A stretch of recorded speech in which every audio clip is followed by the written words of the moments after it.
Morning. Oh, let's get the lights on. We on? We're on. Morning, morning, morning. It's actually the afternoon. All right, are we all ready? So sorry, I meant to go live a little bit earlier, but then I was making potato salad and I forgot to press the go live button and all of this, blah blah blah blah blah blah blah. But we're here now, and that's the important thing. And we are here for the Saudi E-League Major. Now, some of you probably know what we're talking about when we say this. Hold on, let me just. YouTube seems to be bugging. Come on, YouTube. There we go. YouTube's got its act together, I think. Yeah, YouTube's got its act together. So if you want to watch on YouTube, it's there as well. How did you get to press the like button? Well, my plan was, because I always start with music, is to set everything up, go press live, quickly finish making the potato salad, and then by the time I'll put the potato salad together, and that gives 10 minutes for everyone to get in, get ready, get settled, and then we go there. But I did all of those steps without pressing the live button before I left the desk, so it can happen.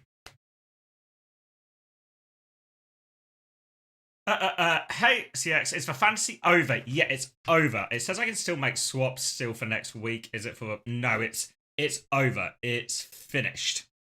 No desk action today, because Psycho is going to be playing in the games, and Chrissy is on a plane right now. So, yeah, really reasonable for him not to come to the desk today since he's on a plane. Hunter is also on a plane. I'm actually the only member of Uncoachable with his feet on the ground right now.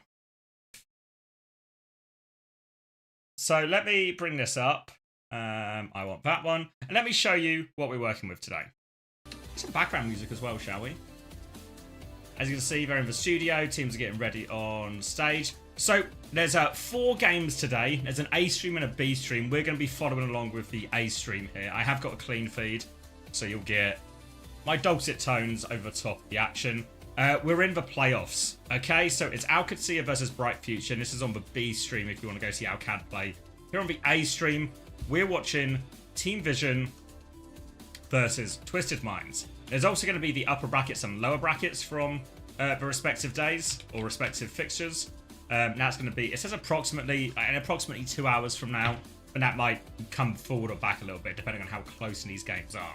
Obviously, very much the expectation for this upper bracket final is we're going to get Vision, we're going to get TM versus Alcad, a bit of a rematch of the grand final. Well, before I forget, actually, I'll get up a B stream, because even though Alcad are very much expected to win here, we can keep an eye on that between games. In terms of Bright Future, and this is... Oh, wait, why is it not coming up? Why is it not coming up? Hold on. Hold.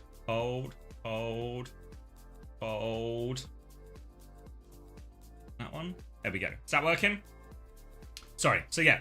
In terms of Bright Future, this is the roster in play. Captain Prash, Takuno, Texol, SXJ, all plays you might be somewhat familiar with. Poro plays you might have seen a little bit in OWCS last year when we had the bigger group stages as well. But all of these players sort of around bottom OWCS, top of Masters type level.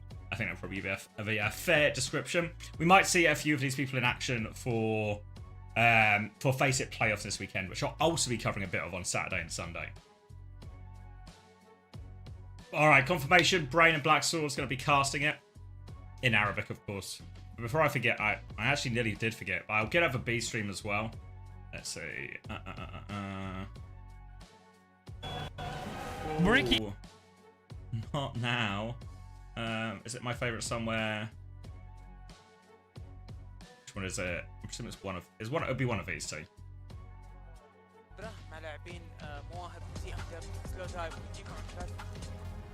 It's a bit of an audio assault. Okay, so I think it's this one. This one I'm expecting to be the other team. Oh, it's only on YouTube apparently? Oh, okay. Oh, here it is right now. Alright, that works too.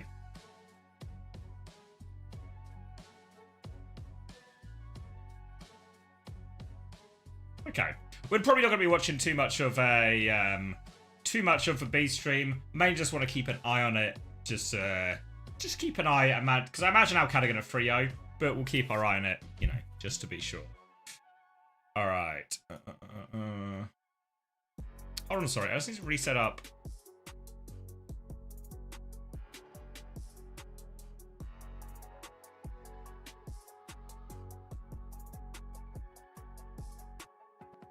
Okay, there we go. Alright, set up that. So, let's move some of my buttons around.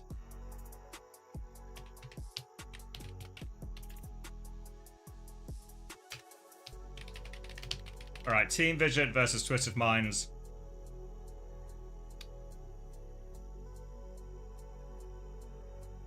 Here we go. So I'm going to be on TM versus Vision. Hey everyone. Good boys. Do you think TM's match will be close given their best player isn't there? Yeah, I think it'll still... I mean, this game against Vision, I think it'll be reasonably close either way. What's this 7TV emote? Let me see. Yeah, we can add that one. Hold on, I'm not signed into 7TV. I had to... Oh, I was going to be paint signed too. Oh no, it's got me in. It's got me in. There you go. Yeah, I had to restart my computer and reset my browser a few times because I was trying to get this other game to work and it wasn't working. In fact, my 7TV isn't working either. How do I enable my 7TV on Twitch? Is that...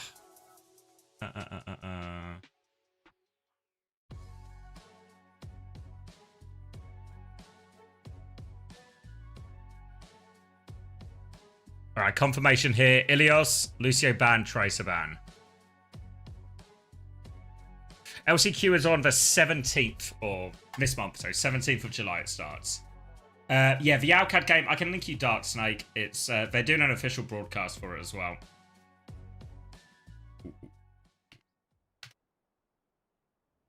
But now it'll be there. I don't think there's any English language coverage for it, but I think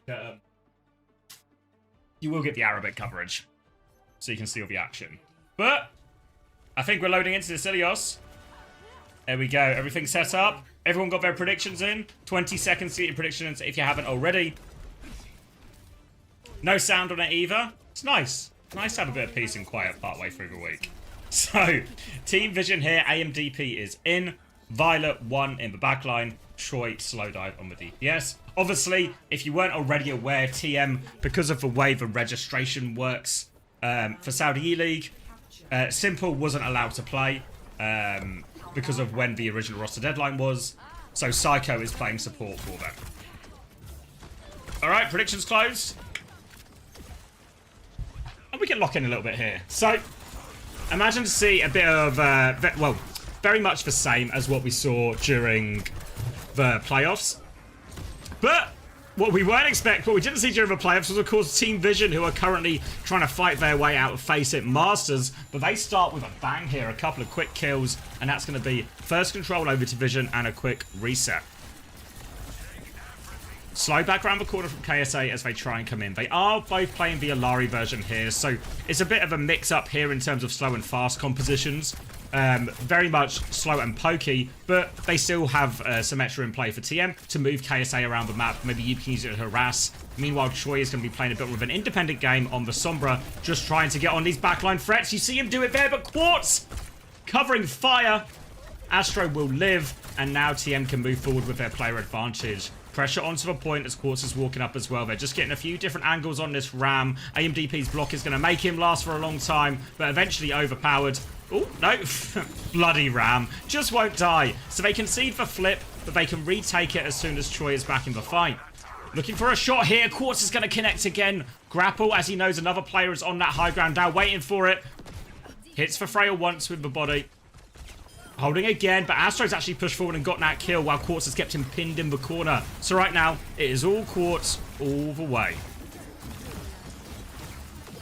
Little bit of a push forward here. Going to get into the ult section of the game. Yubi's got his sim wall up. Annihilation for KSA. Astro nearly with the raid. In fact, it's nearly all 5 for TM. Going to likely be some version of a raid trade here. Obviously, TM's play in the final was very much dictated by disengaging in these big ult fights. But for now, they've lost Quartz early to Troy behind, so the Captive Sun comes out. Ray from 1 right now, and Astro doesn't have it yet. The sim wall comes in, but it's not in time to save Daniel. They flood back forward, and all of a sudden, TM They're on live support here. And EMP over the top feels heavy-handed. KSA's trade spooked them. And Team Vision, they get themselves back on point. But the EMP at the end makes it just painfully expensive. Now TM are going to retake. They've got a Ray advantage and Annihilation to throw into this one. Team Vision, AMDP can obviously... Oh, we're okay. AMDP is going to be able to match this Annihilation, which means the Rams can really stall each other out for a very long period of time. Astro's Ray will keep AMDP on the back foot, but it's all on Violet's Captive Son. He's gone so aggressively. He's killed Quartz immediately, 2 for Violet with that. The Captive Son is the difference maker. The Ray came out from Astro as well, and it is a disaster ult trade for Twisted Minds. Really there, Ray Annihilation on point. AMDP was going to be able to do nothing to play his life, but Violet is the X Factor. 2 with that Captive Son, messes it up, and now it is just Annihilation versus Annihilation, which means we're in for probably a potentially very slow, very long fight, but that's going to favour the team in control of point, which is Vision Esports. Freya pressure on the walk-up. Team Vision, you can see, they have no interest in a forward hold like we often see on this map. They are just going to be tanking up. Bastions around point, not literal bastions, but, you know, like the other word bastion. Choi's going to get Psycho in the back as well, and this Sombra continues to be a menace. Annihilation popped, but AMDP has a great angle for back shots right now, and they've made short work of KSA, and now AMDP with a closing Annihilation. Not the greatest, and Quartz has actually got a pick back in here. Violet's going to trade one right back, but now Quartz with a big swing. He's low though, but he takes someone with him. Now trying to punch Astro out of the air. AMDP cleans that one up, and they will be good for it in the end, just for supports and for a Ramantra there. And Team Vision start strong. Yeah, Warg has the, for people asking about Simple, is that. Basically, in this entire Saudi League, they've been playing with Psycho because he played for a different team the prior stage. So I guess it's like an anti-compete ruling. But when it's a previous stage, it certainly feels pretty heavy-handed. Meaning TM are going to have to play with Psycho. Now, if you remember, they did do very well back in Major 1, if anyone watched those games with Psycho on Flex support. But Team Vision definitely seems to be going sort of from strength to strength at the moment after their sort of disaster relegation at the end of Stage 1. The roster changes put them on another level, it feels like. If you remember on the latest episode on Coachable, when Psycho was talking about Team Vision, he said he thinks they're the 4th best team in EMEA right now, despite not even being in that top division. Early TP aggressively right now with a Diva swing. Ram onto the high ground here. They are getting all over AMDP, and he's getting absolutely destroyed in there. But the form, the Ram, means he's actually fine. Any other tank would be one shot in that situation, but this Ram will just live. KSA is now going to get cleared back. More harassment coming off, and Choi's actually picked off Quartz while they push forward here. As you can see, no Quartz to be seen. KSA is going to try and get out and swing onto the high ground. They do clear slow dive off that powerful position. Now coming to help. Here's Juno. KSA will clean this one up as well, and they can come back to point, deny the flip, and they should now finally be able to get rid of this Ram. Simbeam on one side, Diva on the other. Form is going to expire, and that'll be AMDP falling. Control for TM here, and look at UV's ult charge. 75% already on this Sim wall. KSA is going to walk forward, but yeah, they catch the back line late too. More free time off the clock. Oh. Yep, even more time off the clock as they keep pushing forward. Another 2 kills. There is a little bit of a back cap going on from Choi, but Quartz has eyes on that, so Choi is going to preserve his life.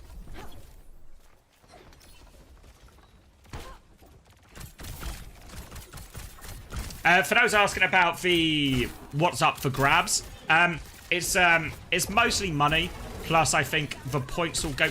I won't say that, I'll check afterwards, but I think for the most part it's just a standalone tournament in Saudi Arabia.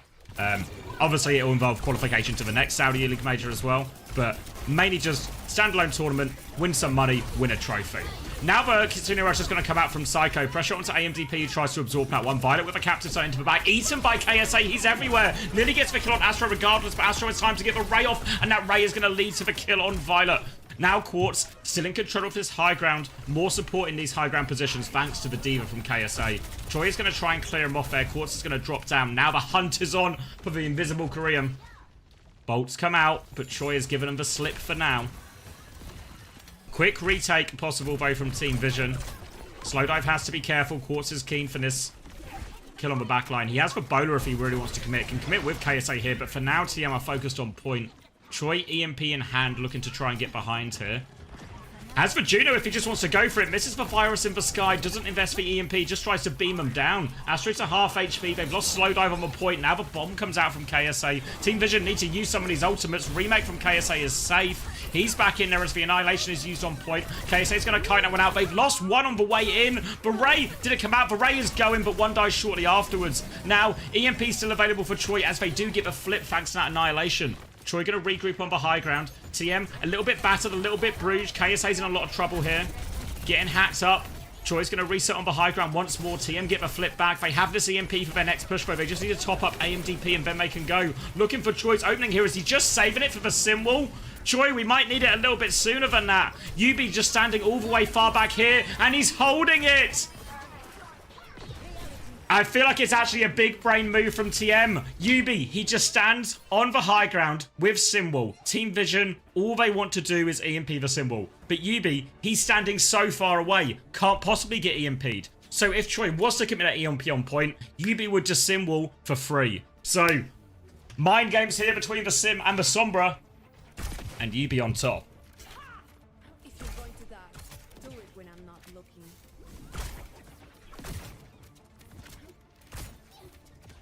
1-1 now. Let's make this quick.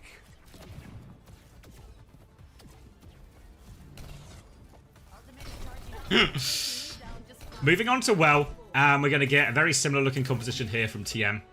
The double flex support alongside the Diva. AMDP is going to continue to play Ramatra. Choi continues to play the Sombra. Slow Dive is the one making a bit of a change here onto the Cass.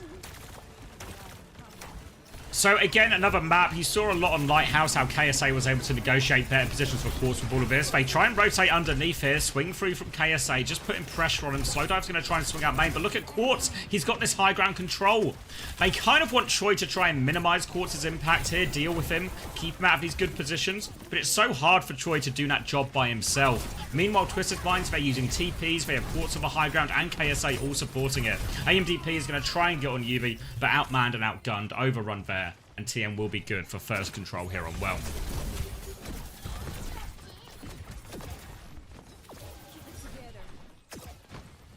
Symbol about halfway there for Yubi. Was a late kill onto Astro, so they can dip their toes back onto point here. KSA is low as well, so Twisted Minds have to concede so much space here. But KSA can keep it contested. Now the Ramatra is here. Yubi's with an off-angle TP on the left just to harass Team Vision. Vision haven't got the flip yet, though. KSA continues to tank it. Astro taking a few turns touching as well. But no, there goes the flip. Mismanagement of touches. Troy in the back. I think he got the kill. Come on, clean feed. Come on, clean feed. Come on, clean feed. Is it because Nissa's on as well? I can close that out of respect. Is it gone?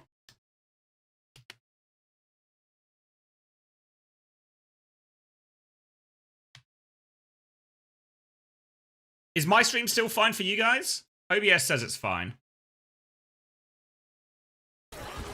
Oh, we've jumped. I need the A stream, the A stream. This one.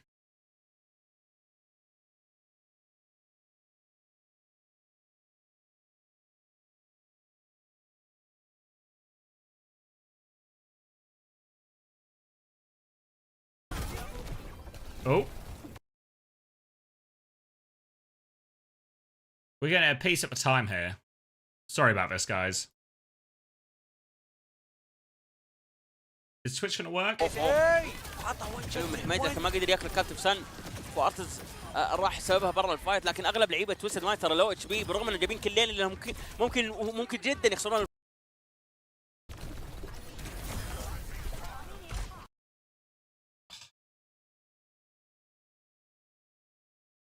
I'll get it back, guys. Bear with me.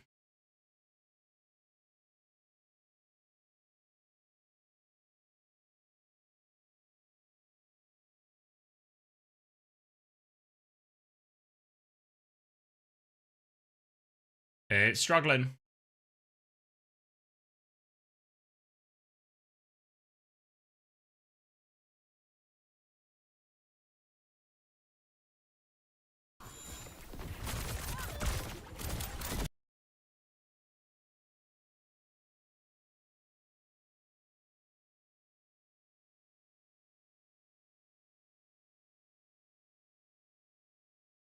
يستعمل فيها ديو بومب الوول. نجل حاليا حميد يمكن يلبس الميك ولا لا؟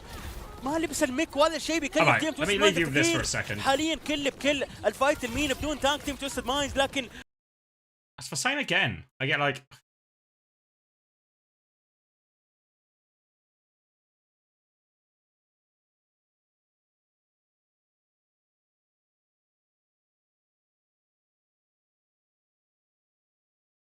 is working on TikTok. Is this happening on the mainstream as well, or is it very much just, I guess I'm trying to determine where's the problem, me or them? شوف ان حميد يحول تيم، حميد يحول تيم عارف. شوف التي بي حركه ذكيه من فريق تويستد مايند. هنا نشوف استخدام عند فايلوت، ولكن كوارتز موجود. يوبي تخلص في عدو دايف. اعتقد ان فريق تويستد مايند قريبين من ينتصرون في هذا الماب، وفعلا 3 بيكات امام بيك واحد، واعتقد انه كفايه يا فريق. Alright, I think it's back. It's clicked in. Maybe. Okay. We're a little bit behind, but we can catch up on the action and we will swap between all of this. Hopefully my OBS will kick back in on Twitch as well. Let me just fix this. But I think... There we go. I think that's better. Coming back round now. Looks like that kill did indeed help Vision secure the flip. And now they're back in control of the point. Now coming back in, raid push from one, but he's going to get one shot out of it by KSA. Captive Sun in there as well for Violet. Can he find one? He finds Quartz. That's one pick, but they are getting run over on the low ground here as well. Violet's going to try and swing back. Another important kill for him. KSA is going to get in his face, but he's just keeping him at arm's length. KSA does have the remake bomb available here, but he's just going to try and slow it down and regroup as they lost so many people in that. They're going to have to come back and regroup TM with 4 ultimates though. So Vision have a few options here. The Annihilation can soak up some of this aggression from TM, but really they need EMP impact. We'll see if they go for the same thing where they save the EMP for a wall. Oh my god, they high noon swing and KSA just kills him in front of anyone. Unreasonable kill for KSA to get across the map. 1 shots for high noon. Disaster start for Team Vision, and now they need more out of them. It's going to be a raid to start the fight. No support ult to match with, and Team Vision, it's going to be a very easy concession of that point. Back in control, Twisted Mind, so they've held onto this sim wall as well. Eyes now though on this. Again, it's this EMP wall interaction between Yubi and Troy. Last time around, Yubi was very quick just to hold that EMP for everything they possibly... just hold that EMP until the wall came out. Troy now, decision to make. Coming around the right-hand side. Looking for it now, just EMPs, catches for Sim in these sidelines. EMP over the top, Annihilation from AMTB to try and finish, but Yubi lives long enough to get the wall out. Now the wall is out, but KSA can't get back into mech. It's tank advantage for Team Vision. Come on, clean feed, hold on, hold on. Now it's a swing from Quartz. He's got that symbol to help him go with eyes on the backline. Damage onto Violet, but one and Violet, they live for now. They need to help AMDP, the double pocket coming in, but it's too much. Yubi is fully torqued. He walks forward and kills 2. Team Vision are going to get it up to 99%, but I don't think they can get much more. Yubi's going to finish them off as well.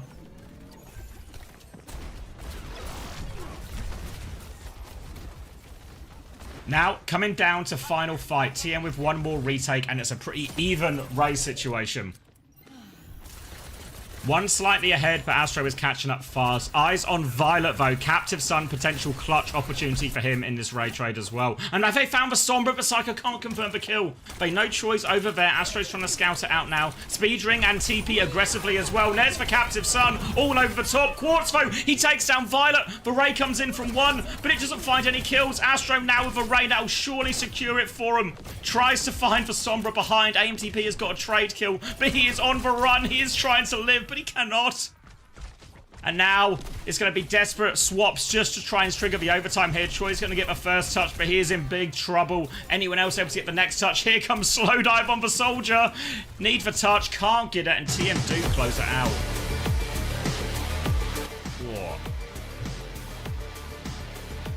All right, let me catch up to live now. My God. Anyone else get jump scared? Anyone else wearing headphones? Anyone else regretting wearing headphones today?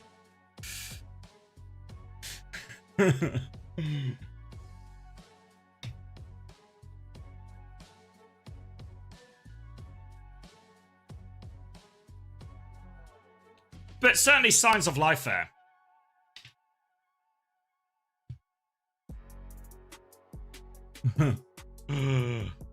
I can't hear you. That's because you've now gone deaf, unfortunately. All right, cash in for Preds. Let's take a look. That's the wrong window. This is the right window. Yeah, sorry about those issues. I'll try and find best solution. I feel like it was probably just my internet acting up. Because OBS then, like, it was lagging, and then OBS had problems with connection. Let's have Bright Future. We'll watch a little bit of a Bright Future game in between. So this is the other upper bracket game going on right now over on the B stream. I'll link the B stream as well in chat if anyone's actually considering more. For everyone asking about the internet, if you live in the UK, you will know what I mean, or you will know, I guess, like the relevant what this is compared to a normal internet. But I currently pay £75 for my internet. The problem isn't the speed of the internet, the problem is the stability. But the problem is you can't pay for stability. If I could pay for stability, I would. The problem is that's not an option. Yes, Virgin Media.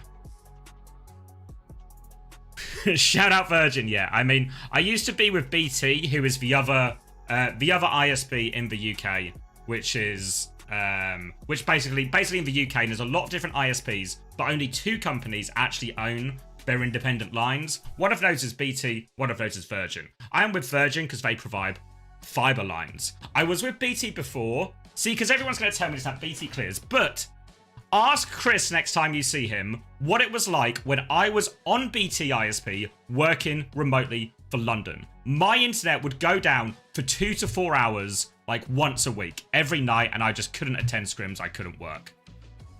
So that's why I originally swapped off BT. Obviously, it's fair to say some of this is a little bit area by area in terms of stability, depending on where you live in the UK. But that's why I moved away from BT. Because they are wank.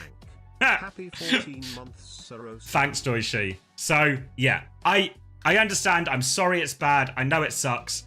I feel the pain too. But I feel like I've explored the options.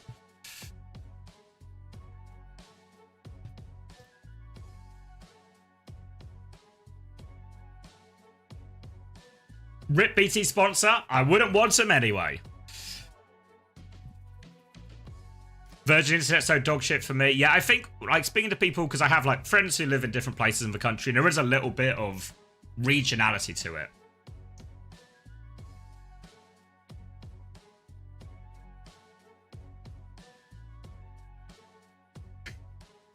Yeah, exactly what Shimu said. Oh, game is live. You tricked me. Why are you limited to Virgin or BT? So, there are other ISPs in the UK, but pretty much all of these ISPs, they all just use BT's lines. So you don't actually get a different one. You tell me Alcad are losing? They've got them right where they want them. Captain Prash is going to rate in. Window back from Landon. Kellex has the rally as well. Insta-kill onto Captain Prash as he comes through here. Good lamp from Landon keeps the backline alive. Pockets Lubta through this slow. And they are holding onto this high ground. Now Kellex with the rally to finish the job on the right-hand side. Finishes that one off. They're low, but they're living. Except for Lubta. But Alcad hold on to that one.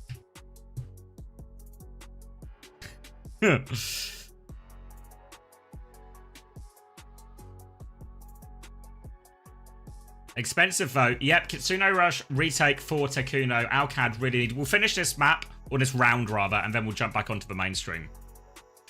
Swing it back round. Who is MBHD? Is that their real name? Either way, coming back in, Lando's going to shut down SXJ. Disaster start right now for Bright Future. Slow onto the backline. Poro plays is keeping the point contested, but Ziad is regrouping with his team on high ground. They've got all these angles. Annihilation is out now as well, but Poro plays is being kept at arm's length. Ziad will get the bomb, and he gets the bomb kill onto Poro. Simwall from Checkmate. I'm not sure how good it is really, but I think that will more than do the job. And Alcadcia will close out the round. All right, Hollywood for next map. Let me do the Preds for you as well. You won't have too long to Pred here, so lock in. Yeah, for people asking about the support of the Brig player on Alcad, it will be Kellex, yeah.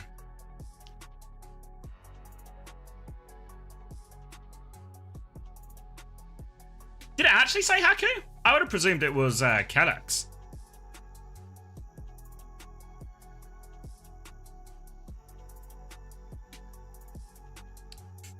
What's Vision's tank pool? AMDP? Mostly Ram. Very much... is it actually Haku? Oh, okay. Nottingham. But yeah, AMDB's tank pool, very much mostly Ramatra. KSA light. Bit of Diva, but was a bit surprised not to see AMDP pull out any kind of Diva as we went through that Ilios, you know, onto the... especially Welland Lighthouse. So it seems like he's very much just planning to play Ram forever.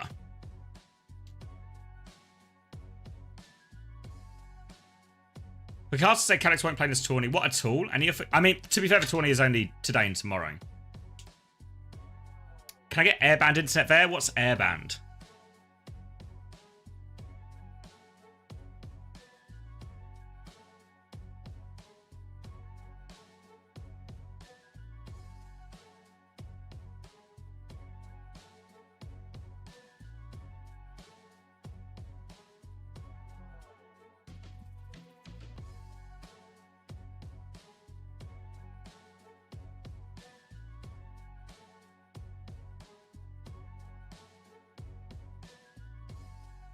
Yeah, AMDP isn't on the OWCS roster. It's Tama who plays mostly for them.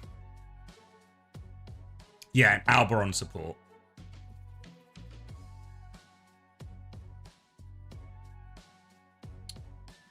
How close was the map? Yeah, first map was really close.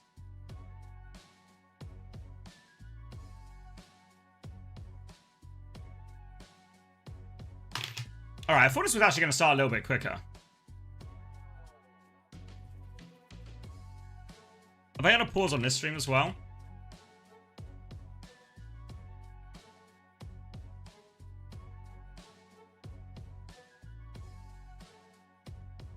Alright, yeah, so we're on a pause on the Alcad game as they go into the third one. And we're still waiting for Hollywood to get underway here. I can look up the prize pool for you. Oh, no I can't. To be confirmed. I don't know if that's really true. There's maybe... Let me get... I imagine it was more likely there was information at the start of the tour, at the start of the stream. Which one? This one's what I want. Let's see. I'm just looking for graphics.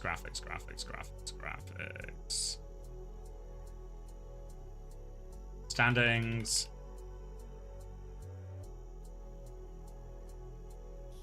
Schedule for today. Players. Maybe not then.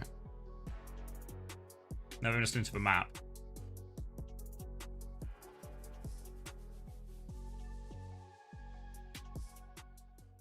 Oh. Alright, we'll come back to it. Let me lock in. What's the temperature over there like? It was like 33, 34 yesterday, but today it has dropped to a cool 21. Which is very good news for a man who's going to have to try and sit in a small room and talk about Overwatch. Alright, so Hollywood is for choice. TM are going to have to suffer through this sim ban, which means it's time for Yubi to move on to Tracer.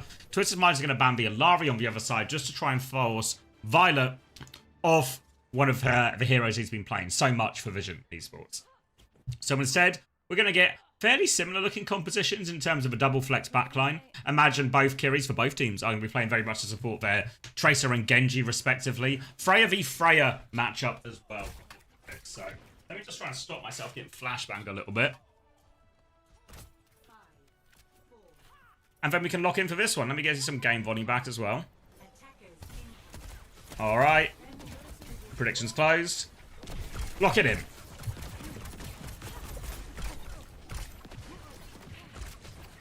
No crazy picks, really. Oh, it was smooth the entire time, no? I swear it was smooth the entire time until until we actually needed it.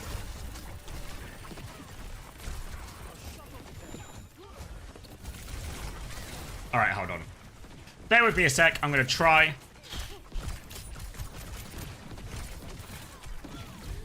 Alright. Let me do this first fight. I'll try and get it before fights. Or between fights, rather. Oh, maybe I won't. What is it? Sorry about this, guys. Bear with me while I'm trying to fix stuff. Hold on. Oh.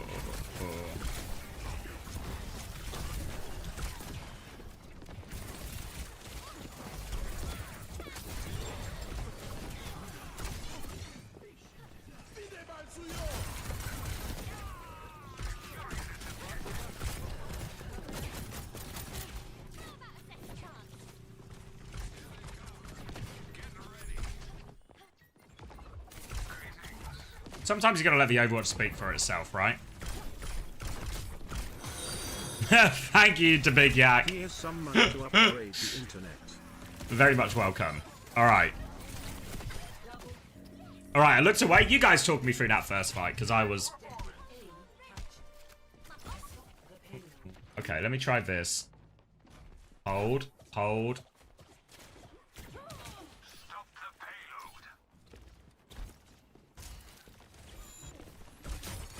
Alright. I think that has helped. If not, then I'm really out of ideas.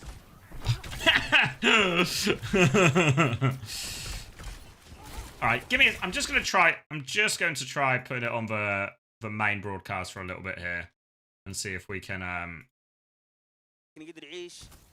we'll have the Arabic casters in the background, but I'm just hoping, you know, smoother picture. Yeah, I don't think it's the internet speed. I don't know. I don't know what it is, but it feels like it's not the internet speed, because the stream would surely suffer a little bit during all of it. But let's try on the main stream with the Arabic casters behind me, and we'll take it from there. We're moving on to the Hollywood second point, and it was a pretty efficient first point for Team Vision, all things considered. Thank you, Thanorus, as well, for the prime. Jumping out for the internet pot as well.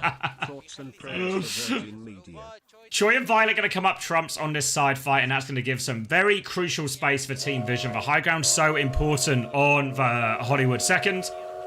As we see Choi come out onto that, try and hold that position so Slowdive can make use of it. Twisted Minds are going to have some ults to work with, but they've lost Yubi early again. Violet and Choi taking over on this side fight now, and you see Choi's above right now. Pressure onto the backline, stick is good. Astro's going to fall, Psycho's drop the Kitsune rush, but they need more than just this one trade. AMDP, he's trying to anchor the point, but KSA now has form disadvantage, and now AMDP can really push it on him here. Quartz is trying to relieve the pressure, but Slowdive swings with that one. Yubi is back in, he's trying to take over the touch for a bit, and AMDP's gone too far.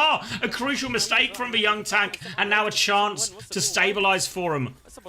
All around all around KSA.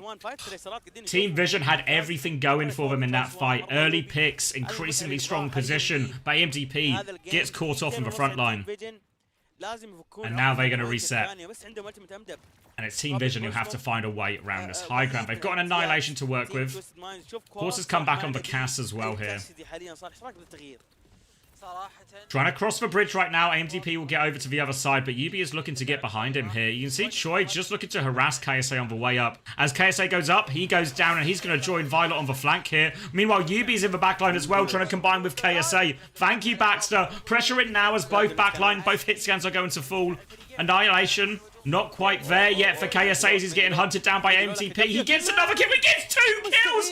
How on earth? KSA, no form, no problem. Gets both backliners. Unbelievable from KSA. He was on the run, but he's just beamed them. Threw all these orbs at them.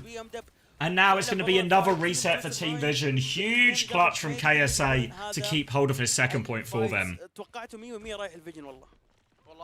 And now, yeah, TM gets to start the high ground. They got both support ults and Annihilation, every possible tool they could need. Team Vision going to have to rely potentially on their Tracer Kiriko to, 1, pressure for point to help them rotate in, and 2, just find value with their ultimates, because they are at big ult disadvantage. AMDP has gone Diva here. Coming through. Bowler is out from slow dive, doesn't find anything. Drop off of a low ground, off a high ground rather, and Astro's going to drop that Ray. Kitsune rushes out from Violet now. Pressure on. Pulse Bomb is good. Helps finish off KSA. Vision have an opening all of a sudden. That's the Annihilation falling as well. Twisted Minds are backing out. They're trying to play for a recontest with this Kitsune rush. They have ult advantage now, TM, but they are going to concede all position on the map. They have to wait for KSA to get them out of this choke. Yubi's going to come through right inside, gets himself underneath and behind. AMDP has seen him but can't stop him. Now Yubi's going to get himself on the back line, and Violet's going to try and take that duel. He's low HP already. Slowdive's got the better of Quartz off screen right now, but Violet, he wants to push Yubi. Swinging in, pulling it around. Now Kitsune Rush has been well kited by Team Vision. They've still got 30 seconds, and Violet finds the kill. AMDP is on the back line. This is all the space in the world now. KSA is trying to preserve himself on point, but they just kill everyone else. They go around KSA. They leave him stuck. And now they're able to turn it around. صراحة يوصلونها قبل الأوفر تايم هذه مهمة شبه مستحيلة. إذا بيوصلونها أوفر تايم وبس لأن فريق تويستد راح يكون فريق متعب جدا جدا جدا. شوف الضغط اللي قاعد يصير بالهجرات. Focusing on this one now, going to be second point going the way of Vision after isolating KSA. And you can see the change in playstyle as AMDP has gone on to the Diva. They want to ignore KSA in a lot of these situations. This is what Al could see were doing, and it was something that was causing Twisted Minds real problems. If you remember in that grand final, eventually TM just ended up mirroring the Diva with TVNT in for large parts of it as well. Slow dive, trying to poke KSA out of this one. Bowler onto the high ground. Quartz is going to get caught, which is by a bit of splash damage, but the Ray keeps going forward, and that's run over KSA. Quartz is still on the high ground, trying to fight away. Yubi's looking for a trade in the back, comes out. Yubi can't quite find the kill. Slow dive comebacks to save his Kiriko, and now the payload's going to keep moving forward. Violet has the Kitsune rush. Violet has the Kitsune rush, but Twisted Minds nearly have both support ults. They just need a little bit of extra charge, and if you look where the cart is, they do indeed have the time for it right now. Kitsune rush for Violet if he wants to start it, but they'll have to factor in a back step. Now they come in, but there's a timing here. They don't have it yet. Troy's going to hit the pulse bomb. Now Psycho has the Kitsune rush. They are desperate for this, but they've lost 2 players. Psycho, he needs kills with that Kitsune rush, but AMDP is just going to mark all of it. Psycho's actually fighting for his life. Yubi recalls back to point. They need kills. They're trying to play on the Kitsune rush. They're trying to play to live. 8 HP. No heals coming through. They can't get the touch. Team Vision, self-destructs on point. Quartz is hiding there. Ball comes back from KSA. He's on point for a little bit. They're trying to send it into overtime. They will get it into overtime thanks to KSA on the ball. But Vision, they complete the map still.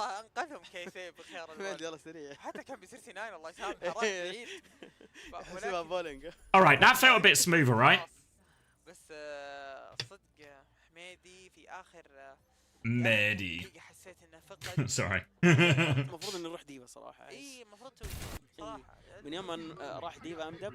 do you want to give the clean feed one more go? Okay, we have that as our backup option, so we can always go there if we need it.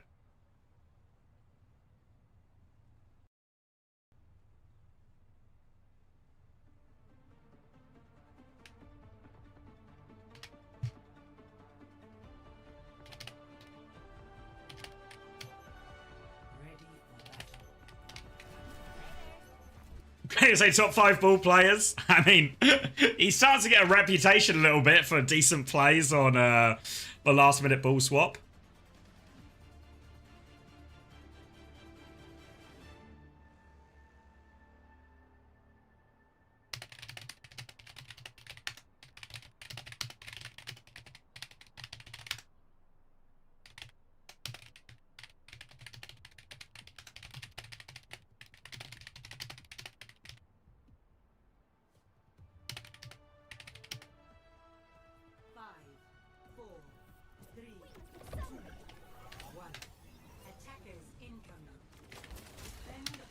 Sorry, 2 seconds.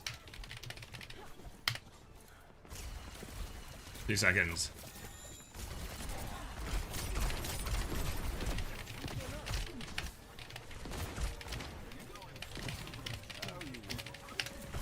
Alright, sorry, lock it back in. I had to deal with something. Orisa this time from AMDP as Twisted Minds now have to full cap the map. KSA going to meet heads with this Orisa as well.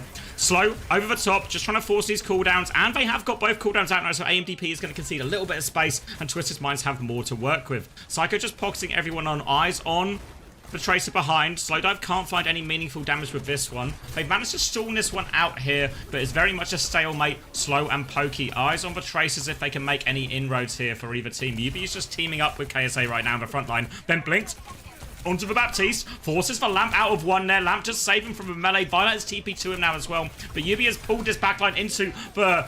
right underneath Quartz, actually. Quartz has come over the roof at the same time. Nice work from the TM DPS to eliminate that backline. AMDP loses all his support on the front line. And it is clean up there. UB and Quartz with the opening play for Twisted Minds.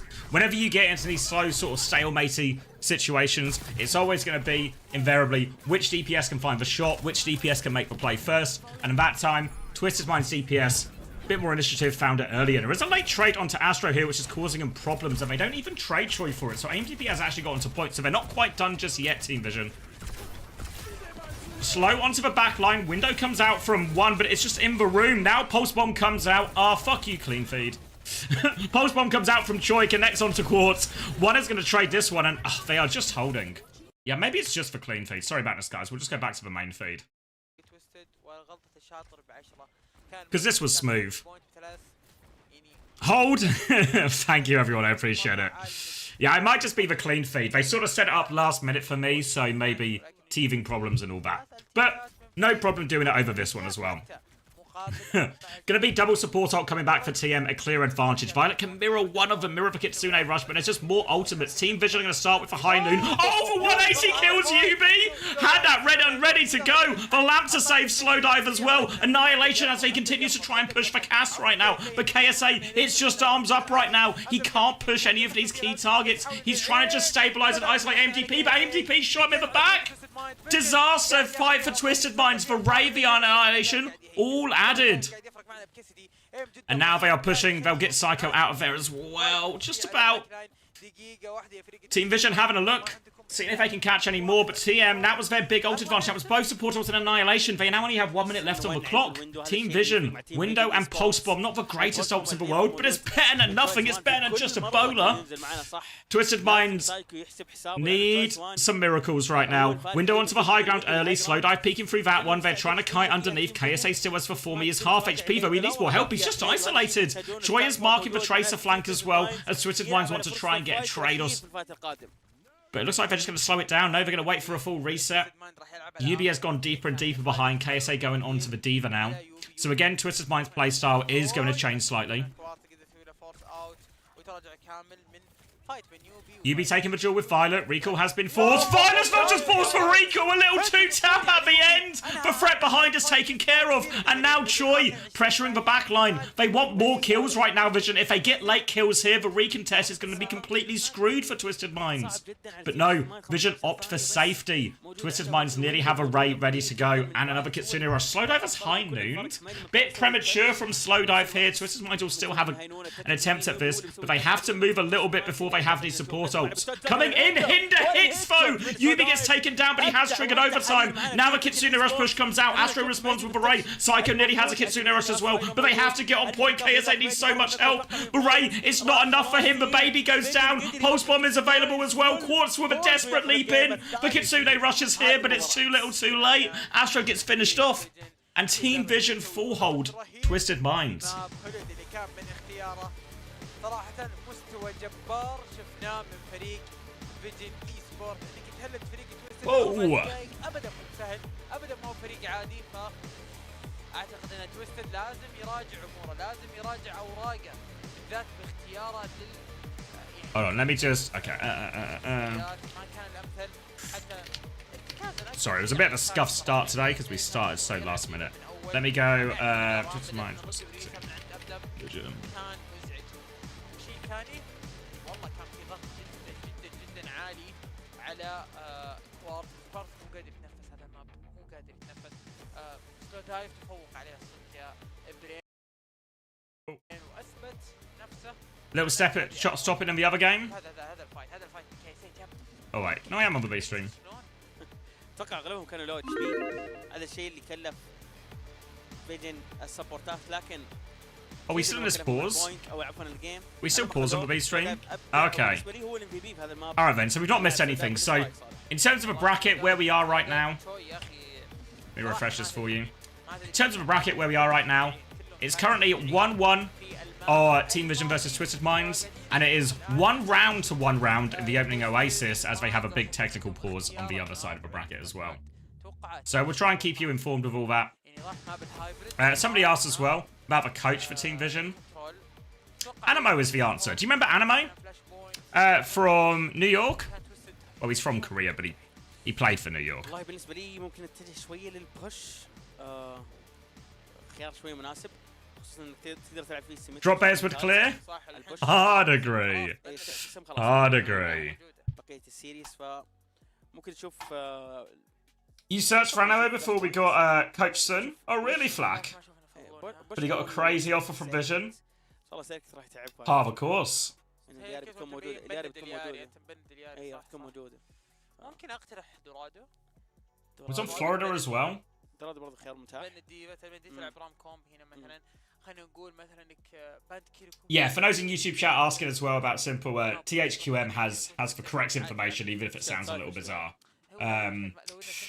Yeah, played on a different team in stage 1, and there's some sort of anti-competition rule, I guess it is, which means he's not allowed to play on a different team in stage 2. So I presume that rule only applies for a single stage, and he should be back for stage 3, or the major 3, I should call it rather. But yeah.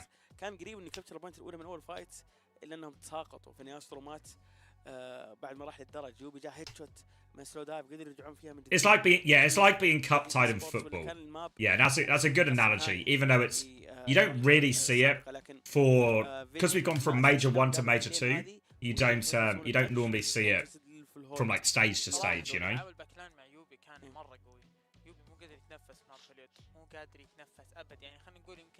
برز بفايت فايتين عكس مثلا بالاتاك حقهم ابدا مو قادر يتنفس. فايلوت كان مزعج. حتى شفنا الفايت اللي راح هو وراه فايت هو 1v1. Oh, thank you, Hoj. بعد الريكول على طول حتى ما استوعب Appreciate the 14th months. 14 months. So yeah, all right. Uncharacteristic mistakes, I think, from TM. Really, when I look at how they lost some of those fights, the support up value from team has been really low in this, especially on that Hollywood. Raid push is not working. Kitsune Rush push is not working. To be fair, the last fight they just didn't quite have them in time, you know. But even throughout, they've really been struggling. It feels like as well in a sort of Violet plus Choi versus Yubi but plus Psycho. It feels like Choi and Violet very much getting the better of that side fight early on as well. موجود معنا لكن النتيجة حاليا 1-1 ونعرف انه يفوز راح يقابل القادسية او برايت فيوتشر في المباراة القادمة في النهائي. فلا تروحون بعيد. فاصل بسيط وراجعين لكم باذن الله.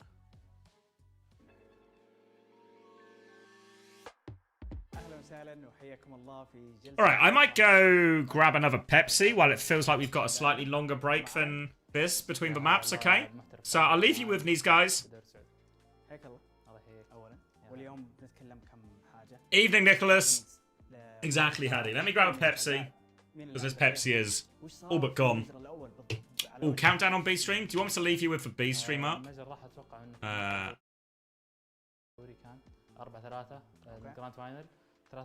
Alright, I'll leave you with the B stream. And I'll grab a drink real quick. Wait, is it your birthday, Flack? Happy birthday, Flack!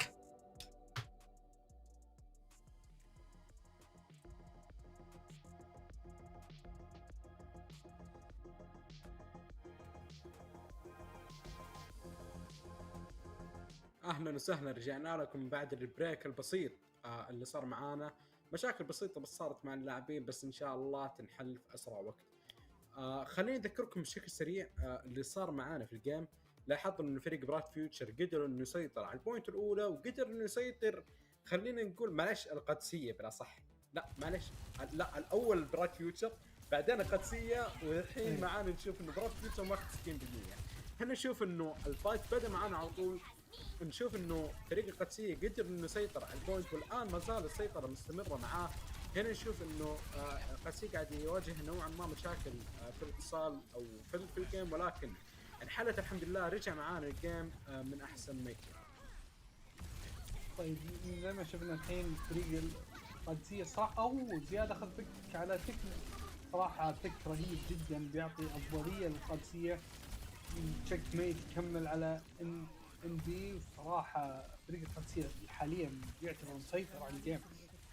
اداء صراحه ممتاز منهم. نشوف ضغط لسه مو مخلينهم حتى وهم متراجعين مو مخلينهم بحالهم.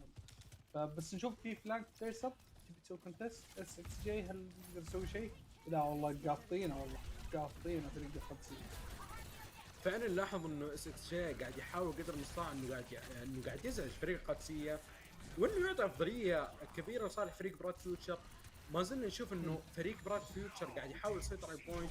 ما زلنا نشوف انه القادسيه قدروا انهم يلقون البوينت قدر المستطاع، ولكن ويندو ولا اروع نزل عن طريق لاندين قدروا انهم يمسكون فيه الهاي جراوند. صراحه جدا صعب الفريق براد فيوتشر، خصوصا انه الوان نازل. Alright, Outcad. ولا اروع لصالح فريق براد فيوتشر. قدروا انه Looks like they're overturning the first round. Looking good for what is going to be... Well, it's final fight if they die late here. Yeah, Poro's there. Running out from Haku. Self-destruct comes out. Drop to the low ground from Poro. He's not going to survive it either. And this last retake's going to be so scuffed. It should be Alcateas to win. They can high noon pretty early as well. All comes down to the Kitsune rush. They're trying to make the touch really hard as well on that Tracer now. Doesn't get it. No one can touch. Slide in. Denied. No, can't make it.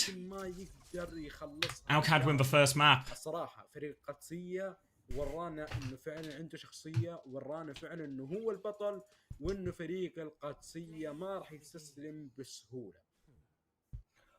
فعلا صراحه اداء مره ممتاز من فريق القادسيه. قدروا ياخذون الماب الاول. Alright, so it took a while to get to the end there, but it will be... والله راح عن بالي جاب شامبيونون فايولت يعني Will be Alcatea closing that one out. فايولت كويس بس شوف حاليا Alright, I'm locking in now. اتفق معك صراحه. I feel like we're past the issues. Fingers crossed. When will the Chris Cope session? So Chris is on holiday. He's flying today right now. All of Uncoachable are flying except for me. Someone had to stay at home and work, didn't they? يعني اتفق معك بشكل كبير، لكن عندي اختلاف بسيط. اوكي انا اتوقع القادسيه زيك. But we're going to record an episode of Uncoachable when he is back. That should be early next week. We'll record, so it will be late next week. It's probably out. اوكي بس مين من السبورت هذا اللي بنعرف. عاد لندن ماخذ ام في بي الستيج 2 حق اوروبا، فممكن ياخذ الدور السعودي بعد. ليش لا؟ طبعا هذه هي نهايه جلسه اللقاء خفيفه لطيفه، وكان معكم عمر دابري. كان معكم فيس محلل الدوري. نراكم قريبا.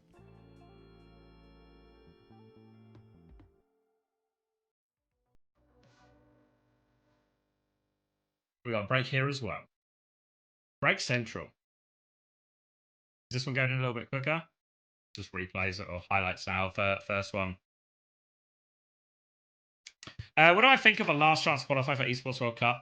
Pretty disappointed in it in the end. Originally, when it was announced, I was like, oh, this is going to be cool as fuck, you know? Like, we're going to have all the sort of, like, next up teams go into this big LAN tournament in Riyadh. A lot of the teams that don't often get these LAN opportunities are going to have a great chance to face each other. We'll get answers to questions like, who is better, NA 4th or EMEA 4th? We'll get these sorts of matches on, like, a LAN environment on a big stage. That will be really cool. But when they then announced that it wasn't qualification to the last chance qualifier, you just got invited and you had to pay your own way. With the nature of two of the top Korean teams going in Falcons and Zeta, it really sort of took away a lot from the tournament. So it feels super scuffed right now, and it's essentially going to be, you know, it's going to be a pretty glorified just playoff between Falcons and Zeta, which, to be honest, the grand final is actually still going to be really cool, I think, in terms of getting to see Falcons versus Zeta Division, super high stakes match. Can Falcons deny Zeta Division another LAN opportunity? Disaster for whichever team loses that one, you know. So the grand final of last chance qualifier, I think, is still going to be top tier. But I imagine the rest of it is going to be a little bit rubbish.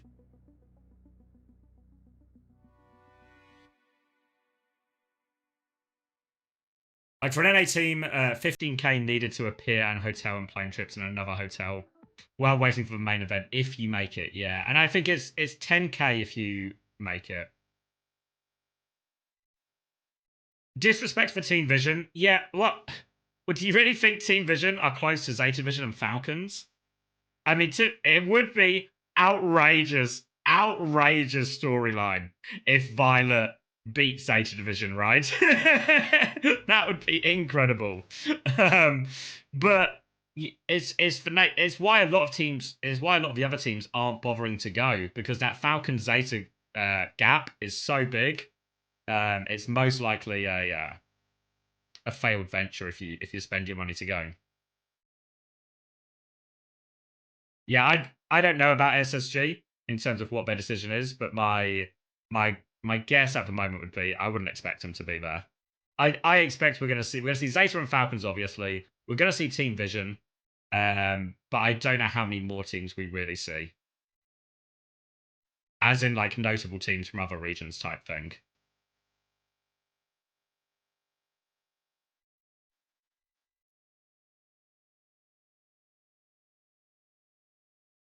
Yeah, I mean Genji are in Saudi, maybe, possibly. But I don't know if, given the state of their team, is the sort of thing they'll bother investing in.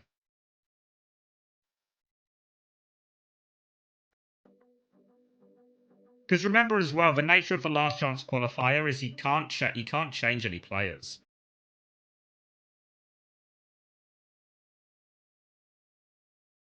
So you'd have to just go with the same roster. I mean, I guess like in terms of affordability, maybe it becomes more reasonable, right? But maybe they'll go. But I don't expect them to, like, they're not beating Falcons or Zeta.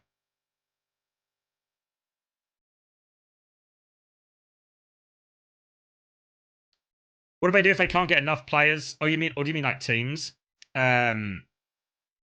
Well, no, because I imagine they'll just like, I think it said in the announcement. I can't remember the exact phrasing, but it's very much like they'll change the tournament format based on the number of teams that attend. You know, so they've got like the full plan for if it's a 16-team tournament, and that's the max. And then if 12 show up, if 8 show up, they'll just make the format smaller to accommodate however many teams they actually have in the end.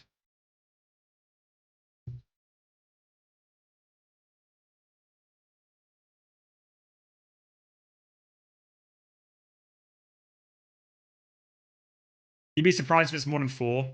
Yeah, I mean, I don't know if some of the Saudi elite teams will go just for the, you know, because if you're a Saudi elite team, right? So if I show you some of these rosters, for example, and then we talk about the price of hotels and flights and all of this. Well, actually, if you're a team like, I'll just pick one at random, but if you're a team like Stallions, for example, actually, let's use Bright Future since they actually made it, you know? Since they're actually in the top 4 here. But then, all you need to do, in terms of costs, is Poro and MBHD, all you need to do is, you know, train, taxi, whatever it might be, and then hotel, and then you have to pay free flights instead. And then if there's only a few teams going, maybe you're guaranteed like 4th place or something. And maybe it ends up being a worthwhile venture for some of these Saudi E-League teams because their costs will be lower. You look at maybe some of these teams which have like an even higher sort of popular density of Saudi players as well. There's maybe like more affordable options there. So for some of the smaller Saudi elite teams, they might just sort of enter for the sake of it, essentially. But you know, kind of from my perspective as someone who's mainly interested in let's see the best Overwatch teams play each other, doesn't improve the tournament as, I guess, as a neutral spectator. How do you fix the last chance qualifier? I mean, the last chance qualifier is a great idea. There's nothing wrong with the idea. The only bit that has scuffed it is asking for teams to pay their own way. What I think they should do, what you could do, right? How long do we have? Because let me give you a pitch, okay? Let me give you a pitch. And there was no last chance qualifier last year, so we didn't. This is like a new thing. What they should do, right? All the teams who didn't qualify, all the teams that didn't qualify for the top 16, fuck them. You didn't qualify. Get over yourselves. You don't get a last chance. You don't get another chance. Fuck off. Piss off. What you do with a last chance qualifier is you take our 16 teams attending the Esports World Cup, you send them to Riyadh at the time of the last chance qualifier. You have them play like a group stage, and what you do is you take that last chance qualifier, you make it basically a group stage of the Esports World Cup. We have one weekend that is the group stage, and then the next weekend, the actual originally scheduled Esports World Cup, is a big playoffs. And you could do this format in a few different ways, you know? Maybe you say, top team from every region auto qualifies to week 2, right? They also qualify to week 2, and then the remaining 12 teams, they go into a big group stage during the weekend of the last chance qualifier. They play a big old group stage. Thank you, ArsKaz995, for the 16 months prime as well. You do that. You do a big old group stage. We get to see all the EMEA teams, all the NA teams, all the Korea teams play each other. They filter themselves out. And then, depending on how many spots you have, let's say you have like, let's just say you do the top 1 from each region, right? So NA, EMEA, Korea, who am I missing? China. And maybe Crazy Raccoon out of respect as well, right? Maybe these teams all auto-qualify to week 2. And then you have the remaining 12 teams playing this group stage. Top 3 go here. And then, how many more flights are you paying for if you are the Esports World Cup? 0. Because you were going to fly in these 16 teams anyway. So then, all you're actually doing is 3 of these teams go to here. So we have 8 teams here. 9 of these teams are going to go home after the first week, right? That's fine. So all you are actually paying for is 1 extra week of hotels and food and practice areas for these top 8 teams. That's all you're paying for.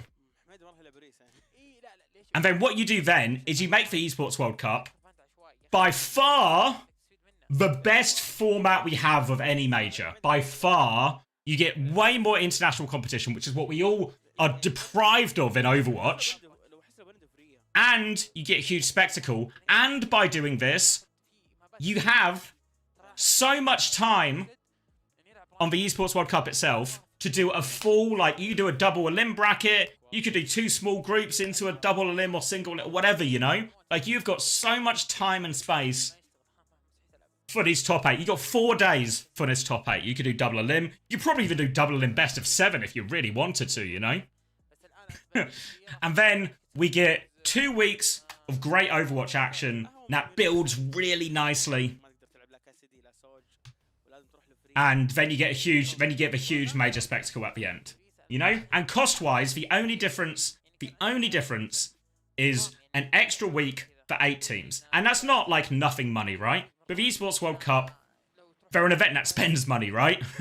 So, this will give a lot of freedom. Like, I think if you're going to bother adding an extra week of competition, do that. And from what I understand, this first last chance qualifier isn't actually going to be on the main stage. You're going to be in one of the exhibition, like, last year the exhibition hall had its own, like, mini stage. Not a huge audience area, but it's a nice mini stage. But that's fine. If you watch CS or some of these other esports, what you'll see is when they do the group stage for the major, they don't have a crowd. They don't sell tickets. They just use the stage and production and all of that. And then they just show it online. So you just do it like full stage and production, but behind closed doors, essentially. So that's what they should do with the last chance qualifier to get the most out of it. Oh, thank you, Foresight, for the gift to Trash Panda. Thank you very much.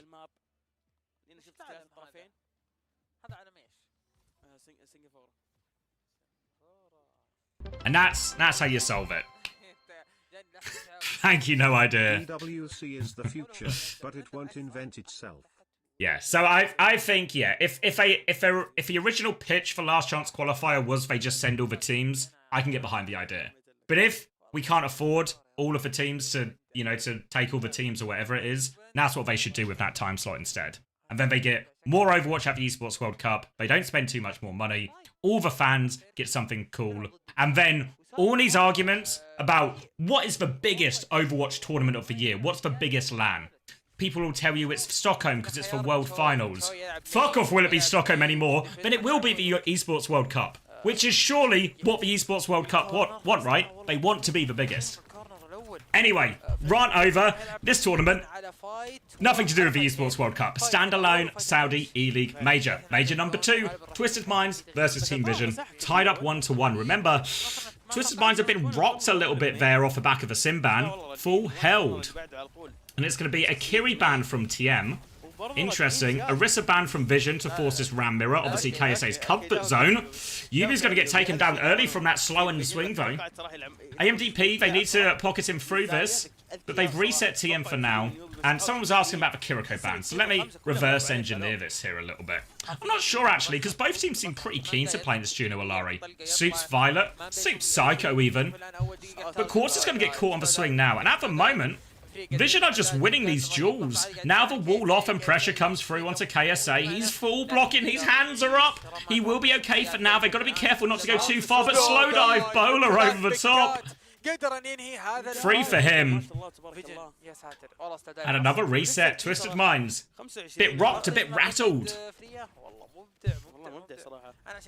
And it's going to be a quick array. A much quick array, actually, for one. A quicker Captive Sun for Violet. And they've nearly got this Blizzard. Seen how powerful the Mei can be. I mean, the Mei is always good when we are in these ground tank brawly things. But especially versus Ram, once the Mei gets their perks on lines, it's going to swing so much in the Mei team's favour. But for now, we're not at that point. Just going to be more poke at the choke. Eyes on Violet with this Captive Sun. Has the opportunity to go first if he wants. But Yubi does have a symbol to respond with here. Going to be a big ult trade this next one. Looking for their opportunity to come round. Captive Sun from Psycho first, actually. Violet's going to use it to dodge, but it just go onto him. Can Psycho get the trigger? Looking for it right now. Violet not triggered. Psycho can't find it. Forced all the way back, and both teams will reset. A trade of Captive Suns. It was a raid there, actually, so Team Vision's no value from their support ult. Good kite from TM during all of that, during that Captive Sun battle. Now Ray advantage, and Team Vision need a huge Blizzard, or they just need their hit scan to pop off, because they are behind on ultimates when it comes to this brawl on point. Astro looking for a chance here. We'll wait for KSA's next form timing. Ray comes around now. You can see they've given a lot of space. AMDP doesn't quite have it yet. Wall just to help him buy a bit of time. AMDP doesn't have the Ray yet, or doesn't have the Annihilation yet. Troy's going to drop the Blizzard. He freezes KSA, but he's just out of it. No, he's fully frozen, but Blizzard does its job. KSA can't get the Annihilation off. The symbol comes through, but it doesn't save him. They can stabilize around AMDP now, Team Vision. Great Blizzard from Choi. Now player advantage, tank advantage most importantly, and slow dive can swing forward. Quartz is low, he'll confirm that kill, and now it's just going to be easy pickings on Astro. Perfect Blizzard. And because they use the symbol to try and save KSA there, the ult situation is now more than reasonable. It's going to be Annihilation versus Annihilation, while one has this Ray advantage. 40 seconds left. TM they need to find a way out of trouble here. They need a pick. They need some magic. Wall comes out onto KSA, but he'll block through all of this. T-pose, retreat from AMDP. KSA's looking for aggression with his Annihilation here, but AMDP has the counter Annihilation. Now the counter Annihilation comes out, and both Rams will stalemate. Ray available for 1 in 3%'s time. That's going to be the key go time for him, though. KSA, his Annihilation will expire. Ray comes through from 1 now, and KSA's going to be in big trouble. He tries to kite underneath, but he is also alone here. Captive Sun for kills, but Ice Block available. Choi has taken over the point. Now they come back to help him. Violet's going to die actually going for that Captive Sun, but AMDP, he's on the point, and it is another full hold for Team Vision.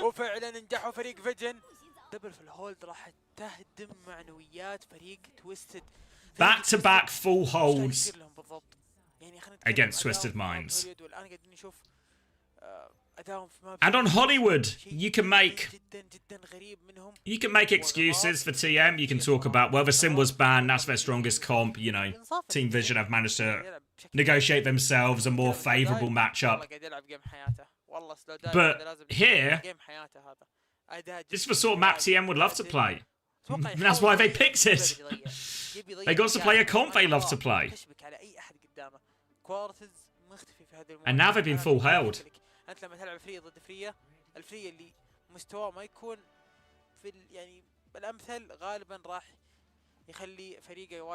And it's going to be, I mean, it's a big hole to pull themselves out of. Especially if Vision run the same version of the comp again, because they're going to get these key Blizzard timings. Now, the nature of this is you only need to push so much. Team Vision can make economic choices in certain points, you know? Use one ult to try and force two ults, lose the fight if you have to, come back with ult advantage. But you only need one good ult. Why Juno over BAP now? My first instinct would just be, it's the ult value. Invariably, when two teams end up playing mirror versions of the composition, what happens is the comps get brawlier and brawlier. What an opening pick. How's UB managed that one? Violet dead immediately and some free time off the clock. But once everyone gets more and more brawly, the ults become more and more important. And I think that's where Juno just massively outvalues the Baptiste. Thank you, Sexy Vanilla Freshers, for the 9 months prime. Alright, Psycho's gonna kill Violet again. It's been 25 seconds and Violet has died twice. You can take Violet out of Korea. Choi's going to get a good counter pick though on Quartz, and that one is more crucial because it's a big attacker's advantage for Team Vision with the respawns. Not actual attacker's advantage, but respawn advantage, I should say. Now with that pick, they might be able to creep a little bit of space out. Going for a slow here, KSA. Keen to get another one, but his form is going to expire and Choi has full pocket. Slowdive's going to get sent to the respawn queue, and Team Vision are just sort of staggering themselves a little bit here. TM just winning these duels. Aggressive top right position is doing a lot of work for him, and MTP's going to die on point. And this is messy from Team Vision. They're pushing when they're not all back from spawn. Not everyone's ready. They're walking in a little bit, well, walking not on each other's timing. Have to be careful here. I'm going to push forward and kill one. KSA's going to go all the way, get another one. Violet on his third death for those counting. Violet on his third death of this attack.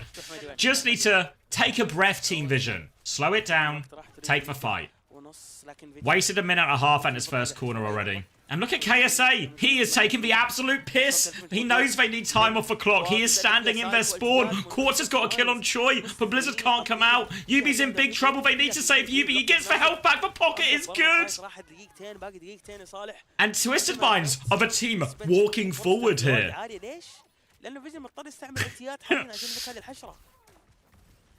All of a sudden, it's starting to look doable. Slowdive's going to die again. Team Vision, they can't catch a break. Look at Psycho. He's on the enemy team spawn's roof. Team Vision nearly have all 5 ultimates. Twisted Minds, only 3, but the 3 key ones to take this brawl. UB is holding this right-hand side still. KSA is just roaming out of the middle of everywhere. Needs to be careful to get out as a lot of damage comes through. Pops the Annihilation to keep going. Blizzard comes out. Good kite from KSA. Speedring, I think, maybe even safe for him there. Does a good job. They lose Quartz. Annihilation stalls out this Ravo. They might just... They're going to keep swinging on KSA here, who is still blocking. They are losing people now. Choi trying to deal with Yubi, but he TPs away. KSA is able to trade that kill. The trade should be enough for Vision now. Just need to clear off UB.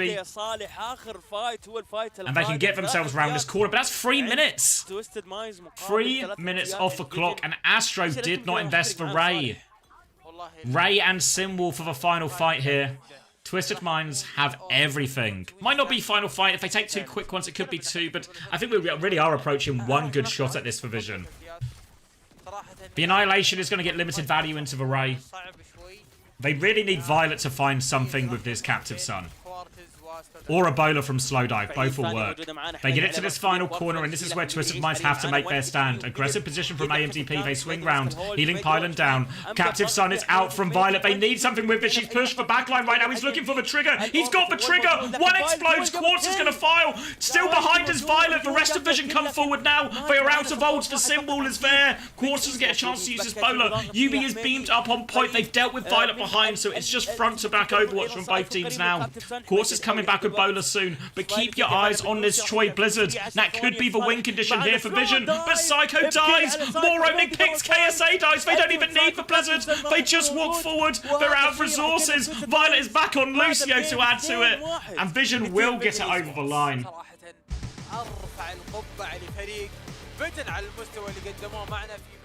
I thought he died at the end. No way Violet dies 6 times. 6 times in 4 minutes. In what is an unbridled success. Yeah, of course he does. Cheers. Alright. سلو دايف سلات سدام قلت ما اتوقع قلت الا قلت وفايلوت استغل هذا الشيء وكمل راح I thought they had done enough, Twisted Minds. I thought 3 minutes at the first corner. When was the last time you saw a team hold that first corner for 3 minutes? هذا الشيء خلاهم يتعطلون I can't remember. I can't remember. Let me cast these predictions. Team Vision are the victors of map 3. هنا شوف الفريز اللي جاء كيسي بعد الوول GKTL.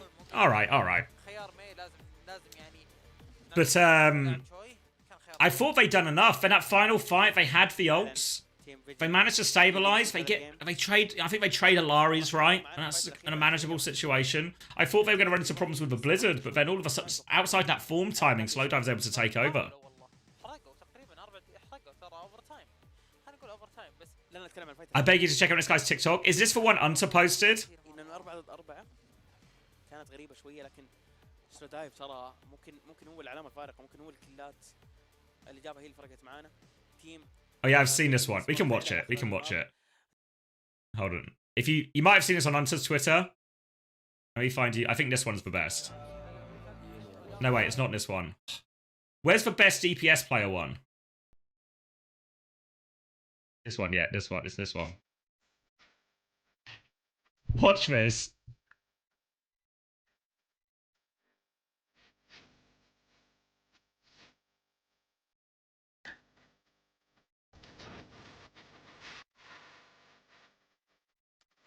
Who've you got?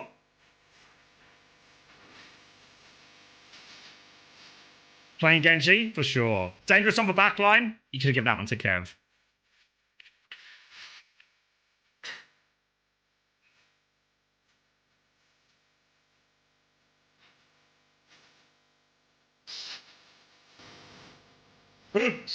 Proud niggas, yeah. It's such a good edit. And that's the only one I watched because Hunter posted it, but it's so good. كانت العمل فارقه في الماب ممكن ترجع معنا ديفا من جديد ديفا مره ممتازه تشكيلات تيم فيجن Alright, let me get you predictions out for map number 4. So we are in upper bracket, so no one's getting eliminated today, but obviously, rough situation. فلاش بوينت سرافاسا او نيوجنج سيتي ممتاز تيم تويستد مايندز. Alright, let's take a quick look at Alcad as well. Where are Alcad at? Currently, it looks like they're 1-1, maybe about to be 2-1 versus Bright Future. فلاش بوينت يا بوش عندك 4 مابات بس نتكلم عن مابات البوش عندك رونسابي وماب كوليسيو عندك مابات الفلاش بوينت عندك اللي هو سرفاسا وعندك نيوجنج سيتي انا صراحه لو مكان تويستد بروح نروح رونسابي. You retweeted that edit like a month ago? كوليسيو بس كوليسيو يا اخي ما ادري احسه مو Alright, Alcad confirmed the second point there. يوبي هو طبعا اللي بند ماخذ خيار الكوتش خيار اللاعب. Very pensive, isn't it, on the side of TM? Not a position they're familiar with being in. Not against a team like Vision as well. As much as Vision are getting a lot of plaudits from the teams that scrim them. Different kettle of fish. Even without Simple, wouldn't want to be losing this one. Wouldn't expect to lose this one. والله ناسي شكل دونغهان صراحه. يعني دونغهان يعني الكوتش. بس حتى لو انه دونغهان اكيد انه قاعد يعطي نصايح وقاعد يفرق مع تيم. Alright, we're looking for the last little bit in this. Well, potentially the last little bit of this. So, no surprises in terms of the Alcad comp. They are on their Kiri, Lucio, Sim, Sojin, Diva. The one that was a really integral part to their success in playoffs. Bright Future, a team predominantly just for Saudi elites, from what I understand. You're ahead of a curve? Fuck Wilder. You don't need to put more respect on your name. I won't, but maybe I should, you know? Zia's gonna have his bomb force here. They are all so low. 1 kill on the baby. That's Captain Proustine just before beat as well, so this I think is going to be a quick reset off the back of Nat for Bright Future. No, you can't. We're not doing that one, Iconics. We're not doing that one. You can have the money back, though. We can refund it. But it's a no to that one. تخسر مثلا في اخر الدقائق في مثلا ياخذون مثلا بوينتين مقابل 3 بوينتات بتقبلها شوي بس الصدق Double support ult for both teams. Checkmate with a symbol advantage. MBHD can actually start with the overclock here. Maybe try and force out one of these ults early from Alcad. That's how he's going to start it. عاد دائما ما ياخذ الكريدت اللي يستحقه صراحه. والله ون مبدع بدايه. Symbol comes out. Moving on to point now to respond to that. Kitsune rush from Tekuno. Landon and Haku still have both their ultimates as well. An opening pick for Lubza as well. Keeps them on the back foot. Crash isn't investing for beat just yet. He goes for it now. 3-person beat only. SXA didn't get it as they were underground at the time, but they do find an important kill. Haku won't get his beat back off. SXJ might have found the play here. Yeah, Tectonic Shock. Lubza doesn't have this bomb to remake, remember. Low HP, 91, trying to clean up, trying to pocket his Kiriko. Venture on him, SXJ needs to make the play. SXJ does make the play and the D-Mech. But no, it's not enough. Lubja is back. Oh, I thought SXJ had done enough. That will be Alcad winning the map. There is a hazard touch from Poro, but it's a 3v2. Oh, and Lubza, clean headshot. That'll put an end to this. Desperation downpour. Does lock up 2, but the damage is done, as some people often say.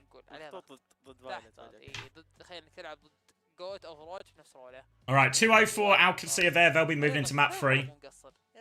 Let's get some eyes on TM here.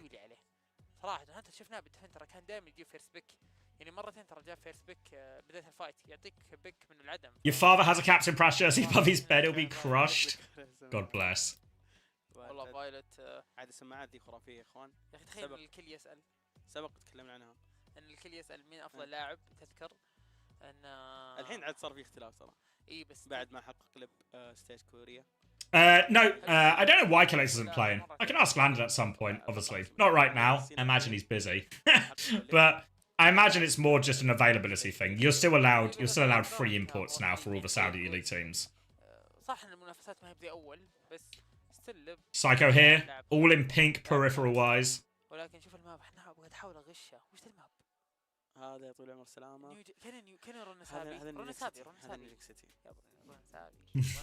And it's going to be Runasapi Diva ban from TM now. They really want to force this round mirror. The BAP ban from Vision. I don't know if that changes too much. I feel like if anything they should have banned Kiri actually here, Vision. I mean, I guess to be fair, when they played the Kiri version earlier, Violet was actually getting the better of Psycho, which is maybe to be expected. But so maybe they're quite happy to take it. Maybe they just want to get rid of the BAP. What happened to the scarf? You're right! Psycho said he would always wear the scarf.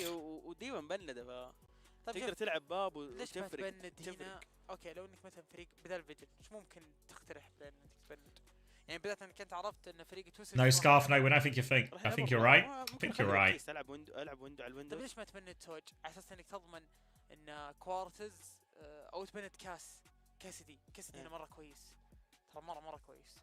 ليش ما تبند كاسدي عشان تخلي كوارتز الا غصب يسوي لك ميرور فريه. فهمت مقصدي انك تقلص شوي خلينا نقول لانك انت اساسا باند كاسدي اساسا ما راح ياثر عليك. Funny enough, the best player in history of the game, one of his comfort picks, is better than an off-rolling Westerner. Yeah, it does boggle the mind, doesn't it, a little bit, BS Lights. But yeah. So I wouldn't be surprised if Vision do just run the Kiri Tracer here. It's going to be harder into the sim stuff, for sure. But feels like TM, I don't know, these last 2 maps have been dominant, right? Back-to-back full holds. I mean, the good news for Twisted Minds is if they can find a way to win this matchup, we're going to Flashpoint after this, and it will just be more of the same. And no, Laos, Genji didn't qualify for this part of it, or for this part of Saudi League. وبسكريمات كانت اللعب في البدايه قويه، هي قويه مره، بس مشكله كوين انها جات في زمن الهيرو باند. لانك لما تلعب كوين انا بند عنك كيريكو اعطلك، بند عنك لوسي اعطلك، عارف كل شخصيه اقدر بندها اقدر اخرب I don't understand why Quartz not on Sojin. I think his Freyas looked really good. I think if I had to like who are the best Freyas in EMEA? Quartz is in the mix 100%. فرق تتجنب انها تكرم كوين لانه في النهايه بتعطل. Maybe it's just Quartz actually. ومثل ما سوى تويستد من امام. Am I egregiously forgetting someone? I think Quartz is the best Freya as well. كيريكو اضطروا يروحون مويرا والوضع صار حوسه حرفيا. Yeah, Kai's look decent. Yeah. اغلب الفرق تتوجه انها تتجنب انها تلعب كوين نفس الوقت. Twisted Minds حاليا. Lubta? Yeah, I think Quartz is better. Quartz is better than Lubta at Freya, I think. مثل ما ذكرنا باندي شخصية ديوا من تويستد وفيجن بندوا شخصية بابتيست. خلينا نشوف تشكيلات صالح وتوقعاتك لها. نشوف رام من الطرفين.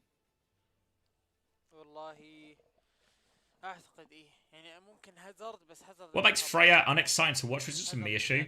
I think there's probably something about the fact that with Sojin, there's like, you charge up the rail, satisfying moment. Charge up the rail, satisfying moment. Freya's a little bit more spammy, so you don't get the same level of satisfaction. It's like, it's why CS is such a good spectator sport, because you can have that, and it's like, every bullet is high value. Same with, Hanzo's a great example, right? Like, how satisfying is watching, like, a cool Hanzo headshot? Like, it's unbelievably satisfying, right? But Freya, because just more bullets, more bolts.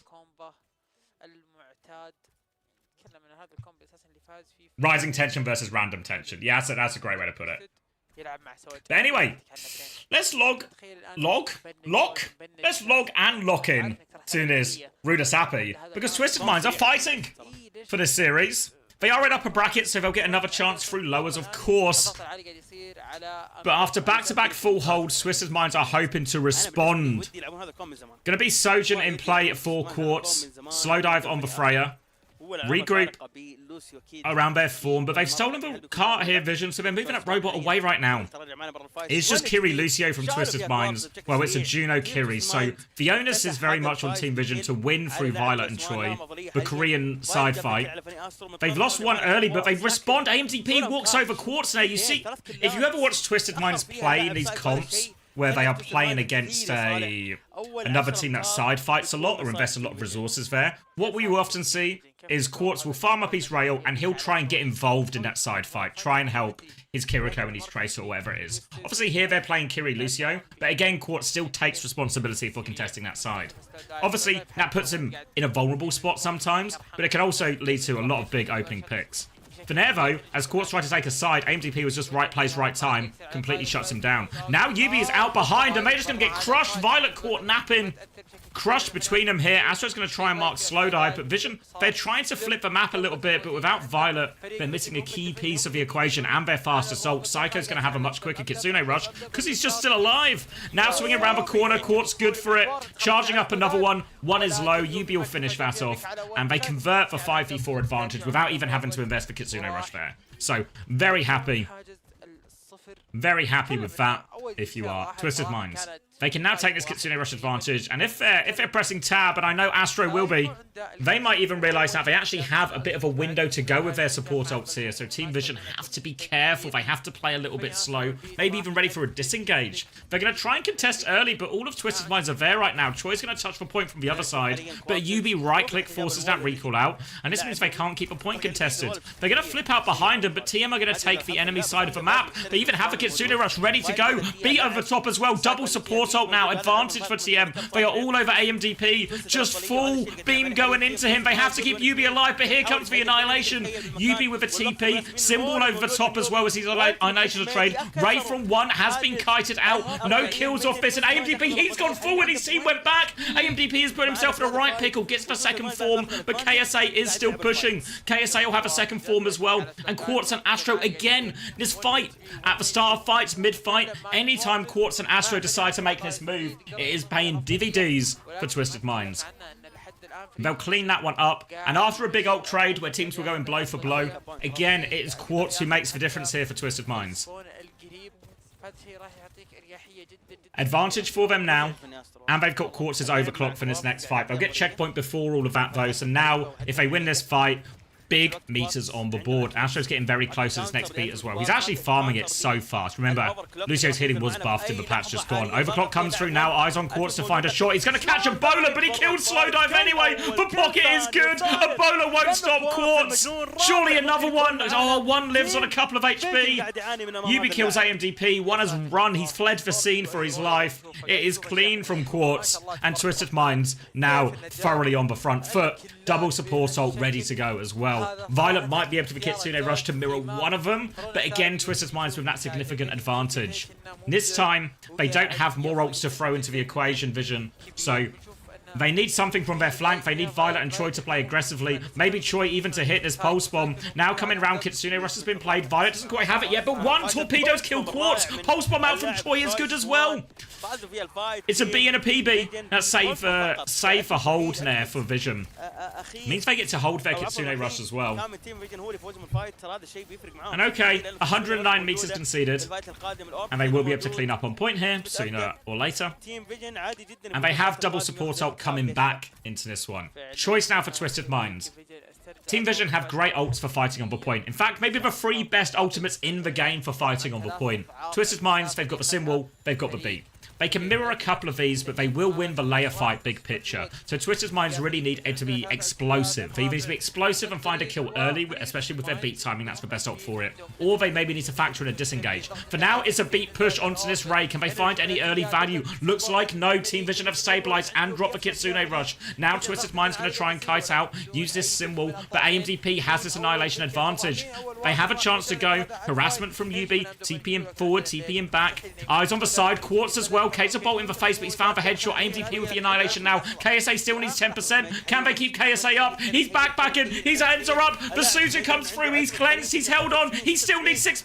It's not enough. Violet finishes him off. And TM so close to that extra ult layer, but they can't make it. Psycho will find a trade. Quartz is roaming around as well. Tries to find slow dive, but big old ram in his face. And they'll try and stagger out the Kiri a little bit here as well. Vision now threatening a checkpoint of their own, but they did have to spend heavy for it, which means Kitsune Rush advantage, annihilation for KSA. And, well, Psycho and KSA respectively. Quartz also has this overclock. The last one, absolute vintage Quartz. Clean as you like. Expect Twisted Minds to start in this fight the very same way. Keeping his eyes on the flank here. Gonna wriggle it round. Kitsune Rush first, actually, so they just try and walk forward. Pressure onto slow dive. Cleanser's been forced now. Chance for KSA to finish one of these kills. Him and Yubi combined for slow dive. Now they walk forward, and it's all just about not trading. One's gonna get pulled down by KSA. The Tracer is behind. Yubi's trying to contest this. Double slide from Quartz. They really want this Tracer kill, but I think... Oh, Choi's gonna run into him there. Steals the health back. But easy for him. It's a pulse bomb attempt as well. But Quartz isn't phased. Quartz doesn't die in situations like that. Grow up, Choi. Now Quartz has this overclock ready to go for the next fight as well. Beat Annihilation to back it up. Team Vision desperate for their support ults to cling into this map right now. Overclock to start it. Slow dive takes a body shot. Quartz is low. Cleanse comes through. Quartz will swing left. Misses his first shot. Misses his second shot. The beat push to keep going for Twisted Minds though. They're all over AMDP who still needs 11%. KSA is behind him right now. But Yubi's got eyes on the backline instead. One has for Ray if they need it. If he can get it off, he can't get it off. Quartz punches him in the face. But the trades on point are good for Vision. It will be okay for him here. AMDP able to clean those ones up. And in the end, it actually ends up working out quite nicely for Vision. They win the fight, and they don't use the Ray or the Annihilation. A chance now. Still a long way back, still don't have checkpoint. But a chance for Vision. Annihilations are even. Ray versus Symbol. We've seen Twisted Minds use these symbols to try and counter out the Ray many a time. Vision are going to have their DPS ults online a little bit earlier during this as well. Or the Pulse Bomb and the Bowler. Annihilation forced out already in response to this Ray. AMDP will be able to get into that and has a much later Annihilation. That's both ults out from TM now. AMDP with a significant ult advantage now. Needs to hit the backline with this Annihilation. They might just try and kill KSA. He's taken so much damage. AMDP, they can be more aggressive than this. They've got the ult. The symbol has faded. It's time to go. Slow hits the card. Doesn't hit the backline. Choi's walking in. Vision are playing it slow and TM are going to get their support ults in time. Now AMDP comes up, but Kitsune Rush to mirror that one. AMDP is in all sorts of trouble. Astro has the beat to keep going as well. AMDP slowly walking backwards, tries to get to that second form, does get to that second form, but Quartz, he's taken the flank angle now, and they are all over the backline there. And there was a chance, there was a timing for Vision, but they can't find it. They tried to slow it down. Maybe they had the wrong read on the ultimates. Maybe they thought the TM supports had it already. But TM were happy to slow down the fight there. Really enjoyed getting their support ults up in time. Now it's one support ult versus one support ult. Quartz nearly has another overclock, which can be the difference maker here. Kitsune rush to start from Violet. Astro beats all 5 members back. Now eyes over to Quartz. An overclock finisher here is there if he wants it. Yubi dies, but Quartz has bought the overclock. He's come through left-hand side and he's found 1. He's found 2 now, but he also found 1. You do the math. Quartz in the backline now, 17, 68 HP. Big trouble. Damage onto Violet, though. Violet TP's forward and Quartz has this off angle, but he has to be careful. Respawns are coming behind him. There we go. Slow dive just managed a threat and there'll be no more trades.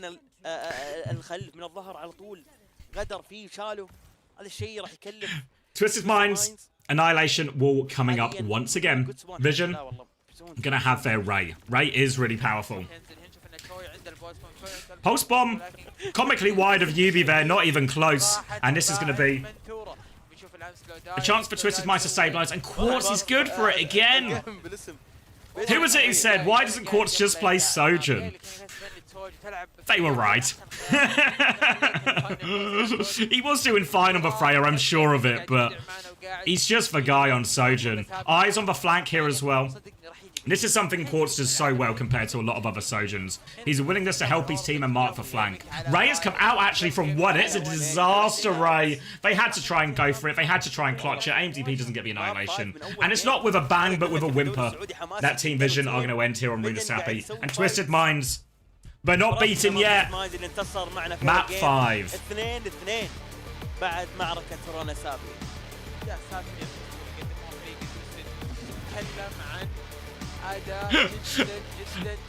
Hold on, let me add that one. That one's good. Thank you.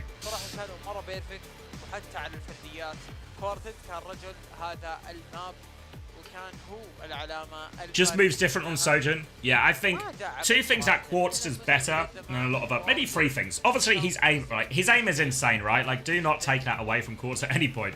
His aim is as good as anyone's. But what Quartz does so well on Sojourn is his activeness in terms of supporting and marking the side.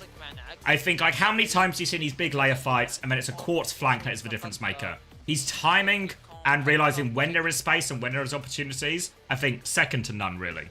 And I think one other thing he does better than any others, I mean, all Sojourns are hard to kill, right? Just the nature of the character, but Quartz never dies. I feel like it is so rare that Quartz is the one who gets picked before the fight or gets pulse bombed or anything like that. He is so hard to kill in these situations. Or just, I say in these situations, by which I mean any situation. So you put it all together, and you're going to have one of the best Sojourn talents in the world.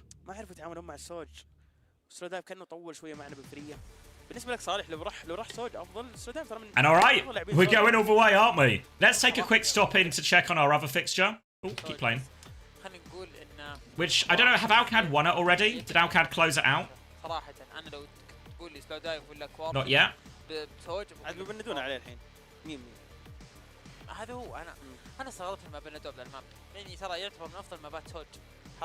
Said we were going to Circuit Royale, but then we've not actually gone to Circuit Royale yet. So they're still on map 3 there.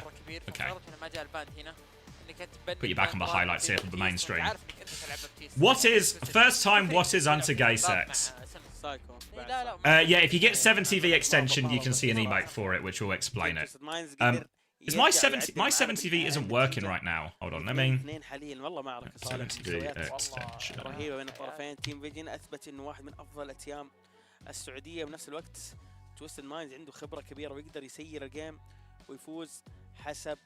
Hold on, I've lost chat for a second.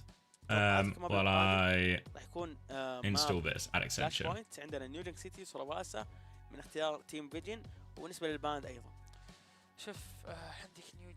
Yeah, I don't know why, but my 7TV broke. Or like the extension stopped appearing on Edge. I was messing around trying to fix something for the Call of Dragon stream, but alright, it's back. If you want more context to the anti-gay sex, it was at a celebration after the LA Gladiators' success at the Hawaii LAN.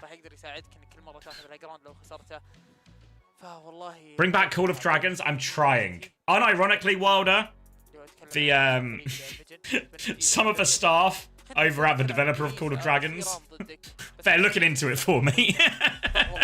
So we've got the big dogs on it. So hopefully. hopefully الرياض صعبة. they can get it والله sorted. صعب. If not, we'll play some والله Warpath. حلقي رايح فيها وانا بالرياض فما بالك اللي جاي برا الرياض. والله صعب. نيو جينك سيتي ممكن نيو جينك سيتي. All right, should I? Let me do the Preds. Map 4, it was 49 to 51, but the 51 wins, Twisted Minds Believers ترى يلعبون ب rewarded. 2 اجانب فقط. تيم ممكن يصير في تبديل. كاني قاعد. لا والله لا.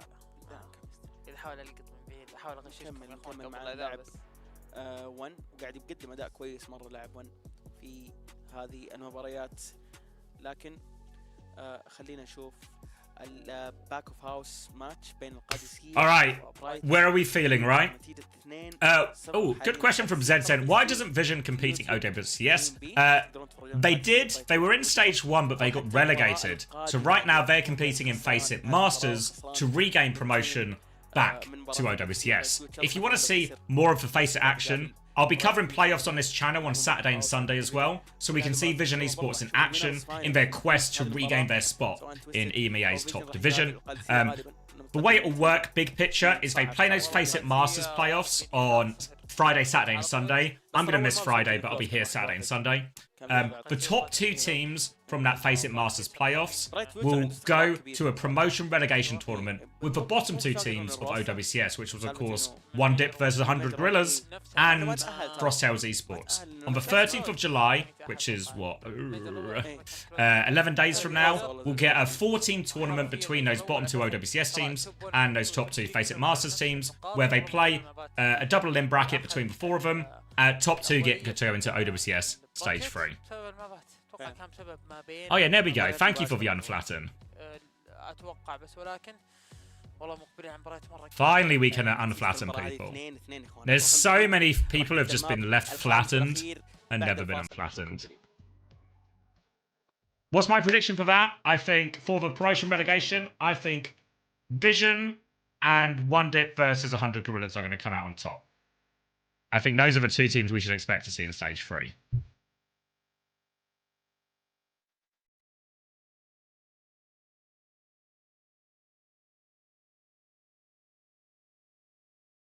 A 10-minute break? Whew. Alright, I guess they want to build some tension. Should we see what's happening in the Alcad match if they're back on screen yet? No? Alright, let me leave you with these beats then. And I'll get some water. Predictions. Let me open the predictions before I go. Alright, map 5. If you got some money, you got some channel points, it's time to get your wallet out and put your money where your mouth is. Map 5. This one. This one's for all the marbles, guys.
Oh.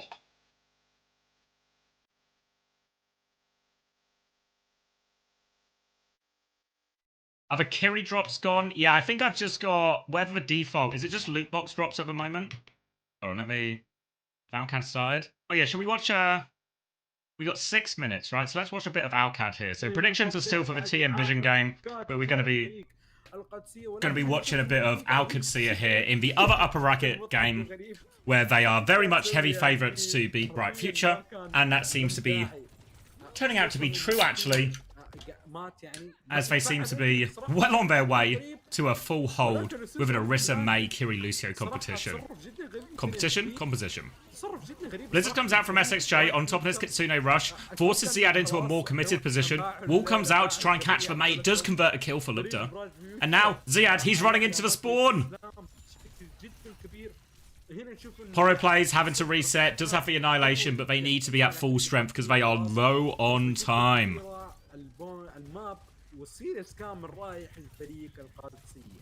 Bright Future needs something to work with. Nearly saw a fuller hold on the other series on Circuit Royale, but a fuller hold versus Alcad, we need a cap or two to give us something to work with here. They're going to slide out. Poro plays, looking on the backline here, has Annihilation, will keep going. Wall to try and kiteness now. Still got this Annihilation triggered though. Terror Surge beat though, coming back in. Ziad has the Terror Surge now. He uses it to pull the Ray, force him back. Ziad's still taking a lot of damage. He needs help. He's going to die going for it as well. Ult's on point. Might just get him out of it yet. SXJ battling his way. And they're just going to... Few people going to die on point. Checkmate going to try and play his life. Wall to get round the corner a little bit quicker. And he's going to try and farm up the tail end of this Blizzard as well. No ults on the side of Bright Future. DPS ults for Alcad, even a Kitsune Rush as well. So they're going to have all the ults for a recontest. Plenty of time to get it as well. Bright Future on the ropes. Overclock will be their next ult, but they need a bit of time to get there. Lubda can go very, very soon. Overclock immediately coming back around the corner. Looking for it, looking for this damage. Only a Ram to shoot at right now. Trying to find the squishy targets behind him, but can't find all that much. So we'll just have to pump most of it. So actually keep the rail. Kitsune Rush to keep going. Ziad onto the backline. The one shot is good. King of the one shot. Blizzard on point to take care of the Ram. No chance to get to these ultimates here, Bright Future. They will be full held by Alcad. And the way this is going, we might get to watch all of this one before we go back into the map 5 between Vision and Twisted Minds.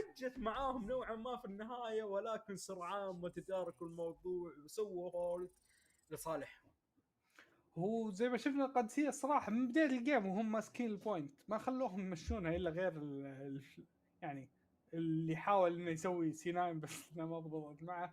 لكن فريق القادسية قدروا يوقفونهم للأمانة.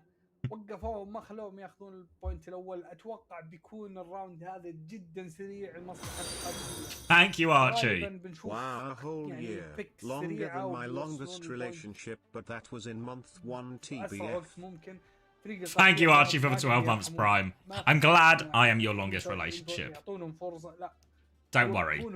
You'll get one to rival this one. But don't give up on this one. This will always be your first love.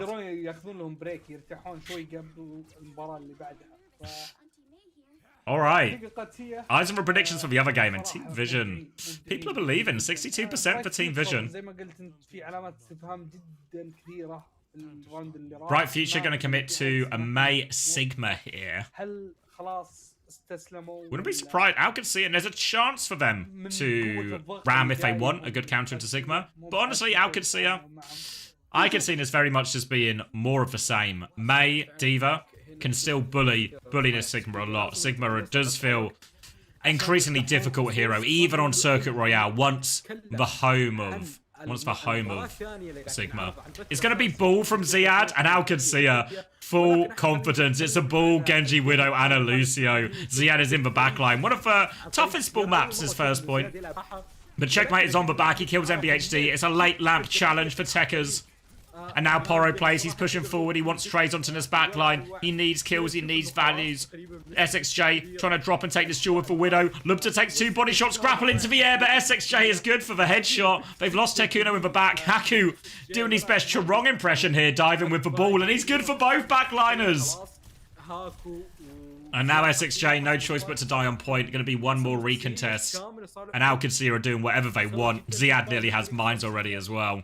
ما قصروا ابدا حاولوا انهم يلعبون لعبهم حاول انهم على قولتهم And Alcancia looking to close this one out in style with a very uncharacteristic comp from them. Grapple shot from Lubda is no good.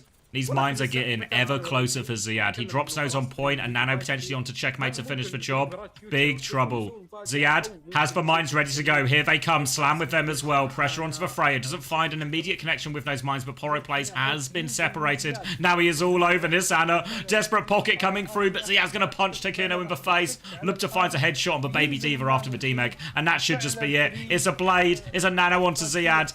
It's one trade from MBHD, but he needs 4 more. He won't be getting it, and Alcancia are going to full cap this one with plenty of time to spare. Okay, which means Alcancia will be waiting in the upper bracket final.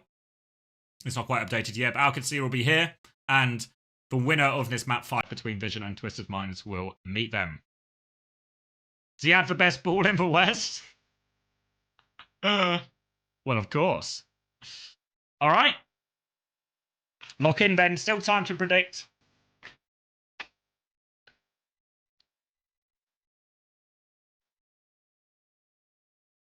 Where would I put Vision in the OWCS power rankings? I don't know. I'm actually... Because Psycho said it on Uncoachable about he thinks they're the 4th best team in EMEA. Like ahead of, so basically ahead of TU, ahead of Gen G. And I'm actually inclined to agree.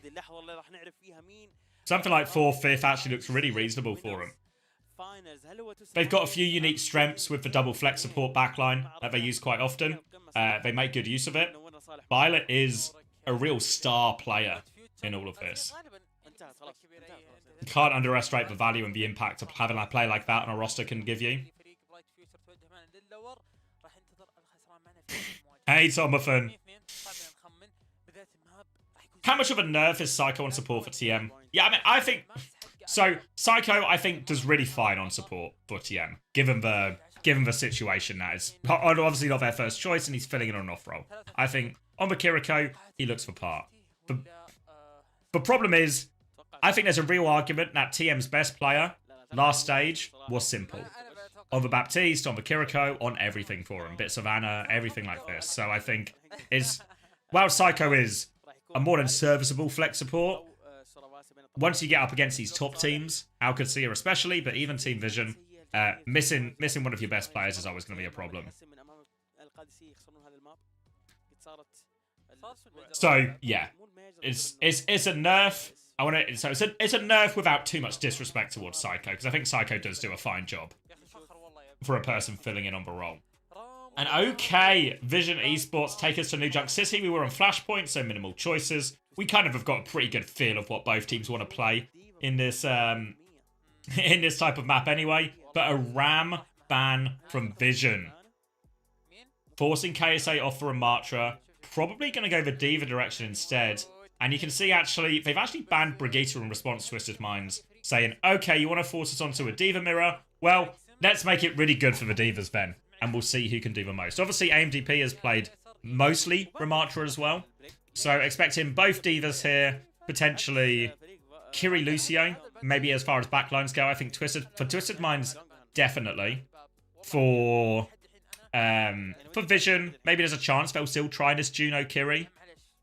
In theory, it should be very vulnerable to a Diva, but they've been playing it a lot. We'll see if they try and make it work here.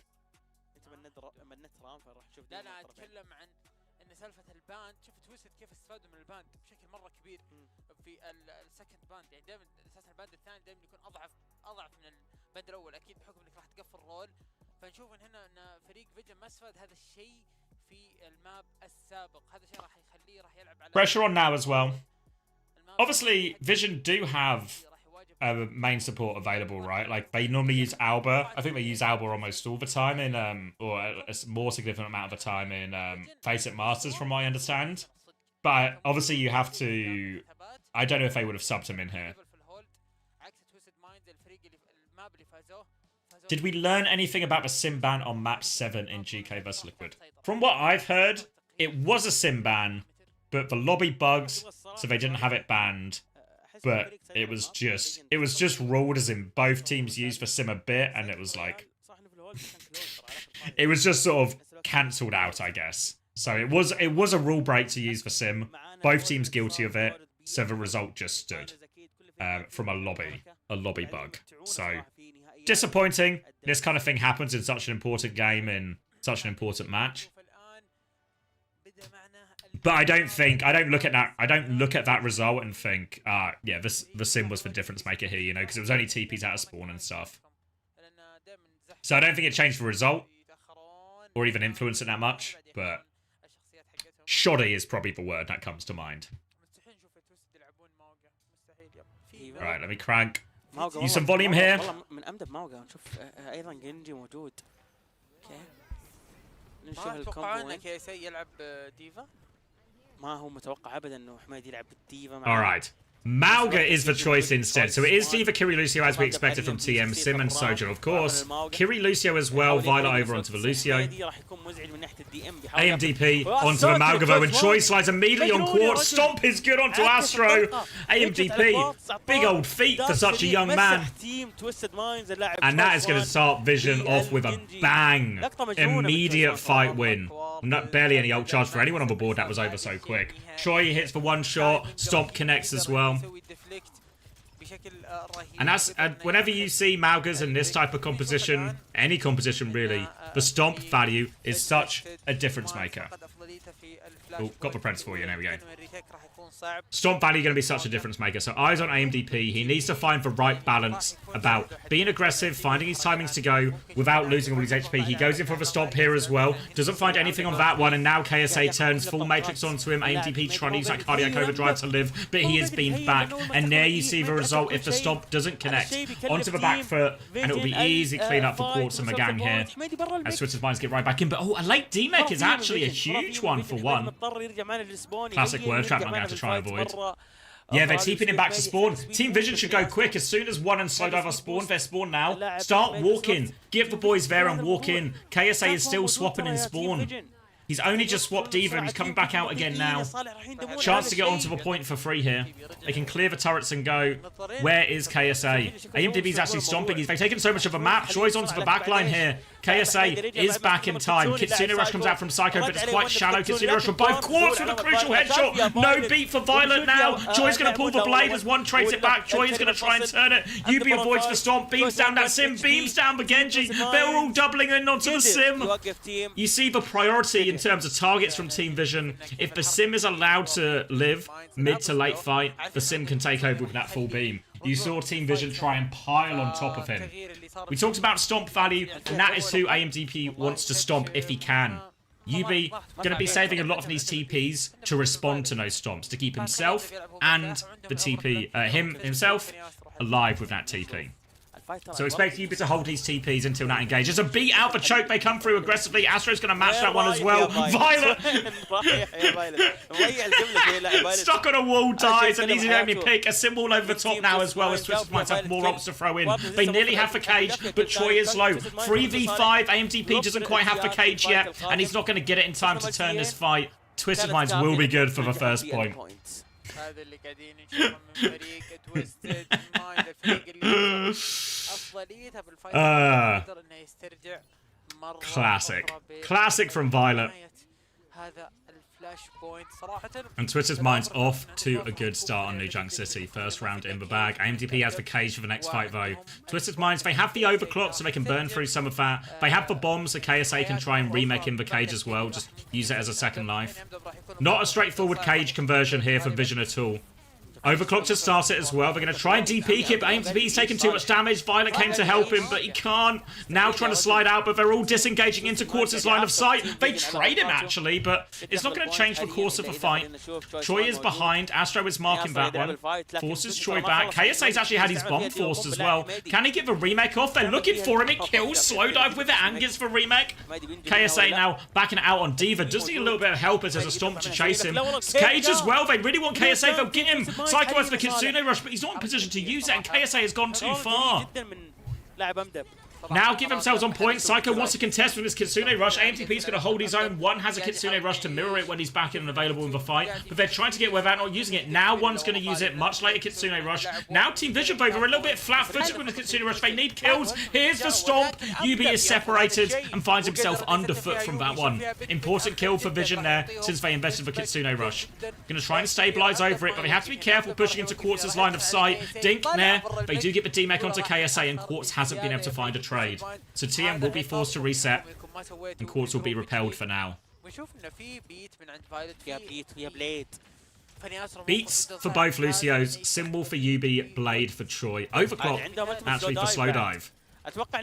Team Vision looking for their opportunity, holding forward. Can even maybe overclock early, try and force this beat out, and then set up Troy for a Blade versus no beat. Slowdive's looking for it now. AMTP's going to threaten in, but they flip the map here. Twisted Minds a step ahead, but now Slowdive overclock on the far side, looking for it. Symbol comes out in response to that. Beat meets the Blade as well. Violet matches his foe, so we're all out of ultimates. Quartz nearly has the overclock, but Violet dies during all of this as well. AMTP has slowed it down underneath. TM have the flip. Stop comes back in, but Suzu is good from Psycho. That'll make short work of the Malga. And didn't get the layering quite right there, Vision. They had the overclock that forced out the Symbol. And then they forced out Astro's beat with the Blade. I thought Violet was going to try and hold the Blade a little bit more. Swap now from Troy onto the Tracer. Kitsune Rush advantage for Psycho. Only 10% though. Slowdive. Bit of a throwaway of that rail, really. It was a tough one. Quartz will get back out to high ground. Has rail advantage as well. AMDB is going to start touching the point, but you can see Quartz looking for his chance with this overclock. He's got eyes on that backline. Starts it on the Malgavo. Kitsune Rush out. He's just going to keep this high ground position. Violet is going to be caught peeking again. Slowdive hits him with a body shot back with a Kitsune Rush trade. Goes for way of Twisted Mind. So much damage now, and that's going to be 2 in a row for him. And the Malga starting to run out of steam. Diva swap now from AMDP. And Team Vision gonna have to reverse sweep this one to give themselves a chance. Troy onto the sim as well. Team Vision have bitten the bullet. It's a full mirror now. The Twisted Minds will be more than happy with this one. Yubi's got a significant Symbol advantage. Astro with a beat advantage as well. So Dive's going to swing around with a nearly full rail. Looking for his opportunity.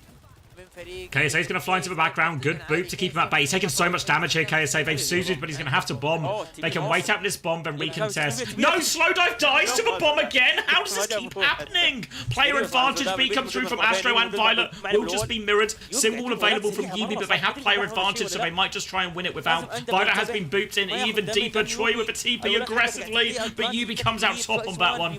And it will be first flip to TM. They convert the player advantage. حاليا قاعد تمشي ل 10 11 12 تويستد ماينز على بعد ثواني من الانتصار. Symbol advantage for Yubi now in this next fight. Was he booped? Yeah, I didn't see the kill credit for him, but maybe he was booped. That would be a little bit of mitigation, I guess. Hopefully it was. We can take another look afterwards. For now, though, let's lock into this next fight, because it is Symbol advantage for Yubi. Psycho's only got the Kitsune Rush. Team Vision aren't far off for the same number of ults, but they need a little bit of time. They've only got time for one more fight. Team Vision have to win this one to keep themselves in the series. Slowdive starts with the overclock. Symbol, just to protect all of Twisted Minds right now. They need Troy to get up to that one. Kitsune Rush comes out from one so they can hold their ground. Psycho will mirror that, but they need this Symbol from Troy. He's slow charging at 86%. We need more Troy. We need the ult. Yubi's throwing out turrets, TP to harass as well. Quartz is going to have the overclock. Troy still does not have this Symbol with TP onto the side. Slowdive is shut down. Quartz with the overclock, it's the finisher. And we just couldn't get this Symbol online from Team Vision. AMDP with a desperation bomb. Remake will be denied. And Twisted Minds sweep New Junk City and seal their spot in the upper bracket final.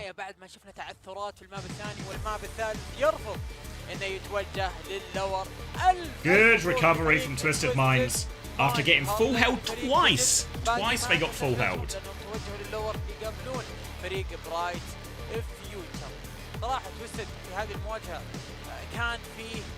Fist bumps all round.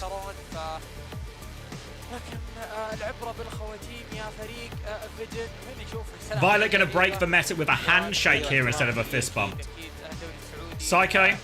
هنا الاساس التنافس الشديد. Asking him about the setup. بصراحه احترام والله للاعبين اللي Giving him some stick.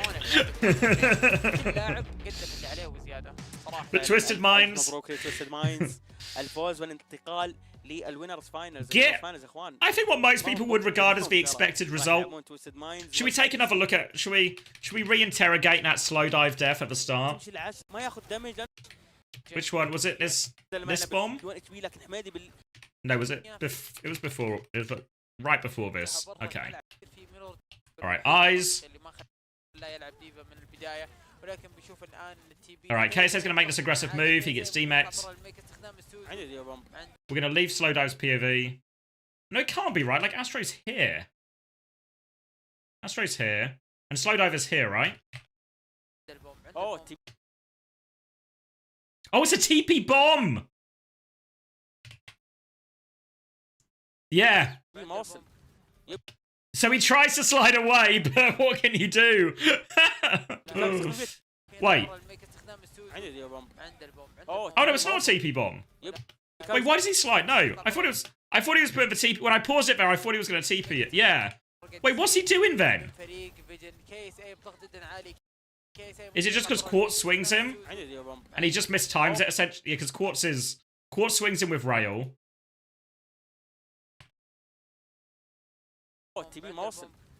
And he just missed. Yeah, no, it is Slow Dive's fault. We were looking. I was like, at first, like people thought he might have been booped. For a second, I thought it was a TP bomb, but none of that's true. It's just, I mean, Quartz does a good job to push for hiding guy, but he just, yeah. He just slides into the bomb.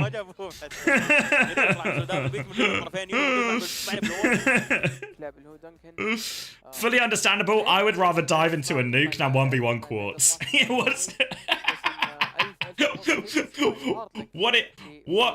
What are your chances of survival? Where are they better? Are they up against an exploding mecha, or just a 1v1 with Quartz? ودي اتكلم عن الجيم، ودي اتكلم عن ماب سيركت رويال. ودي اتكلم عن ما ادري كيف. Easier to survive 1,000 damage from a diva bomb or قاعدين نشوف هذا يمكن اكثر ماب متقارب 1-1-99 بس فازوا في تويستد. Or Quartz with a full rail. صراحة على قولك ماب سيركت رويال صراحة كان ماب مثير للاهتمام. بشوف اللقطات قدامنا وبرضه الشيء المثير للاهتمام انه قاعد تتكلم الماب الثاني انت بنتيجة 3-0. Take the chance with the bomb. Yes. فول هولد.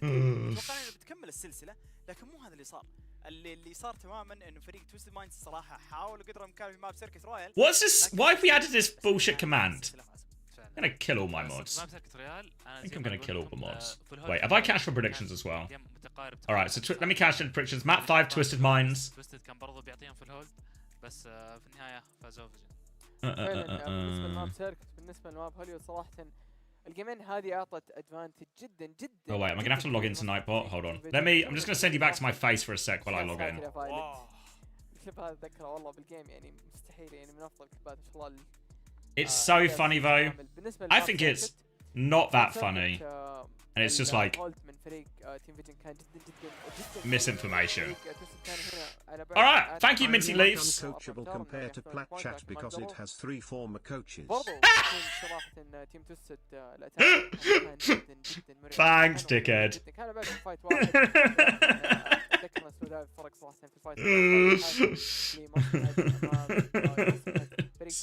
Fuck's sake.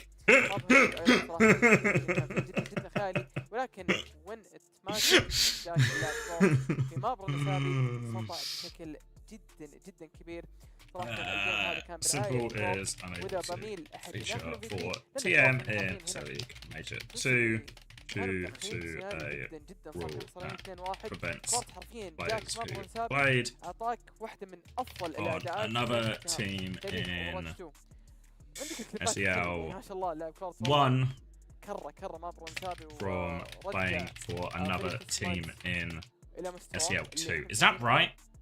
Is that clear? Someone drop a simple command. الماب الحاسم.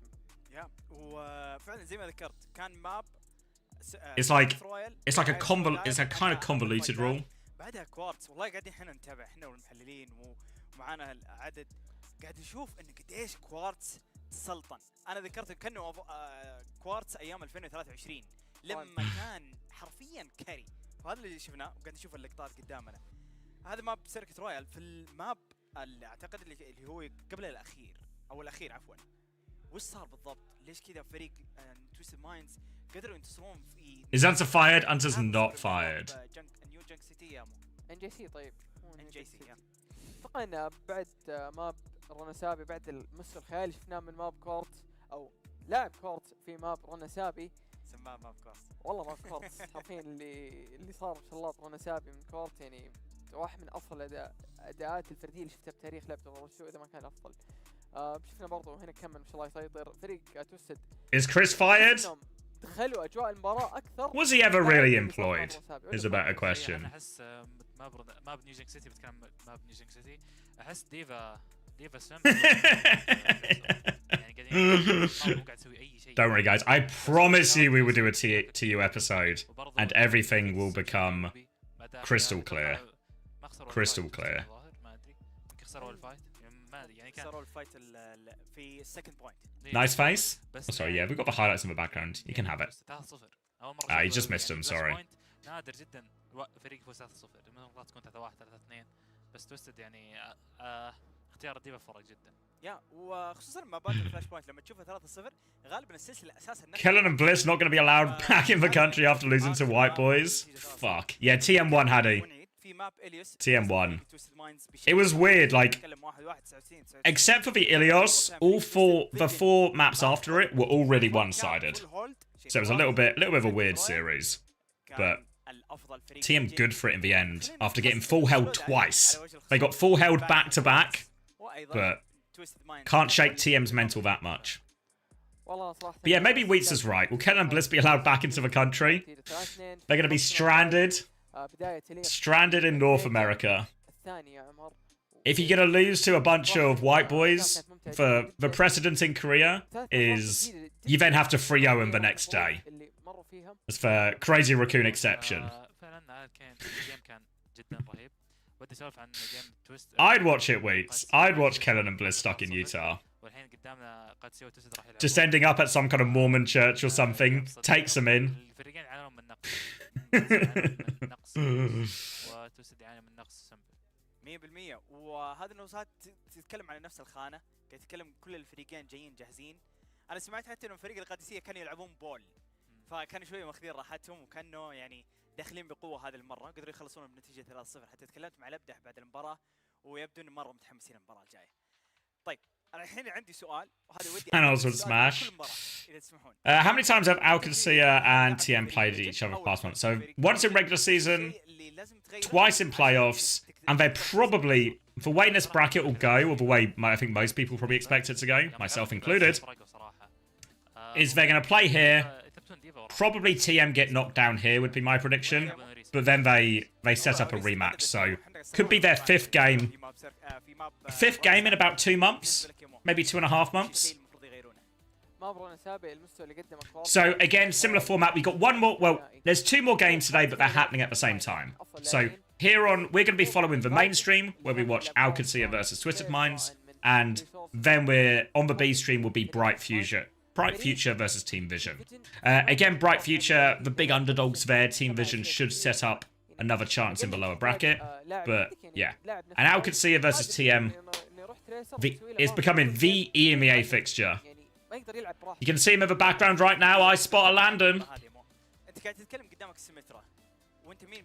Alcacia coming to set up. We probably got a decent chunk of time. While the players set up and everything like that, I presume we'll do walkouts and everything as well.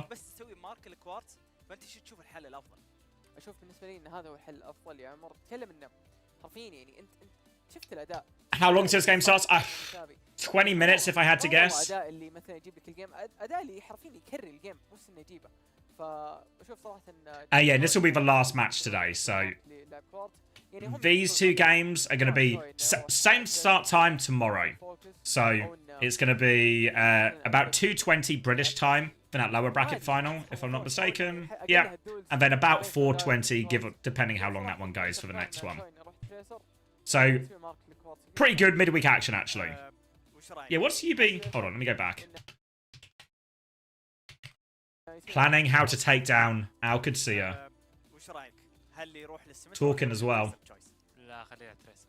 خليه يلعب تريسر. هي عاد خليه يلعب تريسر. انا ممكن كنت الوحيد اختلف معاكم. اوكي انا وياك لاعبين تانك. Obviously, the expectation is not just because Alcacia have been beating them recently, but with Psycho on support, you would expect the gap to get bigger. لما يكون انت عندك سمتر برضه. The fact that they had this really tight game against Team Vision, there's also the question, does this mean Team Vision are close in power level to TM and Alcacia? Or is this just part of the lack of simple impact? والله ألف مبروك لفريق تويستد. Let me get everything updated. Let me change the stream title and that. كان تحليلنا البسيط وباذن الله على بال ما نجهز المباراه الجايه خلونا ناخذ بريك بسيط راجعين لكم على طول. Okay, 20 minutes. I think this will be 20 minutes. 20 minutes until we have walkouts and stuff as well, you know? So will be quite a while. Yeah, Haku was in for their first one as well. I can't remember, I guess Kellex is maybe I'll message Landon. Where is he? Landon. Let's see. He's not online. Oh.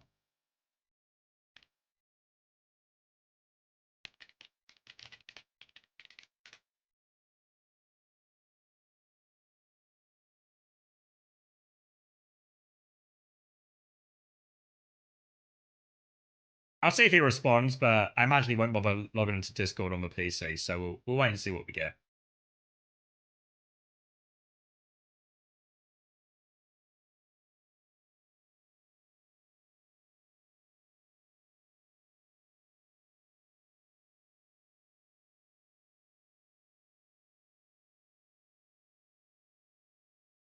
Any chance for fantasy for Esports World Cup? No, unfortunately not. We won't have access to the stats. So I kind of very much pulls the plug on it almost immediately. So current plan for fantasy is we are back for stage 3.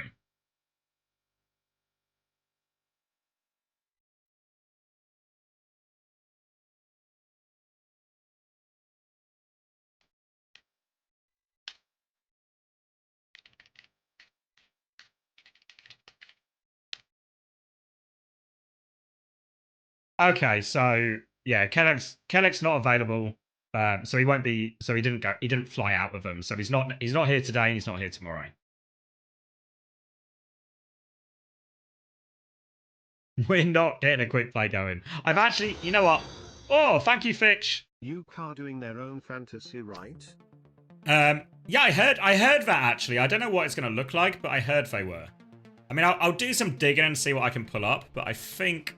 Won't be able to. What I was going to say about the quick play is I actually need to kill the command because my PC can't handle it anymore. With the 2K streaming, I've actually killed quick play potential. Was it worth it? What was it under? Viewer rewards. Rewards? No. Drops? No. Emotes? No. Power up and channel points. Manage channel up. Blah, blah, blah, blah. Community channel, no. Custom rewards. Oh, yeah, I'm disabling it as we speak. Alright, it's off.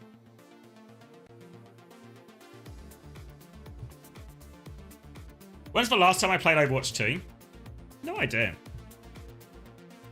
I've disabled it. You can't. When's the last time I played Overwatch 2? Like maybe 2 or 3 months ago. Missed those comp streams you guys today to get one on me, Chris, and Hunter. You know, maybe there's a world back into it after everyone's recent performance. Yeah, Alcad versus TM at the end of this countdown. Will I do? Gonna do power rankings for Esports World Cup again? Yeah. So I think a few things in the works, I guess, for the Esports World Cup. I'll do interviews with the teams and players as best I can. Maybe not all of them, but at least we'll try and make sure we get all of the NA and EMEA teams, and as best I can with the Korean and the foreign language teams. And obviously we're going to do an Uncoachable next week, hopefully, which will be a sort of wrap up of playoffs. And then I don't know what. And then we're definitely going to do an Uncoachable, like a preview for the Esports World Cup. Maybe we'll do one around the time of the Last Chance qualifier as well.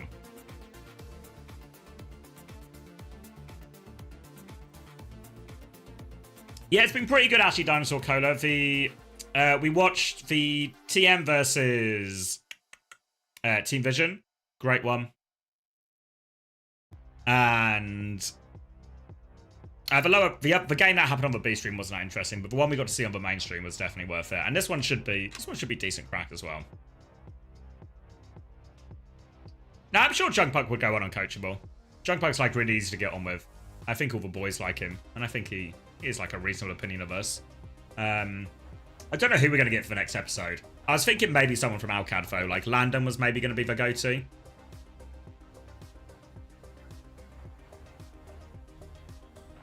But yeah, I'm sure Junkbug would be good for it.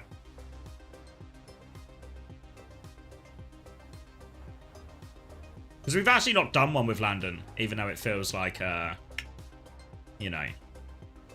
No, not recorded Uncoachable. Currently, all members of Uncoachable are on planes, except for me. So, Chris is on holiday until next week. Hunter is traveling back to Australia. So it'll be next week at some point we'll record.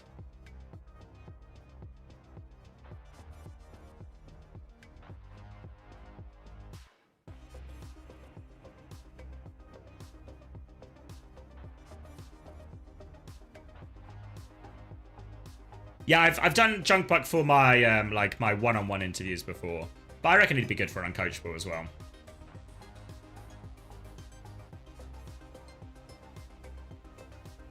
Get Yubi on Uncoachable when TM wins Esports World Cup.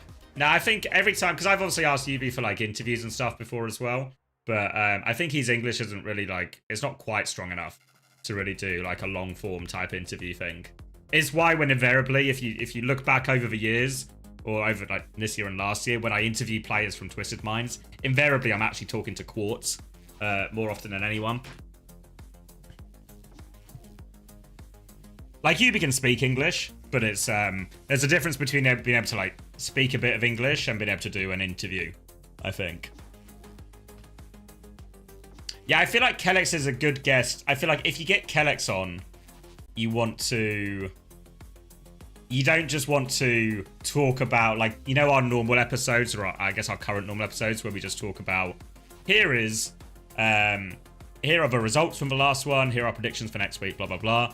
Feels like with Kellex, you want to actually, like, let's go through a few of these iterations, shall we, Kellex? Hire a translator? No, I think a podcast is like impossible to do a podcast if you have to with a translator, you know? Even my interview I did with, if people remember, was it before Stockholm, where I did the interview with Moon, and Pavan very kindly offered to translate for me. But like, translated interviews are always just so much worse, I think. Not the fault of it's just harder, you know? Like with Moon, it's much harder for me to ask follow-up questions, and Pavan isn't really a translator. For those who don't know, Pavan is the manager of Crazy Raccoon. But yeah, like it's useful. It's better than no interview, right? But it's not as good as it would be someone interviewing in their native tongue. And then that's just like a 15-20 minute interview, right? Imagine a 3-hour podcast. Yeah, Kelsey's a good shout. I mean, obviously we have plenty of time. That's why Illusion's better than me. I mean, Illusion, people tell me sometimes I'm the big dog now, but Illusion is the real big dog. There's if you look at the co-streamer numbers, right? I reckon I do pretty well within my region, you know, within EMEA, I do pretty well. But then there's another tier, right? When you hit like Korea and Japan, it's very similar to in Overwatch itself. This is where you have Illusion, you have Tayo here. The person who actually gets closest is actually PGE is the closest to this. PGE can rival these two. But I'm a tier break below this, you know? I'm a tier break below. Those are the streamer power rankings. Just can't close the gap on those bloody Koreans. Nah, PG won't do Uncoachable. We asked him already, but he wasn't interested.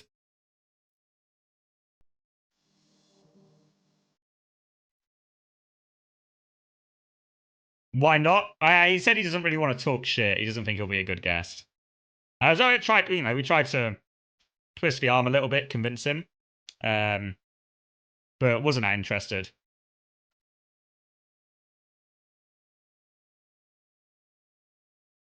Yeah, I think Sugar Free was the same. Sugar Free doesn't have the interest in doing like a 3-hour podcast with us either.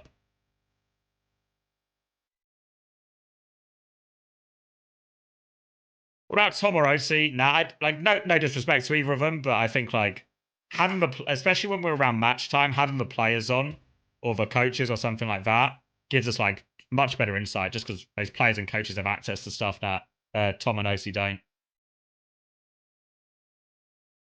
I mean, Course would be. I mean, I feel like Course would be. Like, Course is too nice a guy, I feel like. You know? He's just like happy and polite. I don't know if he'll have too much to say. No, Landon's never been on it. That's why we were thinking potentially Landon for next week. How about Krusty? He said he would come on it at some point. But that was a while ago now, so maybe things have changed. I feel like we need Genji to start winning before we can broach the option with Krusty again. So we need actually, if you want Krusty on Uncoachable, you guys all need to start boosting Genji. You need to get behind him. We need like a big Genji turnaround.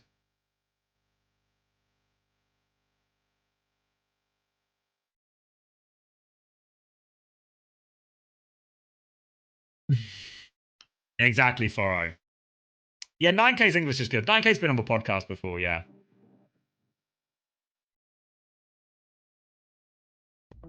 Just on the podcast once, but I've interviewed him as well. 9K's English is good. 9K's a really funny guy as well. Like, the only other one, like in terms of people from like some of the Asia region teams that have like good enough English. Like I think Moby Dick. Actually, no. I know Moby Dick has good enough English, but it's convincing Moby Dick he has good enough English to come on. That's the hard bit. Any T1 player or coach? Probably not.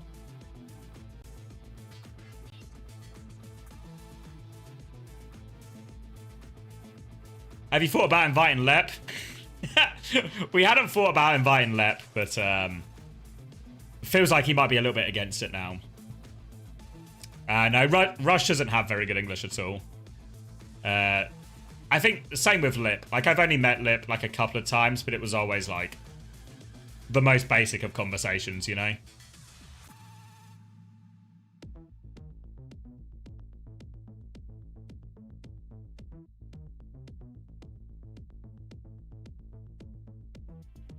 Yeah, I feel like if you like to do a podcast, you have to be properly fluent in English. Do it in Chinese, so when Rush can use these Chinese skills. Yeah. Yeah, sorry, Evan, I missed your question. Was Hunter actually fired from SSG? No, he's still employed. So I think you need like a really high level of English to be able to do like a long form podcast. Especially think about. I mean, I'm sure I have like a good chunk of my viewership is EMEA, right? So I'm sure we have lots of people watching right now where English isn't their first language. Like, I feel like a lot of the humor and the way we talk and we sort of like talk over each other a bit and we're back and forth, I feel like that's really hard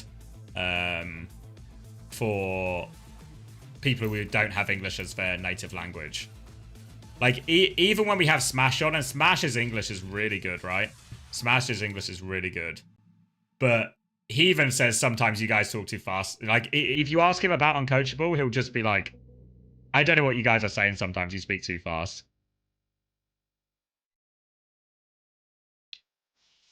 And it was the same as, did I tell you? So it's at my wedding, right? So a lot of my friends, like my sort of tier 2 friendship group, a good chunk of them are Welsh.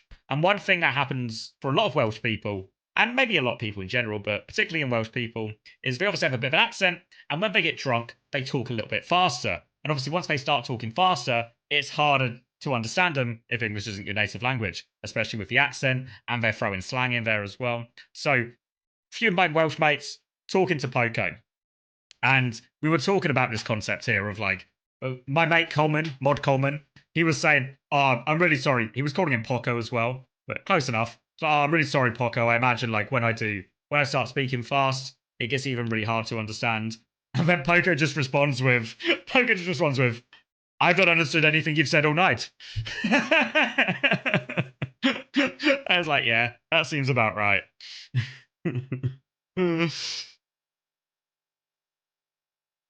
You know, and Poco's English is fluent. You can have like live with Poco. His English is really great, but as soon as you start getting into dialects or people talking quickly, that's when it's tough. And I think I don't think my accent is very strong.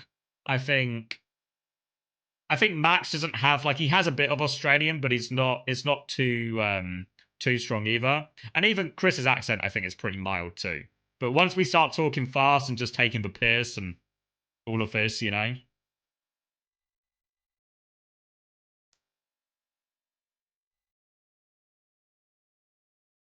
Getting drunker and more Welsh, exactly. Yeah. You can live with Poco. He needs to get away from his missus first. I reckon Poco would come on, but it'd have to be like an Overwatch League story type episode. I'm native English, but moved to the UK recently, and sometimes I've asked other people like repeat things like a few times. Yeah, I mean it's even when it goes both ways because I remember being in Manchester, and they can understand me because like in certain parts of Manchester the accent's quite thick, like thick Mancunian accent. It sort of goes both ways. So even within England, I'm sure it's the same in all countries, right? I always remember the one I can always tell the best. And if anyone's here is Norwegian, from what I understand, there's a big like north-south divide in Norway. From what I understand, the south is the posh area of Norway, and you've got, I guess, what you would call like a softer accent. But once you go further north in Norway, you get into the more rural part, and the accent gets a lot thicker. Same as yes, actually really similar to the UK.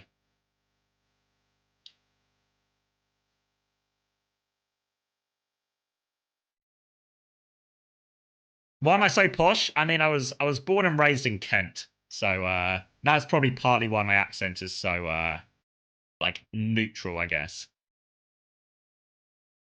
Not Norwegian, but in the fjords. Yeah, I used to play Overwatch with a bunch of Norwegian people, and I could tell. Like one friend who I played with, she was from I forget where it was, but one of like the coastal towns on like the south coast, and she almost had an American accent because she like learned from watching TV and stuff. So her accent can barely even tell she was Norwegian. But then a couple of friends I had who are from the north, there was like some tough. There was like you know when you have to really focus to actually understand what someone's saying. It was that.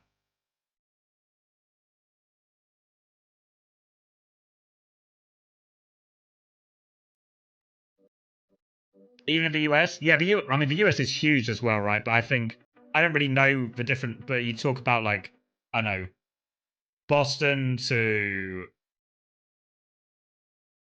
LA, Texas. I don't know, and I'm sure there's also like 20 times that in reality.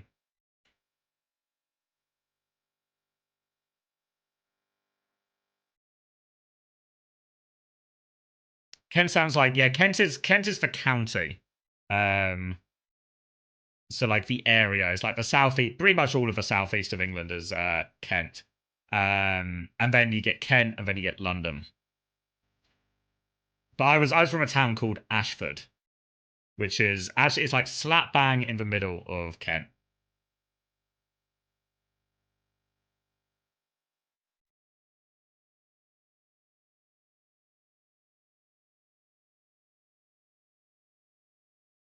Forgot about Surrey. Yeah. Ashford sounds more English, yeah. Ashford twat. Yeah, they used to call Ashford Trashford because of the amount of trash on the streets. Bastards. They were right.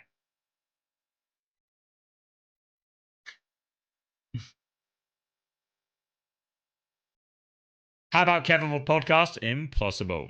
When am I playing TF2 on stream again? I don't know. Like, I'd need to change my stream setup for it, so probably a while. Any news on the Man U new forwards? Do you mean Mbuemo?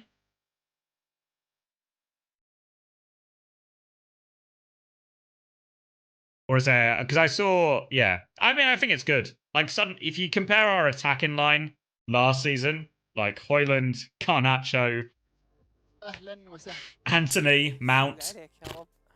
Yeah. No fucking good, right?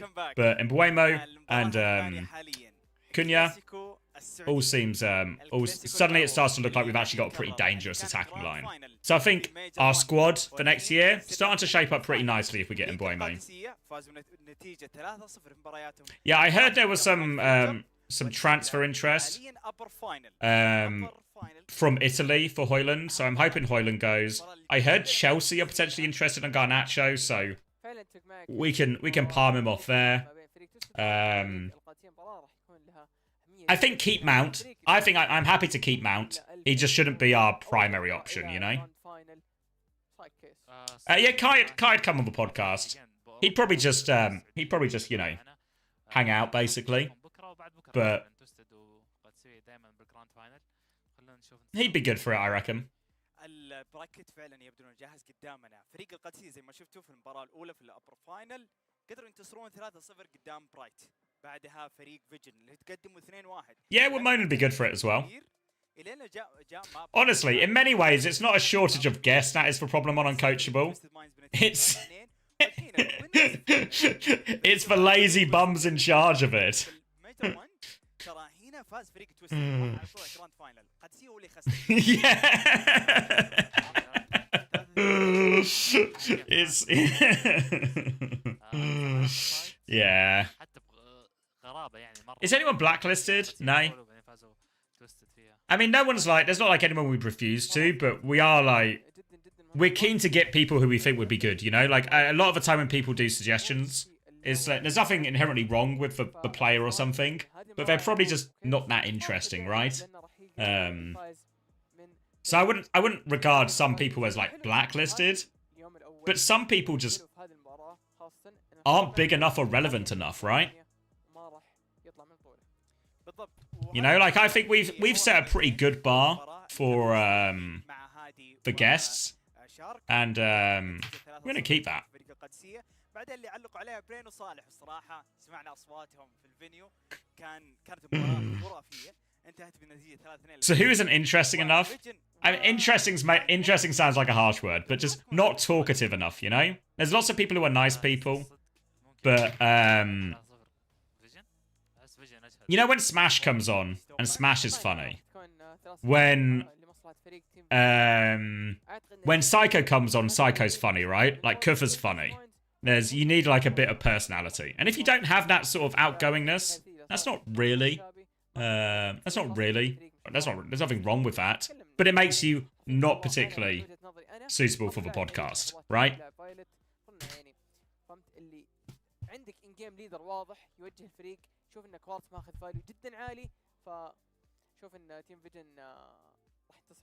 Would ever get any We've had people from Platchat on. Avro and Jacob both done the podcast before. أنا تكلمت مع الكابتن يوبي وقلت له وش السبب الانتصار؟ قال حتى لما نلعب سكريم قدام فريق فيجن ما هو فريق سهل، حتى لما يكون سيبل معانا ما هو فريق سهل. فدائما تنتصر 3-2 ونفس السيناريو. قلت طيب ايش صار بالضبط؟ قال عندهم شوية ضعف. When did we get a Danny interview? We had Danny on twice, and honestly, Danny, 2 good episodes, 2 above average quality episodes from Danny, and they are both our least viewed episodes. So the question, why do you guys not like Danny, huh? Riddle me that.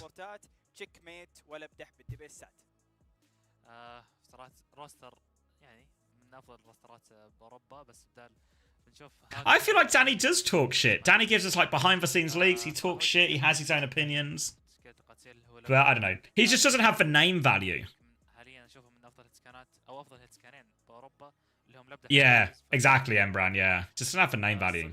من افضل يمكن لبدح مميز عن كوارتز بسورجن احس شفنا بالجراند فاينل لبدح كان جدا. Yeah, I thought. Yeah, Dinosaur Killer says I thought the Jake episode was really good. Like, I think in the Jake episode, we did like there were some funny bits in it, as hopefully always is.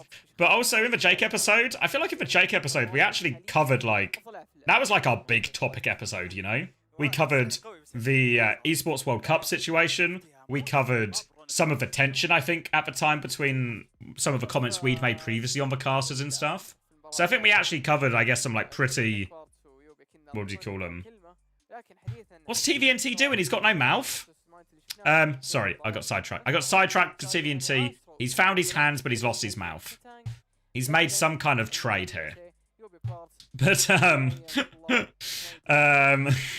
what I was saying was I actually think, yeah, the Jake episode was like a really combination of us hitting some of like the bigger or more, I guess, treacherous is too strong a word, but some of the more, I guess, divisive topics we've done in the podcast, while still having, I guess, some of like what we normally have in the podcast.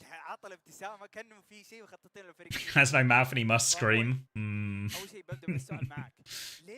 Yeah, so I thought Jake episode was probably one of the episodes I was like, we've done something we don't always do here. And I think we did a pretty decent job at it as well.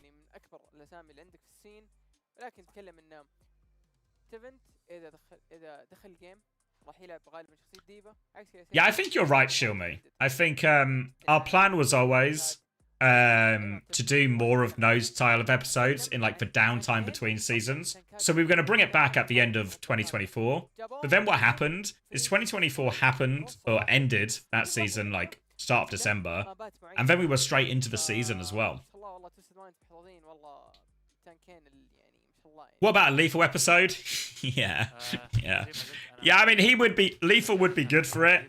We just have to, just have to mentally prepare myself for 3 hours with Lethal. I can do it. TVNT a Tortured Soul? Yeah. I mean, he's going to get some playtime, though. I presume we're maybe going to Ilios. Can we get Wheats on the pod? Yeah, I think Wheats would be good for it.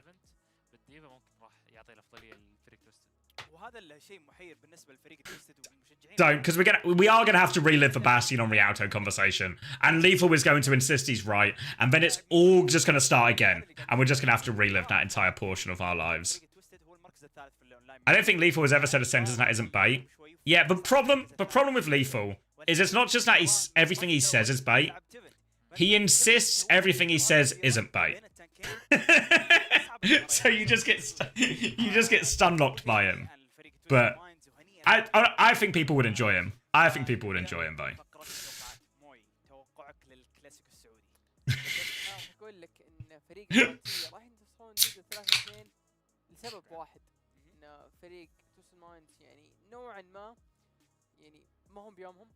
He lost his he was out of college land and he lost his voice and he was still baiting Zero with 5 words he can say. I feel like that is the worst possible combo, right? Lethal, someone who is internally baiting, and I've only met Zero a couple of times and like maybe like an interview here or there, but my impression is Zero is just like a good earnest young man, you know? Who just too trusting, just give Lethal the benefit of the doubt way more times than he deserves.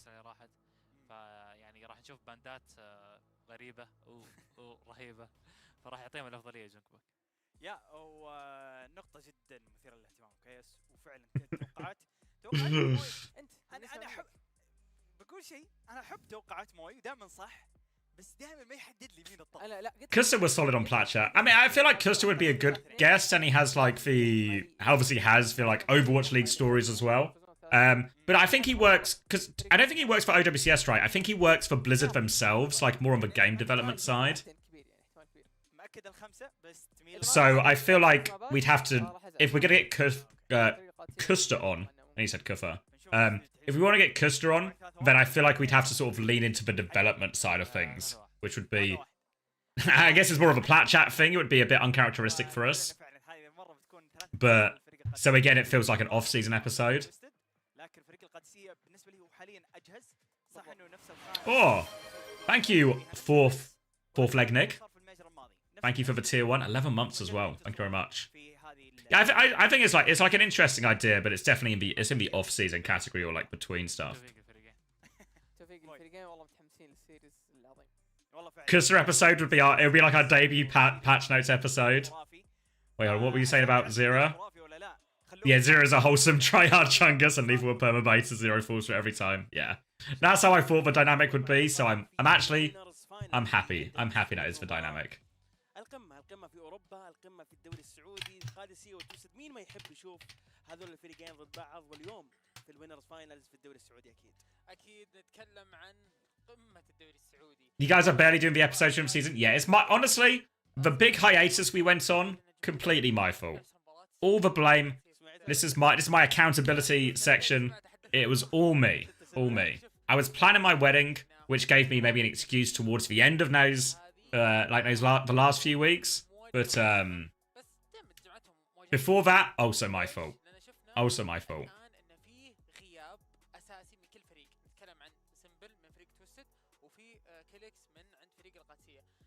I was at COD Champs with my friend who knows Adam, as in Australian Adam, and as per usual, every time we all went to the bar, I asked him about what happened this season, and he basically said he wanted to be in the season, but the money was too shit. I asked him if he would ever go on and coach, but he said it wasn't his thing. Yeah, that's, to be honest, I've spoke to Adam a few times because we nearly signed Adam. If it is Australian Adam that we're thinking of, because we nearly signed Adam on London at one point, and then we didn't. I think he went to Florida. It was when he went to Florida instead. I think we were interested in signing him, but then we got Poco, and Adam went to Florida. Oh, different. Oh, that makes more sense, right? Oh, Adam, owner of Toronto. Yes, that makes more sense.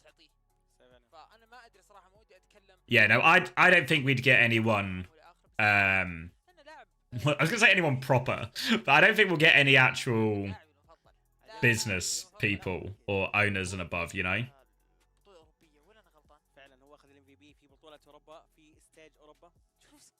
London signing Toronto Adam would be huge.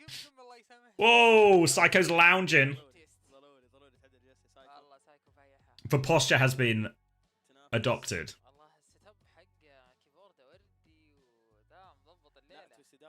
You should get the 4th place coach of every region on Uncoachable.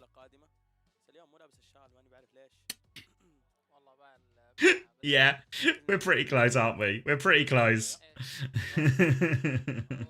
Where is the scarf? It seems like he might have lied to us about the scarf. So... Gamble? Oh, good shout. Good reminder. Let's see.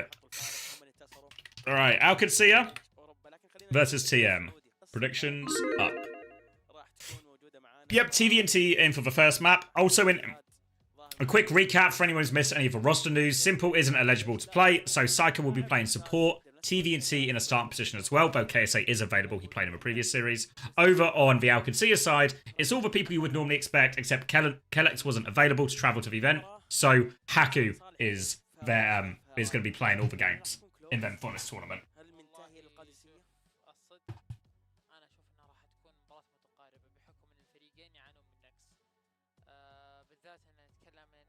Too old for such a long flight, yeah. Psycho does not have the scarf as well.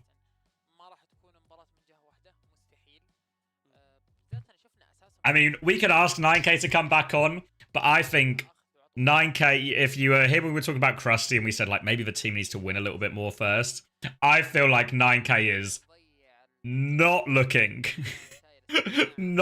to do too many prying interviews anytime soon, let alone enter a room, spend 3 hours on a recorded conversation with 3 people just taking the piss the entire time.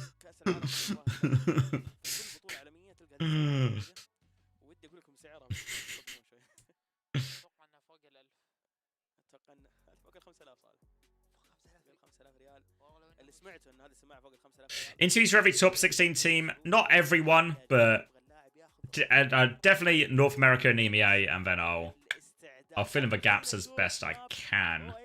Falcon should be possible. Crazy Raccoon are probably willing to do it again, even though it'll be a Pavan special. Maybe Zeta I can get as well. I can twist Moby's arm, I hope. Yeah, the pack team shouldn't be a problem, actually. Yeah, pack team shouldn't be a problem. I'm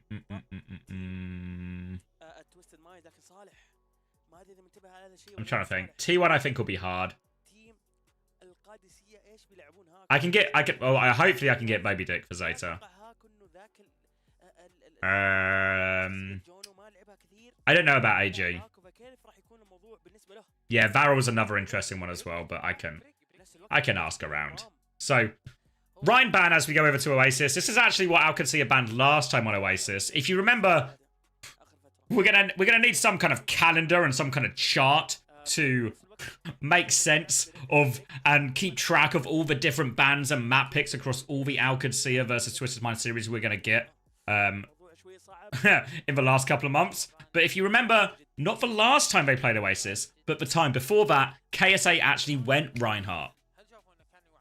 It didn't go very well for him, but that has led to Alcancia now just kind of continuously banning Reinhardt against against Twisted Minds. Lucio ban on the other side from TM does seem like, yeah, I think Gif said it already. Target ban on Haku, right? Haku, best hero is Lucio, and very much been a weak link off-nat hero. It's been a big part of the reason why Kellex has been such an upgrade and added so much to Alcancia. Diva Sim mirrors are so funny. Well, wait, if you don't like Diva Sim mirrors, I've got bad news for you about the next few maps of Overwatch we're going to watch. Is Alcancia versus TM the Falcons versus Yeah, I think so. I think this is really becoming like the EMEA fixture to watch. Obviously, this is a scuffed version because there's no Kellex, there's no Simple, but you know, these teams are going to keep coming to blows time and time again.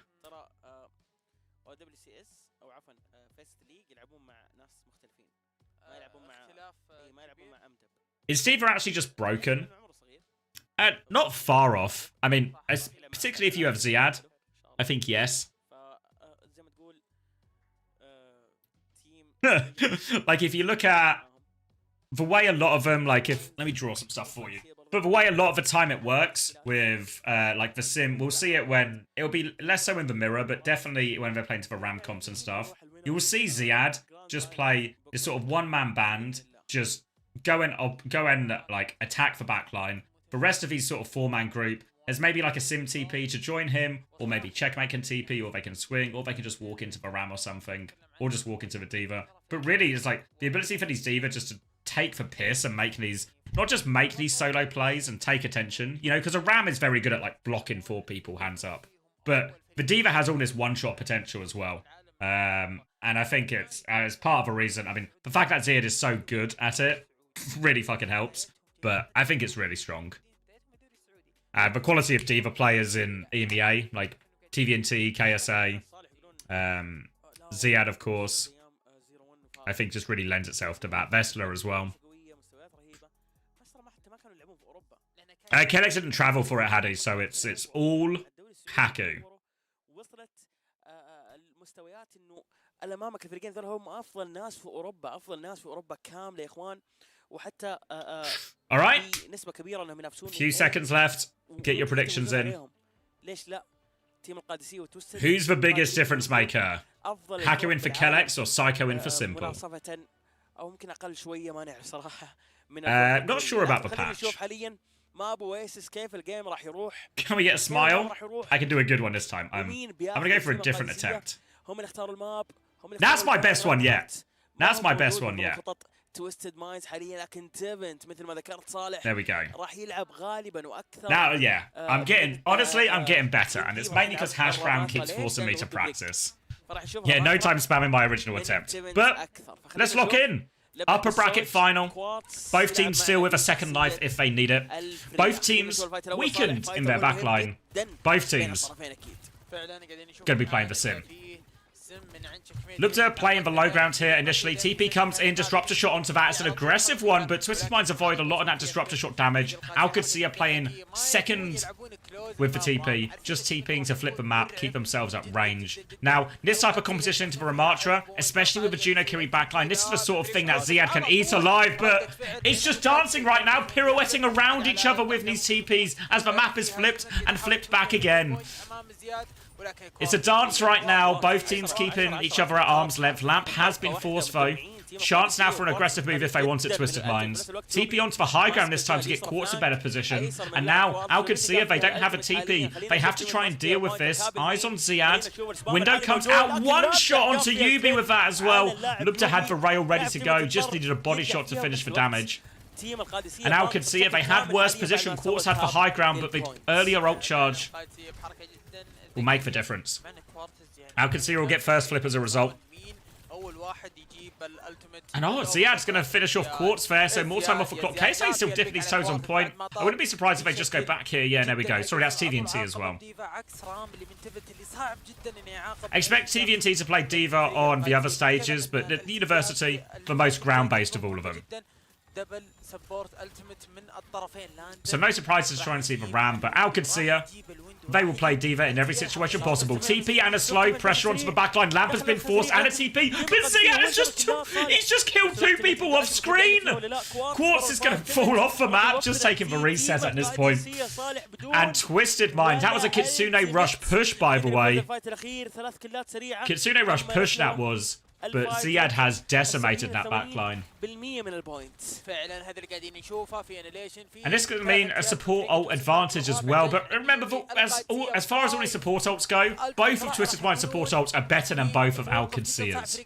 So Haku's really going to have to do a lot. It's going to be a TP to the right-hand side. Simwall comes out. Bowler over the top as well. Counter Simwall from Checkmate. Ziad will be demeked, but has the bomb. Bash, but not in time for the bomb. Haku could have timed that one better. Cancel the blocks if the bomb damage goes through. Doesn't do it, and Quartz wins for the hit scan duel. Now, TP onto point, flipping it. A TP, they rush for backline here. Landon is pushing for it. He's so low, though. Quartz, Psycho, they deal with all the threats. Just need to clean up Checkmate now as well, and they can. And TM get the retake. Ults traded, pretty even. But really, Quartz the difference maker there. Wins an important duel, and that forces Alcadzia to make a quick move, basically, because they're a player down, they'll lose a slow fight. Can they try and equalise that disadvantage quickly? They couldn't. Twisted's mind switched on for it. Quartz is going to be forced to rotate. Oh, he's not going to make it? I don't think he does. Just about make it. I think Psycho or Astro, they must have reached him in time. Now Alcadzia on the enemy side of a point, but no ults to go with just yet. It's a full neutral. TP onto the high ground, but Quartz finds the kill. Quartz is having to be nimble right now because the TPs keep coming his way to try and clear him off, but Quartz avoiding them for the most part so far, and this is going to be integral for TM because Alcadzia, they like to be aggressive, they like to exploit the fact that they have the D.Va with this. Quartz has to be so switched on. He has the bowler for the next fight, and Psycho's going to have the Kitsune Rush. Landon has the window, but as long as the Kitsune Rush and can go over the window, they can win the fight with it. It's going to be a window flip right now, but Psycho doesn't quite have the ult just yet. TVNT is going to deep-hook into the corner. Bowler eaten. Now a chance to go through with Kitsune Rush. It's on the left-hand side as they swing round, but Lubda is just staring at him. It's a one-for-one trade. They're going to clear Yubi's TP so they don't have to worry about a threat. Now they're going to TP to the other side. Astro swings in aggressively, gets the kill. Will get traded right back. Now Yubi, it's a very short TP, but it's going to give him the extra shields. Taken down. Ziad forced to reset. As is Alcadzia, they know they only have one more fight, so a quick reset for Alcad. Annihilation, Simwall for point. Alcadzia are going to have for Simwall and nearly a rally as well. Lubda's going to get this overclock partway through the fight as well. They just need to be careful. Alcadzia keep losing people on these aggressive TPs they're taking. Shield up at the choke. Chance for this TP. Just trying to clear TVNT off. It's a Simwall to walk forward, but TVNT is going to slow it down. They're trying to disengage right now, TM. Yubi's going to get a much later Simwall now. Here it comes back out. Annihilation 2. Haku has for rally. Need that to stay alive. Comes through. Bash out, but Lubda dies on his way to it. But rally doesn't keep him alive at all. The Annihilation runs him over. And TM should be good for this first round. Just Ziad to deal with on point now. Psycho will take care of that, and Twisted might take the first round. هذه الحركة اللي تكلمنا عنها يا اخوان اللي صار بكل اختصار فريق تويستد ما طمع ما شاف انه استخدم الوول شيك ميت ليش اساسا نستخدم الوول؟ احنا عندنا وقت نرجع نحط الوول حق يوبي ناخذ الافضليه 100% نخلي البوم. And okay, I mean that last fight all just came down to the later symbols. Checkmate started with it. I was expecting when they dropped that symbol maybe to see Checkmate drop an aggressive TP with it as well. So then you can make this really aggressive move, but instead of these situations where we saw them, Alcancia do an aggressive TP, lose someone, with the symbol, you've obviously got extra protection, maybe you could last, but they just sort of use it to force point, and this allows Twisted Mind to get a much later ult trade coming through, and the Annihilation and symbol just too much. There probably was more of a chance to survive with Rally there than it seemed like. And it's just going to be one of the dangers. This back Brigitte is going to be very vulnerable to a speedrun TVNT. Going to meet on the coast here right now. It's Diva again for Ziad. More Ram for TVNT. And they have forced him out. In this type of fight where it's just 5 people walking to 5 people, the Ram will be king.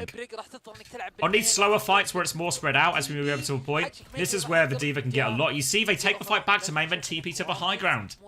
Alcancia have their Baptiste up there now as well, and Twisted Minds are going to play the opposite side of a point. TP swing onto the left-hand side. Can they find any meaningful damage? No. Bolt's coming out. Checkmate's going to do the same on the opposite side. Both teams just probing the angles right now, trying to get opportunities for their hit scans. TP flip comes through again, and now going to take it over. Now a TP behind Landon as well. He's had to lamp himself. Landon's in big trouble, and Ziad's trying to mark the threats. Team are going to be forced back into the cars area. Don't want to give the flip though. Half progress for Alcancia. Last time it was an early window from Landon. That was the difference maker of the first fight, and he's well on his way there, but an aggressive TP. Now Psycho taking the duel. Lupta's going to TP away. Bit of an angle here, but Lupta has to slide out, but he's too quick. He's too slow to do it. Quartz is going to pick 2. Quartz is going to pick 3. We said it was going to come down to these DPS probing the angles, and Quartz good for 3. Now Quartz is going to be hiding with the bowler in this corner as well. Twisted Minds might just try and bait Alcancia to walk forward here. Alcancia, real chance to make some space from this window. Maybe a TP flip to point, but they're here. But bowler, I don't think it was in time. They all TP away from it. They TP to the opposite side. TVNT is there to meet him, but now the window comes out, and Quartz and TVNT, they have to DP, but TVNT, there's a Diva behind him. He has to go the other way. His form's going to run out, and they kill him. Ziad there to cut off the exit, and now he can pocket the rest of his team in. Tank advantage. Twisted Minds might just stall out on point. Lupta's going to clear 1. I think everyone else from TM seems out. Quartz isn't. Everyone else is out though, and that'll be 43%.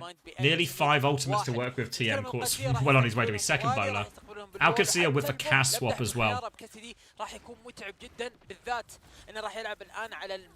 Holding close for now, but there's a TP behind him if they want to back up to the point. I think they're just going to take the ult charge if they can.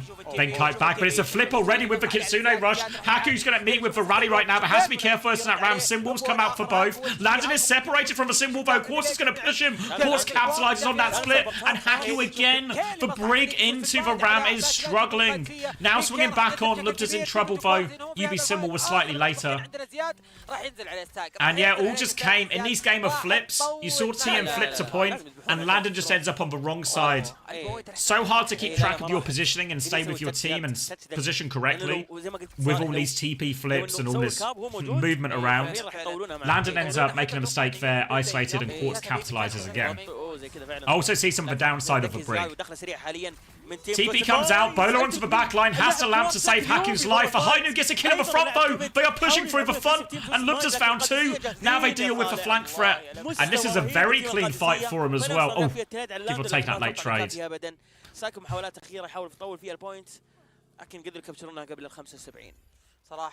Now on point, Psycho's going to reset.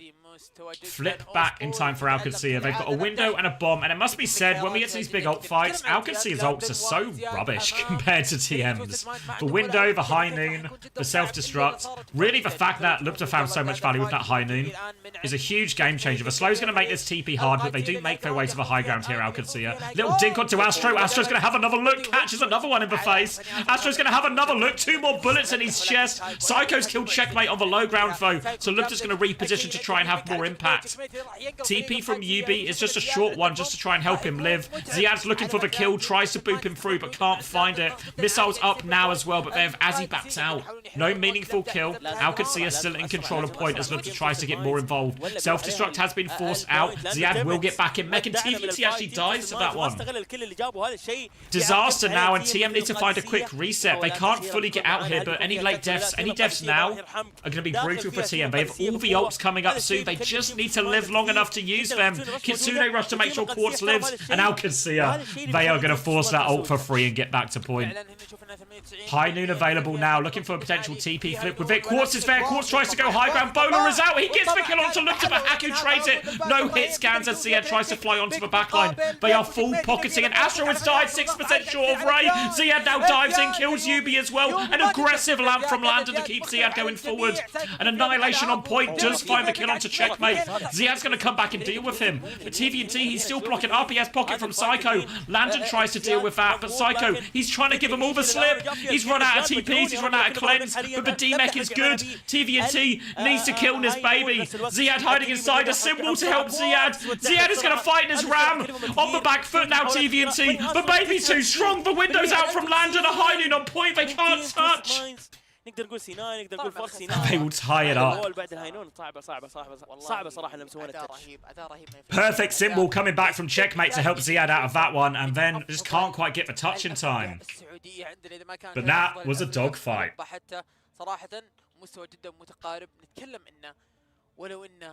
And we go over to Gardens. For all the proverbial marbles. Looks like we're going to see not too many changes here. Lubta looks to be sticking the Cass. So in reality, if I'm the Ramatra, I'm like the looks, really, of this Brig backline. Obviously without the Lucio. I mean, obviously they still got the speed ring, but I don't know if in some ways the Lucio, like Twisted Mind kind of want the Lucio as well. But obviously it's better to, it's more value probably still to get Haku off and force the Bat Brig.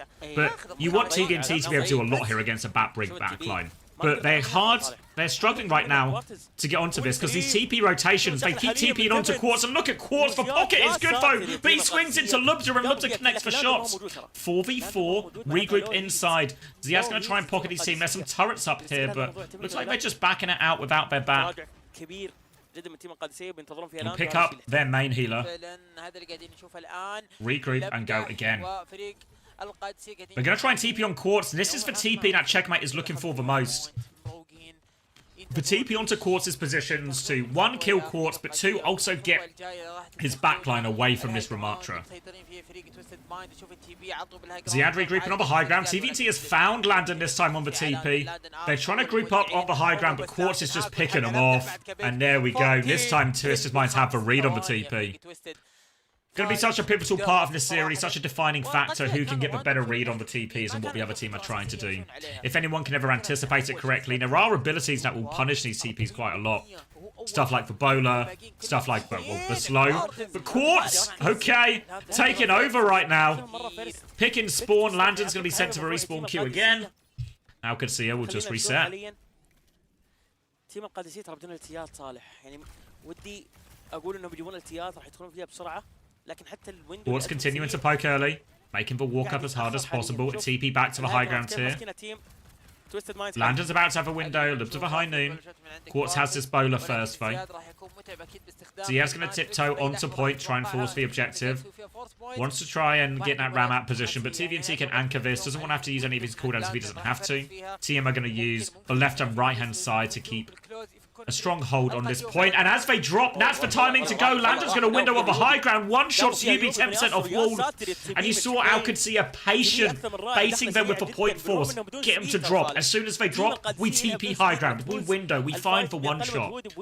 Patient from Alcacia, they manipulate Twisted Mind's position, they wait for that opening, and then immediate action, and they hit their shots. And they win that just before all the big ults for Twisted Minds come up, because Twisted Minds have 4 great ults for fighting on point, more than Alcacia do. So they need getting value out of these less powerful ultimates. For Bomb, for Heinen, for Window is so important for Alcacer in the series. For Heinen, drop comes through, Simwall bashes out, but the Simwall will protect TVNT. He has the Annihilation to keep going as well. Simwall in response for TVNT, he can push it here. He crushes Haku there. And the ult advantage for Ray, the Annihilation. It's a lot. They've used everything, honestly. Ziad's going to die on point. Did hang on to that self-destruct Ziad, and everyone else was already dead. So that's the big 4 used by TM. Thank you, Ayumi, for the tier 1 as well. Thank you very much.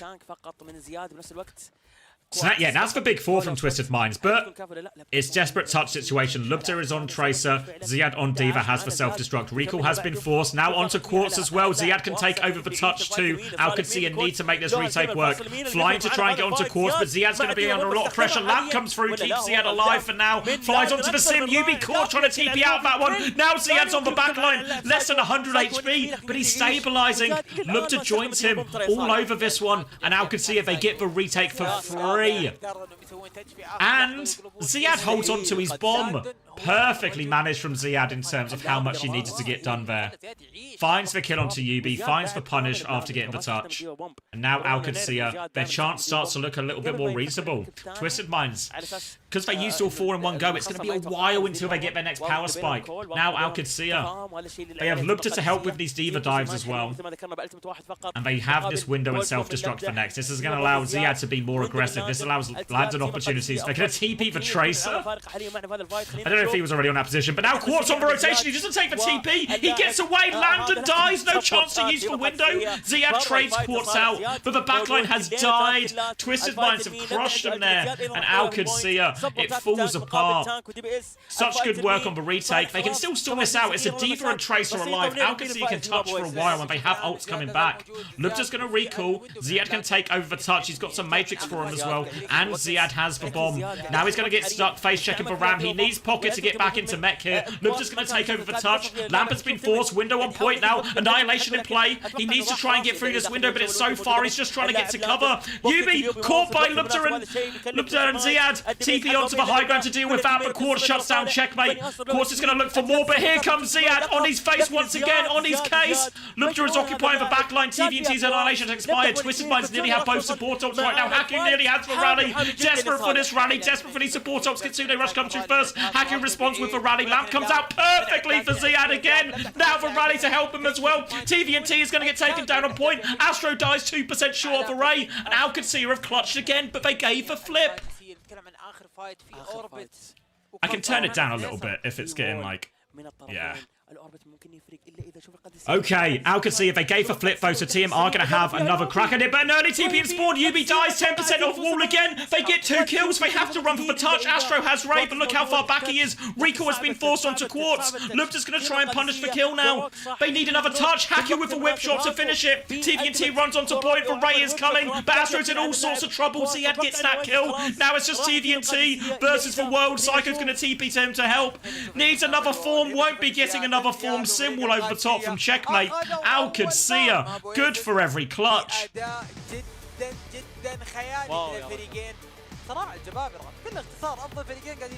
God, and all right. All right.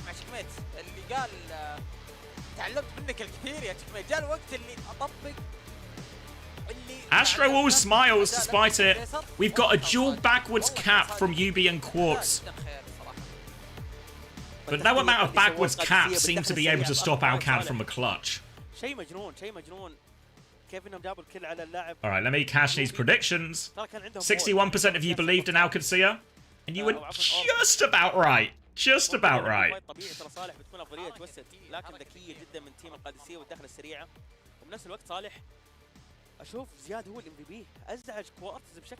How good is Vision? Yeah, Vision went to 5 maps with Twisted Minds as well, so it feels like Vision very much in the mix with these two teams, especially considering both teams are suffering slightly weaker backlines.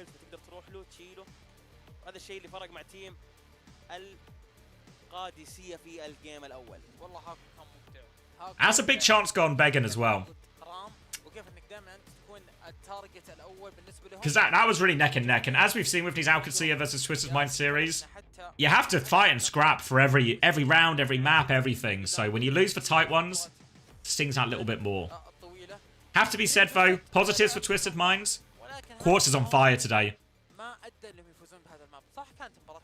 And actually, it didn't feel... I actually felt like, you know, we see both teams outplaying each other with TPs at various times. It feels like they're right there in the mix with them.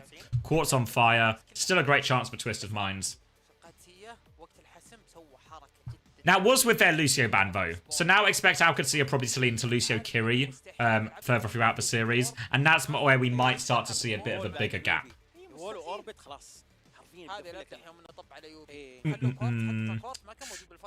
Join towards, yeah, exclamation mark simple, but basically, simple is illegible for this due to Saudi Eleague rules because he played for a different team in stage 1. Bit goofy, but that's why he's not available. And Kellex hasn't travelled with the team, so he's not available here as well. So we won't see him today, or we won't see either of those players today or tomorrow for their respective teams. The rosters that you just saw on your screen, those are the rosters that these teams are committed to. With the TM, still have KSA available if they want him. This doesn't give fantasy points, no. Fantasy, because we're not going to have access to stats for the Esports World Cup, so fantasy has finished. Our winners have been crowned. If you didn't see it, let me bring it up, actually. Well, we got a bit of downtime now. Let me bring it up. But if you didn't see, let me go to my Twitter. This one. So, these are our top 5 winners. And can I just... For those of you who don't... Let me explain if those of you who haven't seen the tweet already. What a finish this was. So, Ylaw had been in the lead for weeks.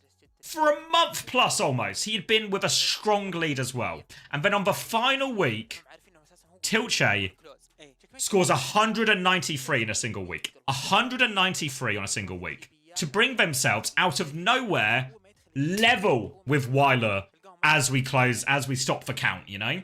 And the tiebreaker in these situations is who has the highest individual week.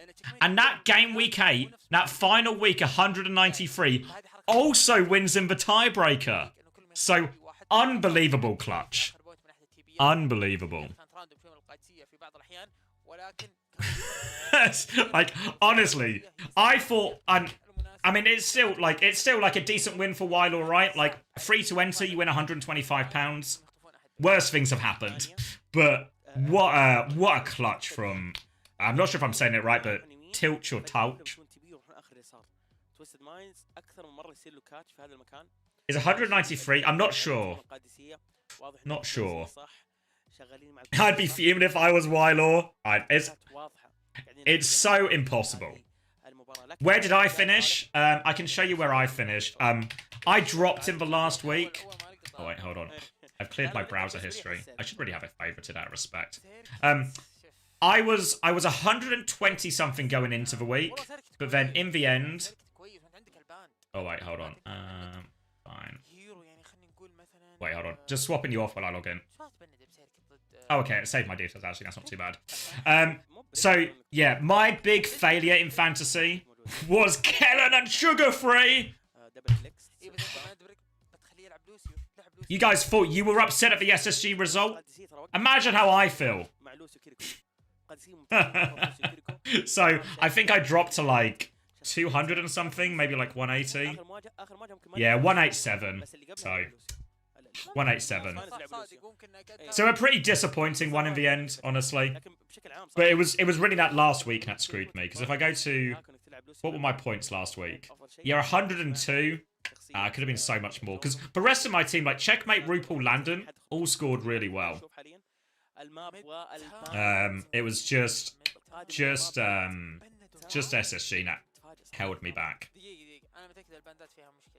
اي ترى اخر مره يا اخوان عشان نكون واضحين ترى باند اوريس اللي استغربناه انا وصالح وقاعدين نسولف فيه ترى كان غلط يا اخي مستحيل توجد بين دون درام مستحيل نسبه درام. I told you Yubi said to pick. Yubi didn't score that well though. I think what I should have done is I had Jwoo, but I thought Sugar Free would get more points. I should have kept Jwoo. And I should have turned Kellen into Ziad instead. Right, if I had done that instead, kept Jwoo, because used to transfer to turn Jayu into sugar-free. But I had Kellen previously as well. So, yeah, if I'd... Oh, he said to pick Jayu? Oh, okay, yeah. But if I had kept Jayu, bought in... I couldn't have bought in Ziad, actually, because of the thing. But maybe I could have bought in... Infected would have been too expensive. Yeah, maybe I would have had to do, like... Yeah, I would have had to figure something out. It wouldn't have quite worked, but yeah. Anyway, let's not get too bogged down in the past, because we are also living in the present. Tracer buff tricks so many people. Yeah. I completely missed it. Do we now have an Overwatch version of fantasy football? Yeah, essentially, yeah. We won't be able to run it for the Esports World Cup, though I think they're doing their own thing. But we are going to bring it back for Stage 3, and we are hoping, should be good, to have Korea available as well. We won't include Korea in NA and EMEA because different tournament formats make it awkward to score, but Korea will be its independent region. No pressure, Toby.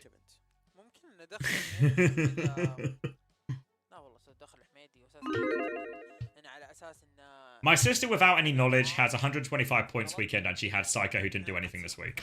Some people just have the gift. Some people just have the gift. Ooh, thanks, mods. Quick gamble then, sorry.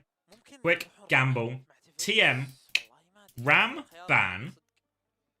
TVNT in, so they want to force the Diva Mirror. Alcacia are going to ban Freya. Force a potential Sojin Mirror. Though Lubta are now, at the moment at least, is hovering that May. We'll see if he walks out of spawn on it. Actually, no, he has walked out of spawn on it, so he's sticking it here. So Alcacia with the Ram ban. This is a bit weird, because normally it's Alcacia who use the Ramatra ban against Twisted Minds to force them into the Diva Mirror and then play this sort of sim-May comp. Ah, it was the wrong way round. Okay. That explains it. That seems more reasonable. Okay. So, Twisted Minds are going to ban Freya, partly because they want to protect the DPS, to allow Yubi to keep playing sim. But now it's going to leave for Ramban open, and Alcacia are going to force the Diva Mirror. But Twisted Minds, I think, don't actually mind this either, honestly, because they've got TVNT in, and once they did that, it did feel closer. Lots of attention now onto Psycho and Haku, the stand-ins in the backline. And lots of eyes on... Wait, TVNT's going Monkey? I have serious concerns about whether he's... When he gets Primal and we see if he's got any hands, I think I know what the answer's going to be. I mean, the comp from Alcacia is designed to beat up a Diva. So, what's one way to solve that? Stop having a Diva, and it's a clean shot from Quartz to open this one up. Now, they double down, they drop into him, but Ziad immediately demeched. Great shot from Quartz. And I mean, honestly, I like the comp swap. I think Winston's good into Diva. And this type of mirror, Winston pretty good into Sim. Ziad can't really... What's Ziad going to swap onto here, you know? The Ram would be better, but obviously Alcacia have banned it. This is clever from Twisted Minds. All you have to do is believe in the TVNT Winston, and suddenly it's possible. I guarantee you, Alcacia not expecting this. Defensive bubble from TVNT as they all group up. Look at this beat difference. Astro has the beat. Haku halfway there. Beat push comes in now aggressively onto it, swinging onto the back line. Ziad's going to die going for the bomb as well, thanks to that beat over health. They're going to flood forward now. No trades. And the Winston was always the answer. I guess. Kitsune rush for both teams now. Haku will be getting that beat charge up. But as you can see, Lubta, of course, started on the May, swapped to the Sojin, way behind on the overclock charge. There's an option here for Twisted Minds to start with the overclock, try and force an earlier ult out of Alcacia, and then just have more to go in the layers. Lubta, no, full rail on high ground, has been TP'd into position, but he can't find them. They're all just underneath right now, Twisted Minds. TVNT's going to swing out with the bubble, just using his bubble to brawl now. Symbol in response to that Kitsune rush, and their own one. And TVNT all over it. Both hit scans go down. Horse didn't get a chance, but TVNT, he's nearly got the hands. Eyes on TVNT, a primal clutch. He drops it. Checkmate is down immediately, but Landon wins the duel. He emotes as well. TVNT comes. Landon still gets away. Landon, full BM. Doesn't care, another fight still going on. Emotes on Psycho's corpse. We'll be able to get out of that one as well. TVNT can't trade it. And the primal comes to nothing. Huge play from Landon. And now Alcacia have a bit of space and stabilization to work with, and they have a beat. But look at Astro's beat. He's already at 68%. He's going to lap Haku. Overclock for Quartz if they want to start the fight, but might be a TP just to try and navigate some space for him as well. TP onto the high ground, they swing out aggressively. Yubi's booms in, the beat in response to this as well. Quartz is far back with the overclock, they try and TP out of it. TP back in from Quartz, boom onto checkmate, but Quartz can't connect the shot. Even trade of ultimates now. Beat for beat. Lubta's going to drop the overclock though. No beat to respond with this one, remember. Self-destruct out as well. Can Lubta chase anything down? Needs a kill right now. First one's going to be Matrix. Just damage into the Diva now. Nothing but Ziad has found Yubi with that. They're so low. Kitsune rush over the top. And that should finish the job from Landon. Late D-Mech. They can stagger out the Baby Diva here as well. And yeah, but I don't know why they... Honestly, I don't know why they swapped the Winston. He's not going to be the best Winston, right? We can all agree that. I think I can get behind the comp. Alright, early aggressive play here from Alcacia. They have the TP back on point if they want to disengage. Yep, they're going to TP back to the high ground. Looks like Haku maybe didn't get it cleanly, but he can still wrap around and get back to the team. Psycho's got a Kitsune rush advantage, but there's also a Symbol trade to come in. They're playing aggressively again. TP flip, it's only Quartz and TV who take it though. Everyone else has died. Hoping for a trade if they can here, but... not looking like it, and they'll be forced to reset. TVNT will be able to reset himself quicker off the turret as well. 2 minutes left for Twisted Minds on their attack for second point, and they are coming up to all 5 ultimates. Alcacia, not far behind, but they just need a little bit. But they're holding close right now. They want to catch Twisted Minds without their TP before they're ready. Big damage onto Astro, but no, Lubta kills it with a Disruptor shot. I thought Astro was going to live, but he can't. And Alcacia, they TP out. It's a hit and run. Kitsune Rush even came there as well, and Alcacia streets ahead right now. They swing back in as the Kitsune Rush fades. Twisted Minds under pressure. Will they use more ults? They're trying to weather this Kitsune Rush storm. They drop the self-destruct. Ziad has one of his own though. Will drop that bomb and regroup with his team. Lubta finds an important kill onto Astro. That's the beat out of the fight. Lubta's going to keep swinging now. TP available. More pressure onto the point. Checkmate's got the off angle. He kills 2 with the help of Ziad. And that's for D-Mech. And Alcacia, they've just found another gear. A faster pace, an up tempo. And Twisted Minds are struggling to keep up right now. Quartz in trouble. Haku will win that one. And now, Symbol overclock beat still to go. Same for Twisted Minds. But they are being held at the spawn. Only 1 minute left. Twisted Minds need to find a way to break through this. TP there, flip. Only a couple of them take it. Beat comes through. The rest of them follow. Beat's going to be matched. Lubta with the overclock though. Quartz gets shut down and his. Lubta's overclocked us more.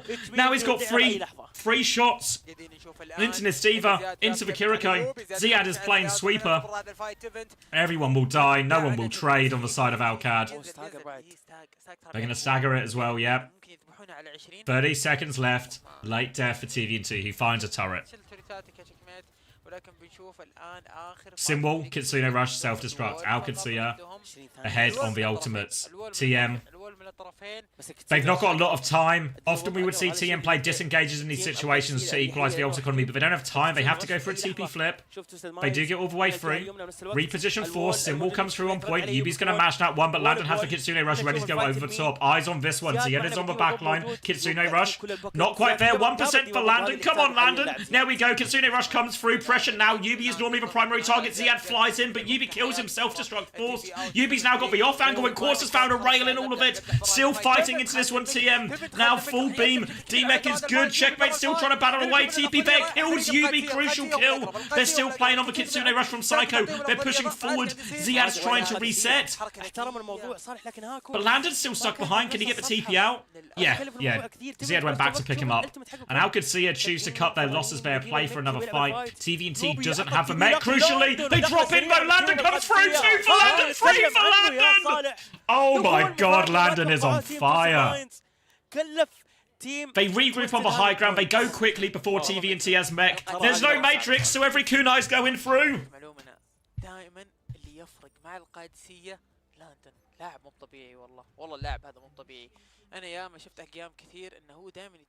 Insane from Landon.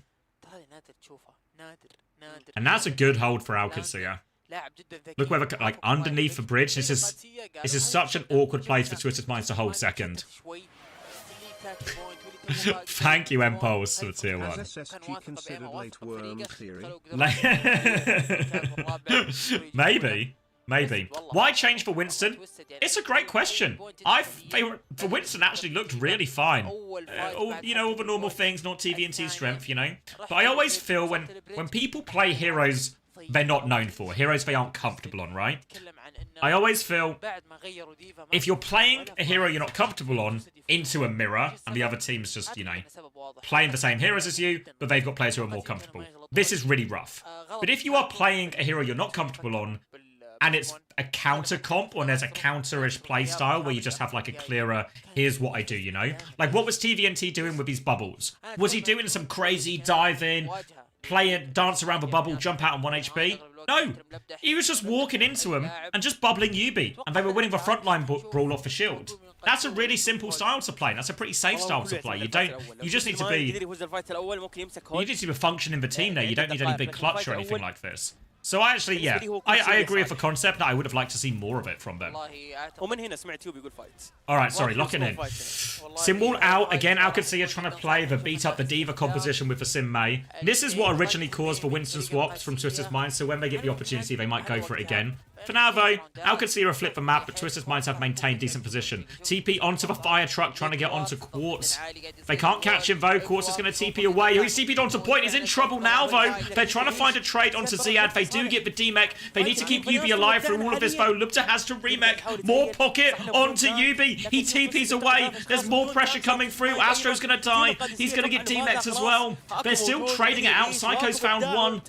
But they will get it over the line in the end.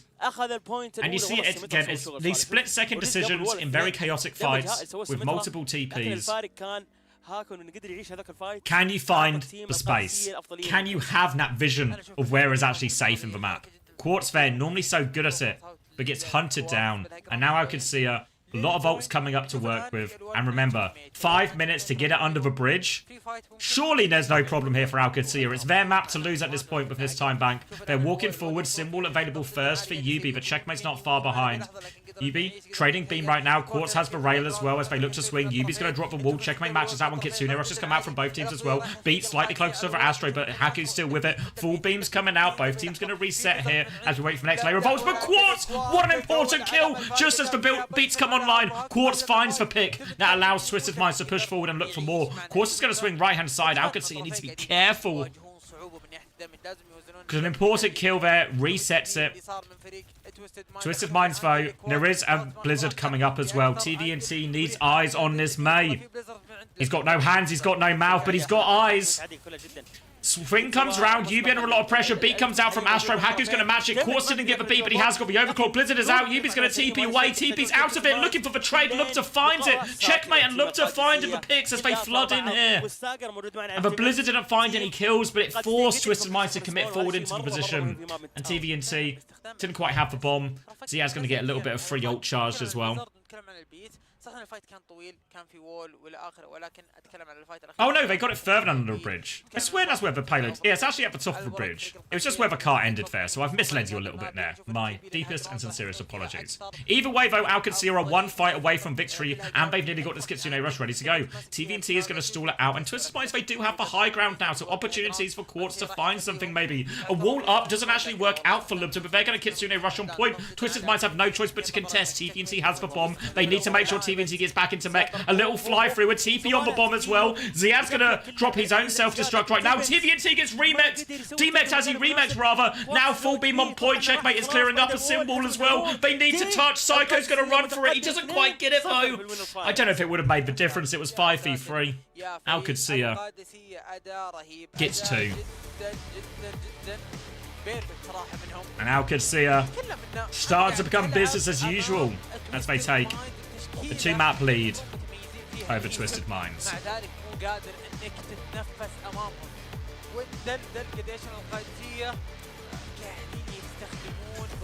Why did TVNT bomb so early? Yeah, I presume he just got D-mexed here. Because there was a Kitsune Rush. I do feel like, I think you're like it's hard, but I do also feel like there was surely, I don't know if there was a way that actually TVNT should have lived for a little bit longer. I mean, it is double beam, right? It's really hard. Really hard. يتعثرون فريق توس المايند لكن لا والله استخدام الكتوني عند لاند ضغط جدا على تيفن ممكن يطلع برا المك تشيك ميت لا والله استخدام الكتوني عند لاند ضغط جدا على تيفن ممكن يطلع برا. Yeah, you can actually see the moment his mech runs out and he just gets, or his matrix runs out rather, and he just gets one shot actually. I mean, this was always a hard fight, like just wise for TM. This is where you need like, you just need quartz to hit something. I do think if anything there might have been, I mean they try and TP the bomb right, and that was kind of their play.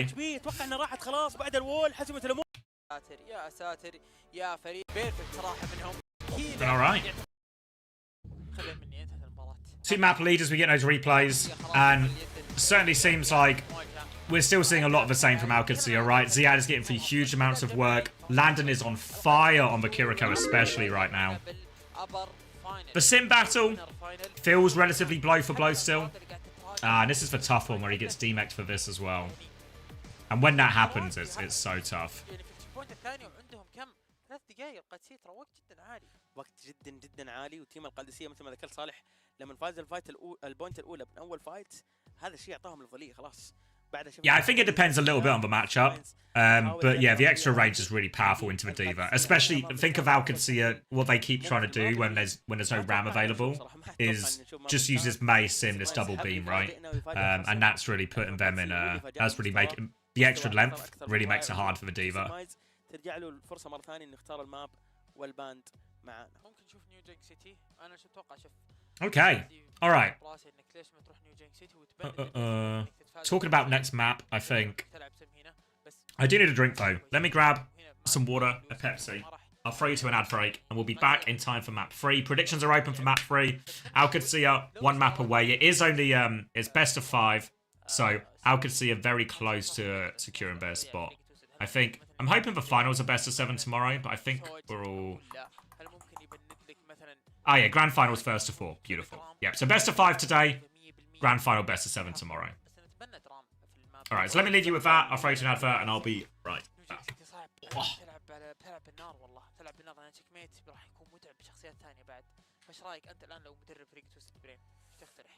والله غالبا راح اروح الماب سيركت وبند مثلا كيريكو كذا بيضطرون تيم القادسيه باب احسن اني بنيت باب بدايه ان لاندن بيضطر انك انت مثلا اوكي بيلعبون كيريكو لوسيو شوفنا قديش مستواهم قوي وكيريكو لوسيو انا ما ودي انه تيم القادسيه يلعب اذا سالتني كاني كوتش لتويستد ماينز اذا لعبوا تويستد او عفوا لعبوا القادسيه كيريكو لوسيو راح تكون مزعجه جدا بنفس الوقت القادسيه برضو عندهم خيارات في حال انت بنت والله تصدق خياراتهم قلت شويه في حال انت بنت او لعبت ماب سيرك ترى ما يديهم بندور رام صح شيء ايجابي تويست بعد ممكن تبني طيب ديفا بين ديفا ماب سيركت ديفا ما راح يلعبون ديفا بسيركت تيم القادسيه هم اول فريق اساسا صار يلعب ديفا ماب سيركت وصار كل حركه التي بي مع تشيك ميت صح البوينت الاولى تي بي وفول ماتريكس وتشيك ميت بني ديفا راح تبعثرهم شوي بالذات انهم حاليا صار لهم سبليت شوي من ناحيه البراكتس انه كانوا متعودين يلعبون جون وفجاه يعني يدخلون لوسيو بس اغلب الوقت جونو الان لا راح يلعبون مع بريك مضطرين يلعبون مع بريك او لوسيو فخلينا نقول نوعا ما فريق تويستد مايند لازم يستغل هذا الشيء لازم يكون باندا ذكي ولازم انه يضرب القادسيه في الماب هذا بحيث انه يقدر يسترجع ثقته في هذا السيريس بالذات انك تتعثر 3-0 يعتبر شيء جدا صعب. اكيد تويستد مايند حاليا متاخر بالنتيجه 2-0 من امام القادسيه اللي يفوز هذا الجيم يروح معنا للجراند فاينلز غدا في الدوري السعودي فاكيد ان تيم القادسيه وتويستد مايند يحتاجون بريك ونرجع لكم باذن الله بعد البريك.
I was rushing.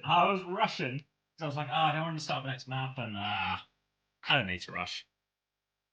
I didn't need to rush, did I? Who won Midtown? Alcacia, and it was pretty comfortable, wasn't it?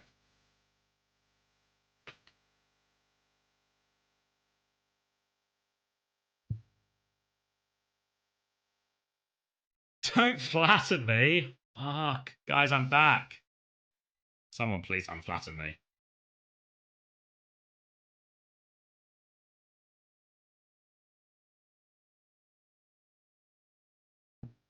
Will Vision play again? Yes. Oh, actually, we should check in, because Vision are playing in the lower bracket semi at the moment. يعني ما شاء الله Can we get a score update? كامل. Oh, they're only one map in. خصوصا الباك لاين الصراحه بايلوت الان فرص معانا بشكل جدا Where is it? كبير خصوصا بالاتياف I know it is. الفاينل وينر almost boy يفوزون فيه على فريق المان. ف انا من ترى المستقبل زي ما قلت الاشياء هذه تصير زي ما شفنا. I'm blind when there is. Is there a pause or something? هو اللي بيتأهل ولكن خلينا نقول ايش ناقص تيم برايت فيوتشر على اساس انه يتأهل. What shampoo or conditioner do I use? Have a guess. معناته على هم فيجن عندهم الادفانتج بس ما هو مو بشرط انهم هم اللي متعانين بس هم عندهم الادفانتج. Why are you blind? جايين من جيم Don't know. Combination of age and bad genetics, I reckon. almost بغوا يفوزون فيه على فريق تويستد مايند. ف يعني هم جايين بنفسية افضل جايين باداء افضل بينما فريق بايت فيوتشر شفناهم كيف تعثروا قدام فريق القادسية لكن فريق بايت فيوتشر البوزيشن الحالي حقهم ولكن نلاحظ هنا انت انه قاعد يحاول يحسم البوينت الاولى لصالح. Am I going to be at the Esports World Cup? Don't know. If they ask me to work it, I'll say yes. If they don't, then I'll just co-stream it from home. Because there's two options. One, I'm asked to work it, and I'm really excited because it'll be a big opportunity, and that'll be really cool. Nicer cast, officially. If not, then I think we've probably got... I've got some plans. I've got some plans for a co-stream that will go pretty hard. Luckily, a few of my mates have done me a great favour by shitting the proverbial bed with their teams and might be available. So we might have some kind of uncoachable stack for an Esports World Cup stream. So now I think that'd go pretty hard, right? That'd go pretty hard, no? Me and Hunter casting, Chrissy on the desk. Maybe get a couple of other people in. I mean, I've got some ideas for the desks. Obviously, Chrissy is a must. But then get a few other people who didn't make it. You know, I think double the wine budget now. Yeah. Hope I'm not invited to go then. Cheers. Yeah, you guys actually have to root against my interests. الصراحه هنا نشوف فعلا نفس ما ذكرت انه ثلاث الكيات يمديهم يسوون هولد بالراحه حرفيا ولكن هنا نشوف انه بوزيشن فريق برايت فيوتشر مره جبار خلاص برو بليز نزل بالالتيميت ولكن استفاد منه سرعان ما The streams of extra guests. Yeah, well, I was thinking, I've not spoken to anyone yet, so this is all just thinking out loud. But I think Backbone would be keen to do it. Obviously, Hadi will be available as well. I was thinking Crispy as well. If you've been watching my streams for a while, maybe if you watched the Esports World Cup last year, Crispy came on for a bit. For the Hangzhou Major, Crispy was on for bits of it as well. And I think people normally enjoy all of them, really, when those guys are on. So maybe we could get some kind of Crispy backers type desk, Hadi as well, if he wants to. And then me and Hunter cast. I feel like that would be pretty hard. لكن يقدر يسوي كونتست لان البوينت خلاص على الاوفر تايم سلو دايف ياخذ فك رهيب على NB قدروا ياخذون البوينت الاول مصلحه. Can I build a studio as well? صراحه ابدعوا في الماب هذا او البوينت هذا، يعني اداء صراحه جبار. Get Kyan as well. You get Kyan. There's always room for Kai. I have high views when I watch Saudi Eleague. Yeah, I mean, good teams playing, right? Good games.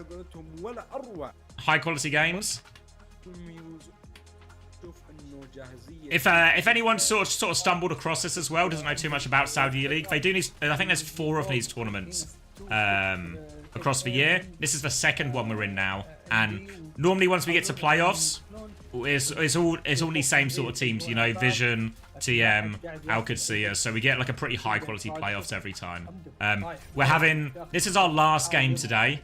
Obviously there's the lower bracket happening at the same time, but our last slot of games. But it's the lower bracket final and grand final tomorrow around a similar time. So if you enjoy watching these games, there's gonna be more of them as well.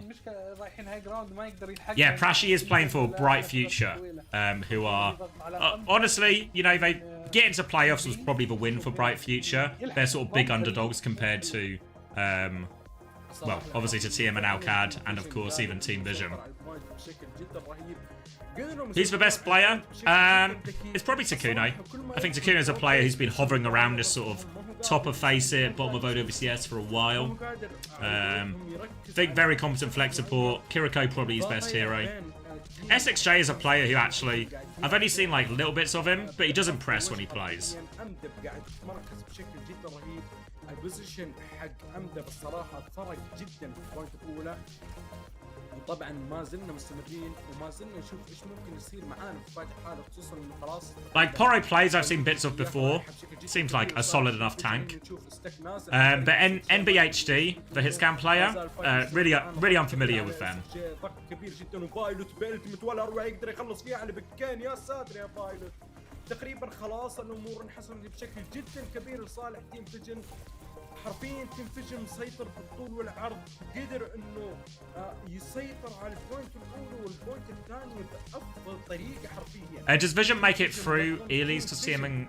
Yeah, so it's not called E-League, but there was another tournament called the Saudi ESL Challenge, where Vision finished first, but TM and Alcacia finished above him. And the winner of the Saudi ESL thing qualifies for the last chance qualifier. But obviously, because Alcacia and TM, who finished above Vision, have gone straight to the Esports World Cup, they don't need to go to the last chance qualifier. Which means Vision, the slot gets passed down, basically.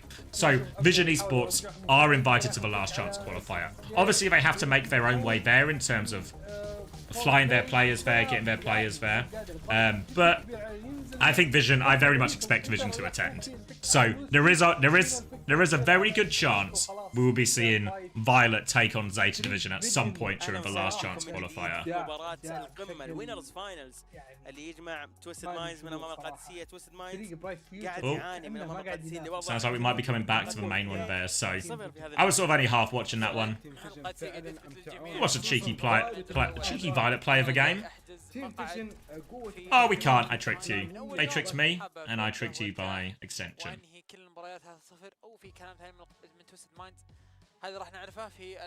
LCQ is going to be broadcast, yeah. Yeah, anyone can join LCQ, or you can at least you can request an invite, basically. I don't know exactly how they're going to go. Obviously, some teams have been directly invited to the LCQ based on their OWCS finishes or by winning something like the ESL Saudi Challenge. So the teams who have been invited, they're guaranteed a spot. I don't know exactly how it works for the other teams who are applying, who are just like paying for their own way, essentially. I don't know how it exactly works for them. Score check, 2-0 for Alcad. The first map, absolute dogfight. Second map, very comfortable for Alcacia. اي على طول يبشون على طول يصير لها يتوتر يفكه. شفنا بويسس مرتين ترى سواها اذكرها لحد الان سواها مرتين حتى مع من تاون في مره بيتوب بسبون فكتسوني.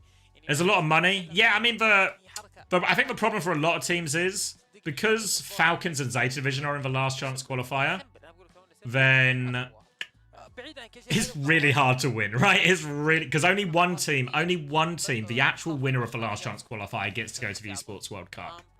So yeah, really hard to justify the visit because even though there's prize money on the line for the last, I think it's like, is it $5 grand, $5.5 grand, even if you come 16th? I think for a lot of the international teams that have to fly their entire 5 players and hotels and all of that, you wouldn't break even. Yeah, like I think it's $5.5 grand dollars. I think it is for 16th spot. Do we know which other teams are heading out now? No. Everything is sort of just off expectations right now.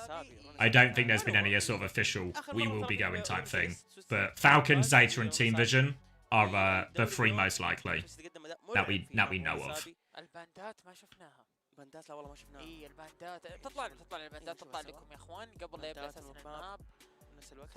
Yeah, so obviously for some teams, like say a team like Vision, who have a bunch of Saudi players already, it means travel costs and expenses much less than say a team like SSG, who would have to fly their players from a combination of America and Korea to get there.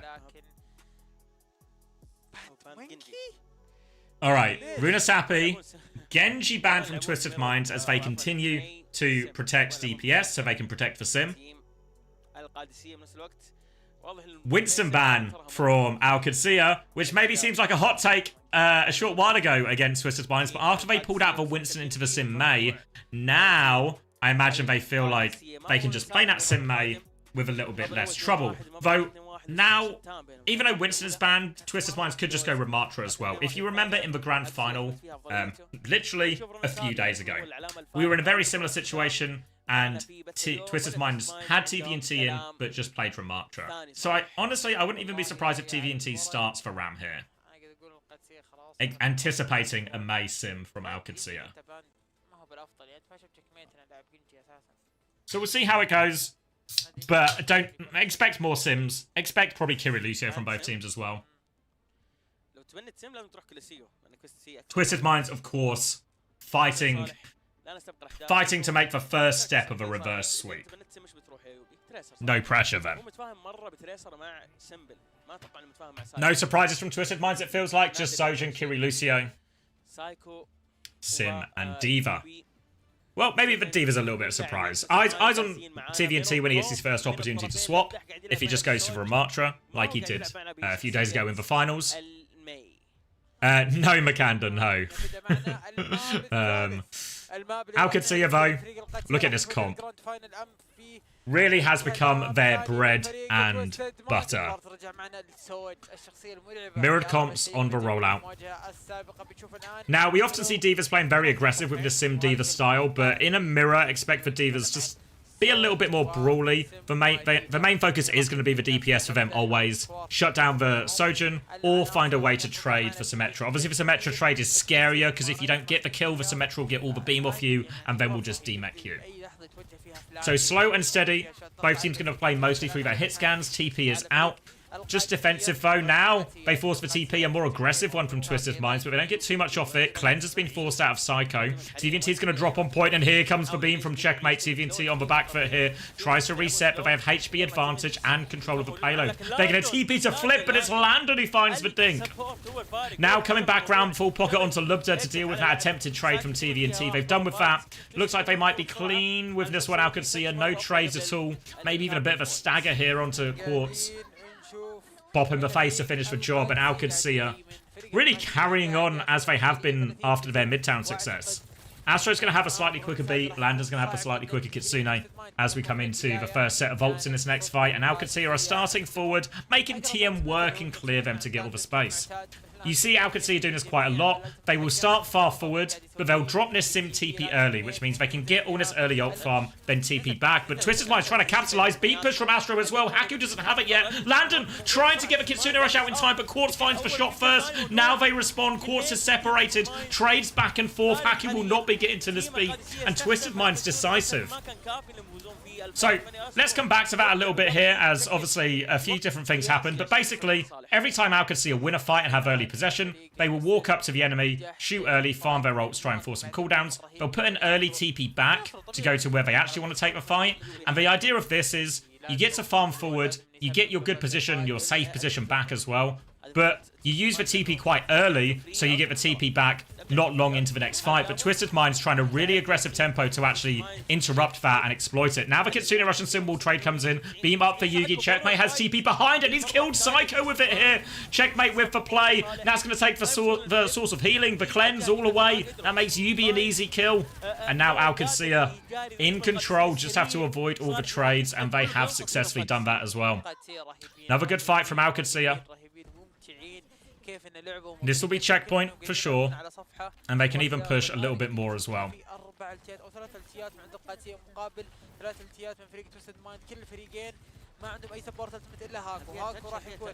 Now swinging back around the corner. Overclock from Lubda. Trying to find something, just pressure, forces for D-Mech. Can they kill the baby? Symbol to save for baby so TVNT can remech. Now they're with that, but Haku has beat advantage, ready to go. Astro isn't far behind, but they've stolen the robot, actually. The robot's walking away. Beat comes through, so Ziad can try and close the distance, but they need kills. They find one. Into the backline, self-destruct is out. But Beat push good in the end. It looked like they were going to be stuck chasing there. Like they wouldn't be able to close the distance, but they do manage to. Important kills coming through. Ziad had to use for self-destruct as well because he was so low when that beat came in. And that will finally be checkpoint. TM squeeze an extra fight out of it. There was a world there where TM has stolen the robot and Astro gets to the beat as well. And then that fight goes really well for Twisted Minds. But this isn't the worst given the situation. Now they come back with Overclock of their own. They can start with Overclock here, maybe even force a Kitsune Rush out of Landa, maybe even get a kill before he gets it if they want. Quartz is swinging in now. Cleanse has been forced. Beat comes through. They try and flood forward. TP to chase for kills. Now they demeg Ziad. That'll be an important one. This allows TVNT to clean everything up as well. One ult used, one fight won. Twisted Minds taking the cart back onto the opponent's side. Kitsune Rush coming back for Landon. Quartz will have the overclock. Expect this very much to be an even trade of ults. Checkmate Symbol will be the difference maker. Choices now for Al Qadsiya. Normally the Symbol is a better response to the overclock than the Kitsune Rush. So if they have the Symbol in time, expect Al Qadsiya to start with that one. For now, though, they're trying to start a bit of an early fight, so Quartz can pop it. They're all kind of grouped up in there. Rail comes out. Kitsune Rush first. They're going to get to the TP. Disengage is good. TVNT is going to get through there as well. Good disengage of the overclock. The perfect shot from Quartz. Kills Checkmate seconds before the wall comes through. Now Quartz will regroup with his team. They can wait out this Symbol. Landon is still trying to push him, but the Symbol is about to fade. And Al Qadsiya, they have to back out of there, but Landon cannot get out. Twisted Minds, whenever they need something, when they need a play. Oh, so reliable is Quartz. They push forward. They're threatening checkpoint. They're looking for a late kill here as well, but I don't think TVNC will be able to find any. Kitsune Rush actually came out there. They tried so hard. I don't know about that Kitsune Rush. Ends up being a wasted Kitsune Rush. They're going to TP to try and deny the cap right now. 1 meter. No, they don't go before. They don't go before it now, and Twisted Minds still threatening it, trying to get back in control. Oh, no, I think they do. No, I think it has gone through. Sorry. Lubda now with the overclock ready to go if he wants it. Going to use it. Yubi doesn't have the Symbol yet. The self-destruct is out. TVNT desperate to get back into Meg, but Lubda connects the shot. No escape for Astro either. And as that trade comes through, Lubda will be cleaning everything up. Double slide back to his team. Desperate not to get traded. Landon is looking. Sorry. Psycho was looking for it, but going to be juked out by Lubda. They've already started moving the payload when it happened as well. And a good overclock, just short of the ults they needed, Twisted Minds. And now it's going to be Twisted Minds retake him with a Symbol. Haku has the beat and Landon nearly a Kitsune Rush. So Al Qadsiya, they can play to disengage it if they want, but their ults really aren't that bad to fight into it. They can drop this beat, even try and kill Yubi through the Symbol. Lubda's going to catch an early rail. Astro's getting very close to his own beat. TP down from Yubi, who TP's backwards. Beat push comes in. Symbol. It's quite far forward throw from Yubi. All of Al Qadsiya are past it. It's a bad wall, but the beat is out in response from Astro. Doesn't catch Yubi, though. The pocket is coming through. Yubi's now safe behind the Symbol. Chases the backline away. Twisted Minds will regain control of the robot. Try and pivot it around. Yubi has to be careful, though. Needs a TP out of there. Pressure onto him. Yubi TP's away. Pocket is good onto him. He stabilizes, regroups, but no, the disruptor shot still finds the kill. TVNT is looking for one of the back, but he can't. And Al Qadsiya, they get it. I thought Yubi had got himself out of dodge with that first TP, but Al Qadsiya didn't give up the chase. And now Alcatsia, serious meters on the board. Kitsune Rush, Symbol, Bomb, all ready to go. Worth noting that it was only a 1-for-1 ult trade versus... a 1-for-2 ult trade there for Alcatsia. So really well handled situation. Gives him a big ult bank for this final fight, or potential final fight. But Quartz! Every time they need a get out of jail, every time they need something, Quartz steps up. And now Alcatsia, I'm not sure if they're going to be willing to invest here. Actually, no, Ziad wants to bomb. Gonna go for the remake. Yubi walks out. He takes some remake damage. He doesn't die though. TVNT's gonna get demech, but so does Ziad. Kitsune Rush from Landon, not enough to save him. Lubda and Yubi gonna kill each other's babies. Overclock now from Lubda to try and finish the job. Over it, TP away from Yubi, trying to find the shot. TP back in. Yubi is dancing behind the robot. Quartz have responded with his own overclock, but there's a symbol back. Quartz can't get much more value. He has to wait for the symbol. Haku's considering chasing it. Lubda's gonna slide in. He takes the kill. Still flooding in here. Twisted Minds. They have a Kitsune Rush to keep fighting. They need their spawns coming back. Lubda's gonna kill. Lubda kill him to Quartz. The TP in. More pocket coming through. Astro's been booted. He gets taken down before B. Sim turrets are trying to fry Lubda, and they are contained at the choke. And Alcatsia, they're just gonna stop the chaos. They're gonna take a breath and reset out the corner. Now looking for more opportunity. Kitsune Rush out. Haku's beat catches everyone as they push back into it. Symbol over the top from Yubi. Alcatsia, nothing left in the bank here. Ult advantage, but Quartz is under a lot of pressure. Look how deep Lubda is going for it. But Quartz has the help from Astro and will be fine. Player advantage now. And Twisted Minds can find a chance to stabilize, avoid any trades as Landon with the final push in here. Astro has beat coming back now. Beat advantage, importantly. Twisted Minds need clean fights here. They need to close this. We're into the final minute and a half.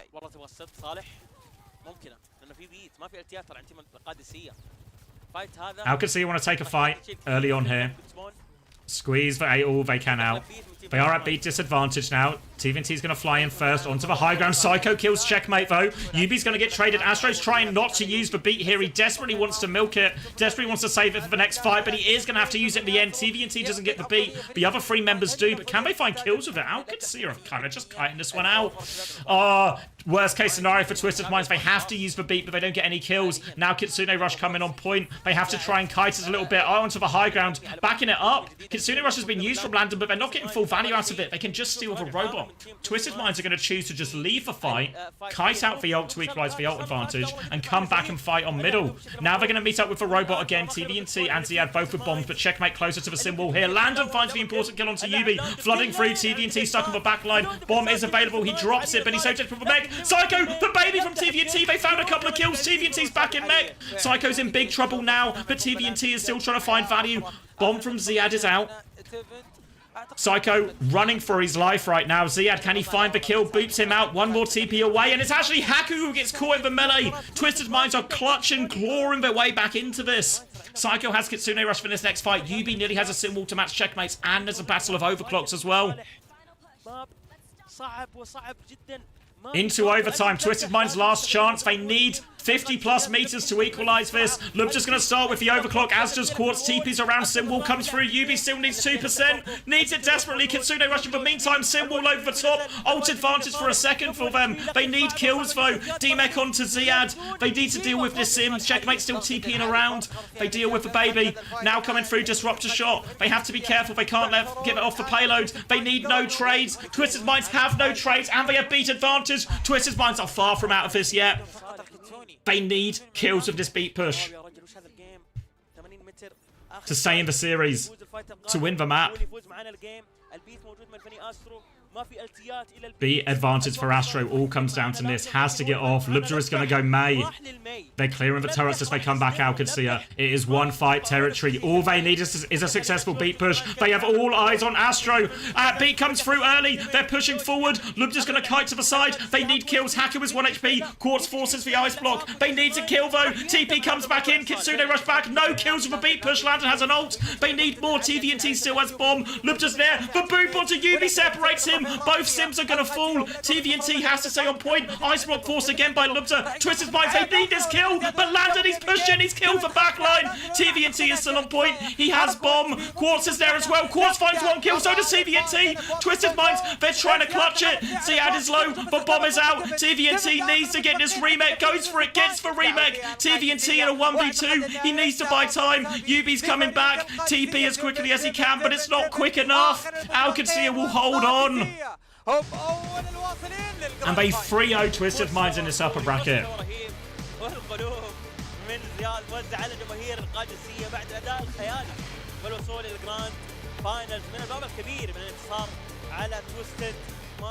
And honestly, for big, I mean, Twisted Minds were getting right back into that. It was the last two beats from Astro. I don't think they were necessarily Astros. It's not like, I think the last beat, the one we saw at the start of that final fight, I think that beat was fine. Like, they beat kind of early, safety first, blah, blah, blah. They just need to find a kill. If they can't find a kill on that timing, the whole fight looks completely different. As we saw, you know, really tough one to win. Fist bumps, hand slaps, respect all round.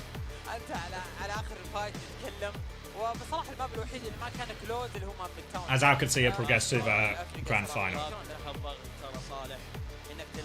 Hey, you're welcome, Sean Telly. I'll be live tomorrow as well for the conclusion of this tournament.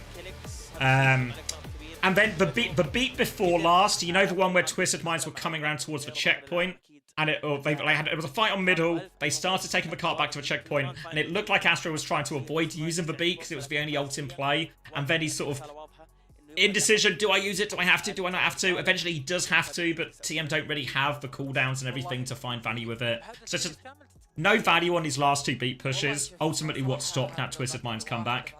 But obviously you have to credit the fact that they had such a substantial lead to work with already.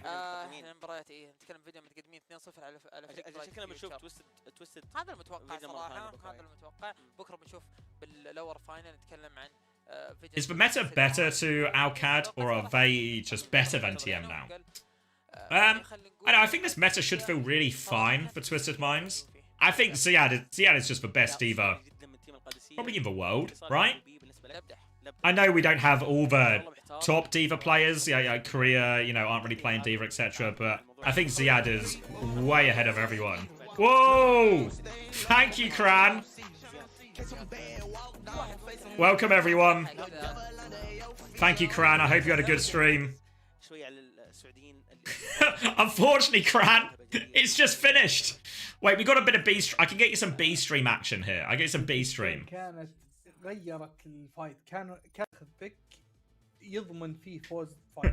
Yeah, we'll get you some B stream action. For everyone who's just joining, I'll give you the little TLDR. We're in the midst of the Saudi E-League playoffs, or the second major. So, where we are right now is we've just witnessed the upper bracket final where Alcacia had two close maps, one roll, but a relatively convincing, all things considered, upper bracket final, and got their place in the grand final tomorrow. Twisted Minds down to the lower bracket, and Twisted Minds will play the winner of Team Vision against Bright Future tomorrow.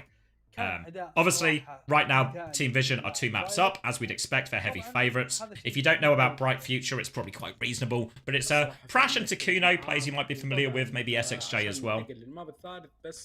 And Poro Players is maybe a name you've seen around as well.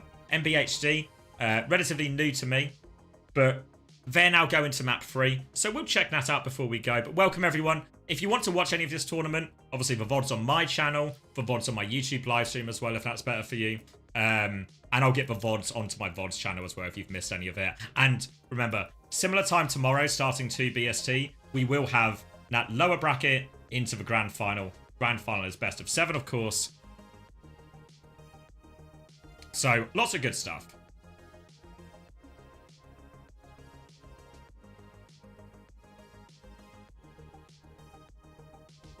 Alright, we're going to get a little be right back here. But yeah, sorry, I feel like somebody asked a question and I missed it somewhere. Bum, bum, bum, bum, bum.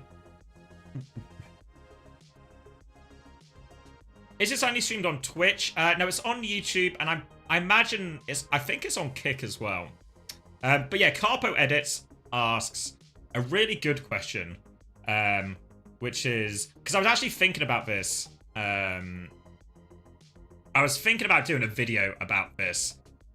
Mainly about the divas from the grand final, because we saw Ziad play all the time. Sorry. The question is, what does Ziad do differently than everyone else? Why is he so much better, right? What does Ziad do differently?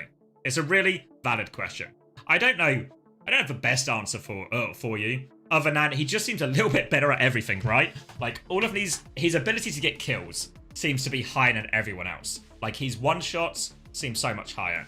He doesn't die in these situations. He seems to have a great idea of his limit in terms of where the rest of his team is, how aggressive he can be when he needs to be. Like, if you look at another player who is also very good at Diva, but maybe struggles with parts of this, someone like KSA. I think KSA is great at getting kills.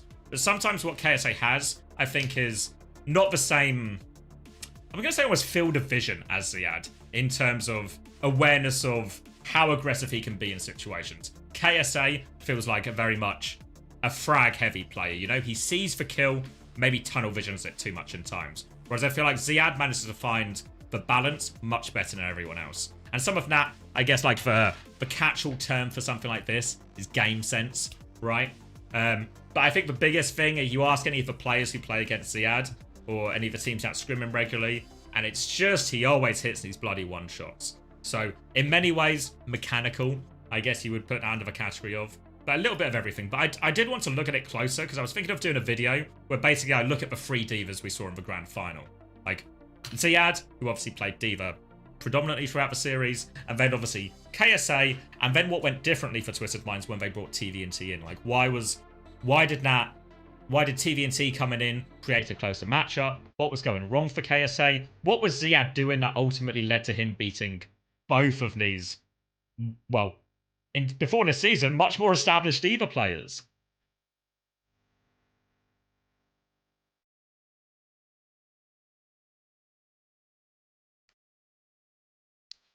Maybe confirmation bias, but I feel like Ziad does fake boosters more than other people.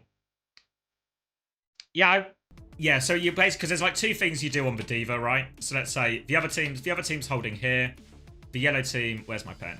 Yellow is going to be the diva. And there's like something you do here as the diva where you either take a TP or you fly into the backline, pressure onto the Kiri, the Lucio, or the Juno Kiri, whatever supports they have, right? Threaten the backline. And then what you get to do is this really annoying thing where if you're TM in these situations, quite often it'd be KSA just trying to ram and hold it while they all try and turn Ziad. And then obviously Ziad's job is play life. But it seems to be, there's also a few times here where Ziad will mix it up, and rather than just try going backline, he'll sort of threaten that, and then he'll just hit the Symmetra instead, you know? And then what this creates for the backline of TM or whoever has the misfortune of playing into Ziad is their Kiri, Lucio, or whatever heroes are in a situation where the first few fights or the first couple of times, they're getting hit really hard, and now they're super worried about their life, maybe just playing slightly safer positions. But then all of a sudden, because he 180s, he hits Yubi. And then you were worried about your own life, but it was actually Yubi you needed to pocket, right? And it becomes this almost sort of mini mind game in these very chaotic situations where there's sim CPs and everyone's moving around and everything like this. Where you've got to be aware of so many things, and it's really, really asking a lot of the Kiri Lucio. I mean, it's asking a lot of all the players in this type of matchup, but the Kiri Lucio are the ones who have like this difficult decision making to make. And yeah, it feels like Ziad is a bit harder to read in those situations. And it feels like Ziad also does a really good job of, if he goes aggressive and he realizes, 5 people are just turning on me, he just lives, right? He just finds that way to live or get away with it. Likewise, if he realizes, oh, they're not really looking at me, he realizes when he can sort of take the piss, basically. It's great. Thank you for the first time. It's crazy how much better the top divas like Ziad and Kran are than everyone else. really slipped him in there, didn't you? But yeah. Why is Unta not co-streaming? Because he is in the sky. No, he's not passed away. He is just on a plane. He's flying back to Australia today, or he's already yesterday, or however the time zones work. He's on it. He's in the sky in some form. Same with Chrissy. Otherwise they would be there as well. Thank you, Sarah Lee. Hard agree. No, Logan is asking YouTube chat. This is our last match today, the tail end of this B stream, and then these 2 games are going to be tomorrow, starting at 2:20 BST. So that's about 4 hours, 10 minutes ago for whatever time zone you're in. No, Chris is flying to Italy.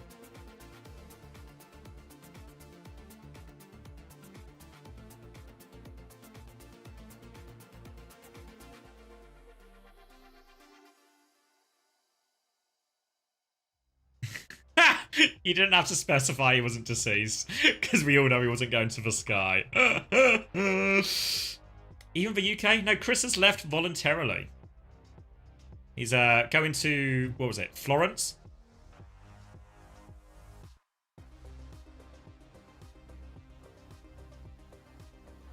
Are you going to join LCQ, or are they gonna... No, they're gonna give Falcons and Zeta a chance, right? Very humble of TU.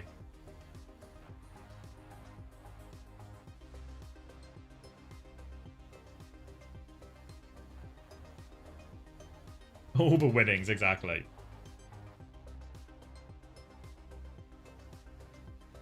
Is it true that TU actually paid their players too much money that they didn't know what to do with it? Yeah.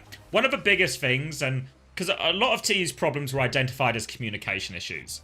But actually, the problem was they'd been paid so much money that they couldn't see their screen properly because the money was just piled up everywhere. So there was a load of money in the way of their screen. So obviously, as you can imagine, really hard to play Overwatch. It's just a pile of money in the way. And this was what really held TU back in terms of forming that level of cohesion a lot of people were hoping for from them.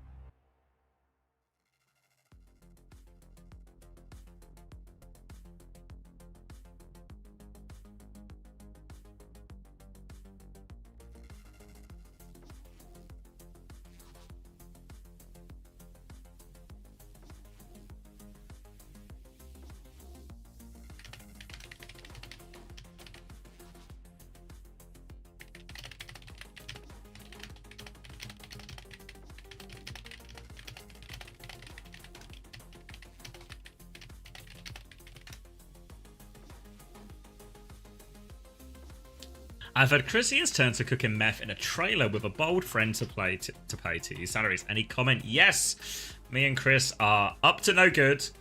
Unfortunately, neither of us drive, so the trailer's just outside his house, so it's not the most discreet operation.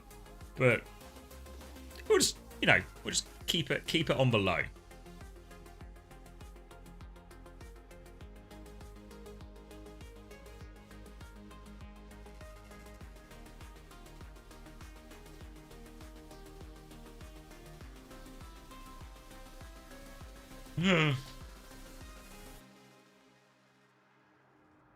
Why a map certainly? I don't know actually, because the TM versus Vision series. I don't think it's all maps, to be fair. We get plenty of nail biters as well, but it was a little bit weird in the TM versus Vision series where the first map was a dogfight, and then we have 4 maps that are all really one-sided but going in different ways. Even though we're not playing drastically different comps in a lot of the situations either. But I mean, you ask anyone who, if you watch a lot of sports or you watch a lot of esports, the power of momentum cannot be underrated. Both ancient, how do we go not how to drive? Just not needed to. Just, the UK is not that big a place. Nottingham especially is a very walkable city. And don't even get Chris started. Unless you have a spare half hour, don't even get Chris started on the metro. Because that guy loves the bloody metro.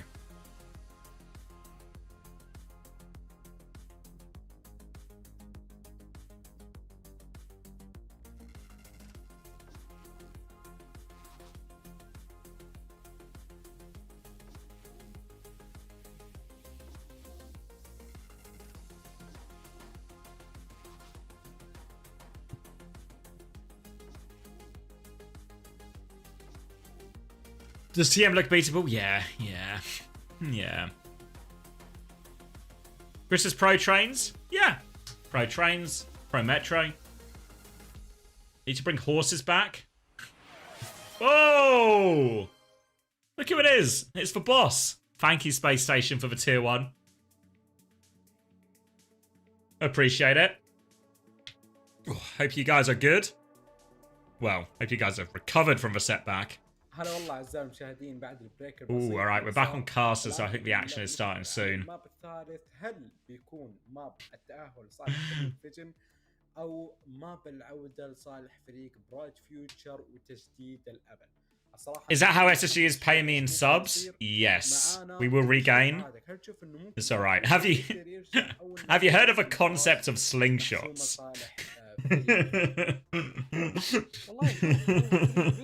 خصم صعب يعني للأمانة، لكن برايت فيوتشر شفنا منهم يعني لعب صراحة كويس، أداء كويس، لكن of course هذا يعدلون، إذا عدلوها أتوقع يمديهم. It's not a trap. You see, the thing is, if you attempt to invent something like a slingshot or anything, right? The first iteration isn't going to be the perfect one. It's just for prototype. All you got to do, you got to keep iterating on it. Iterate on it. Pull it back further. Figure out the best tension.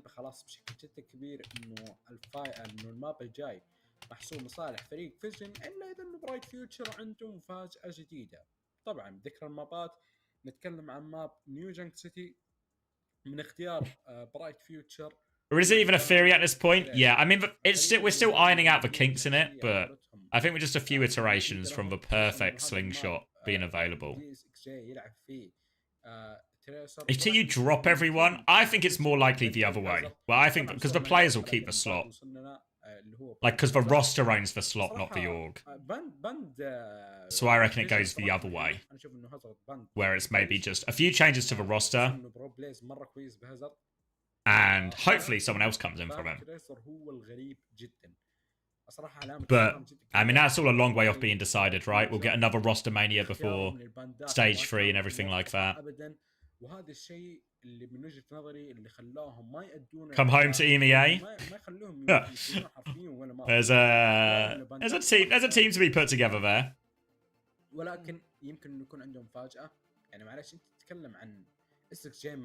Wait, hold on. Did they show the bands? I wasn't paying attention.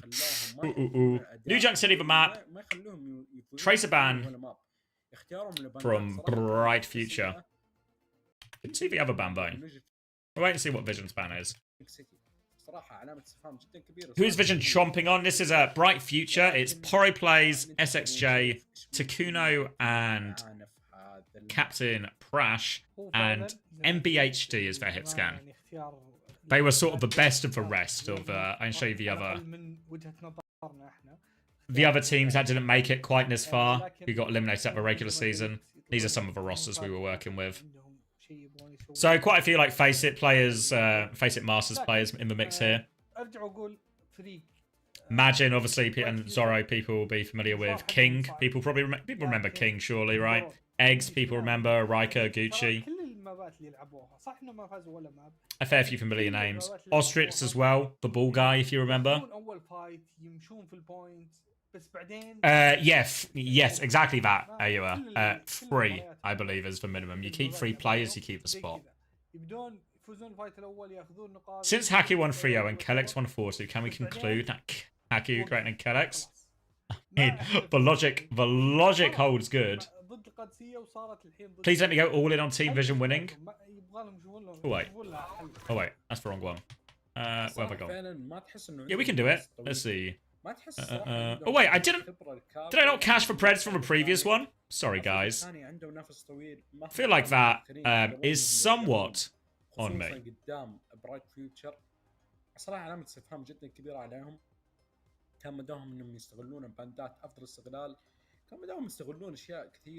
And then I'll get you some Preds going for this map 3 between Bright Future and Team Vision. Team Vision obviously set themselves up. Team Vision obviously set themselves up for a rematch. When will they start playing? Hopefully any minute now. Barbie Girl also asked why is Simple not playing. Exclamation mark Simple if you're in Twitch chat. If you are like Barbie Girl in YouTube chat though. Basically he was eligible for this competition. Saudi League has a rule where if you competed for a different team in stage 1, you're not allowed to compete in stage 2.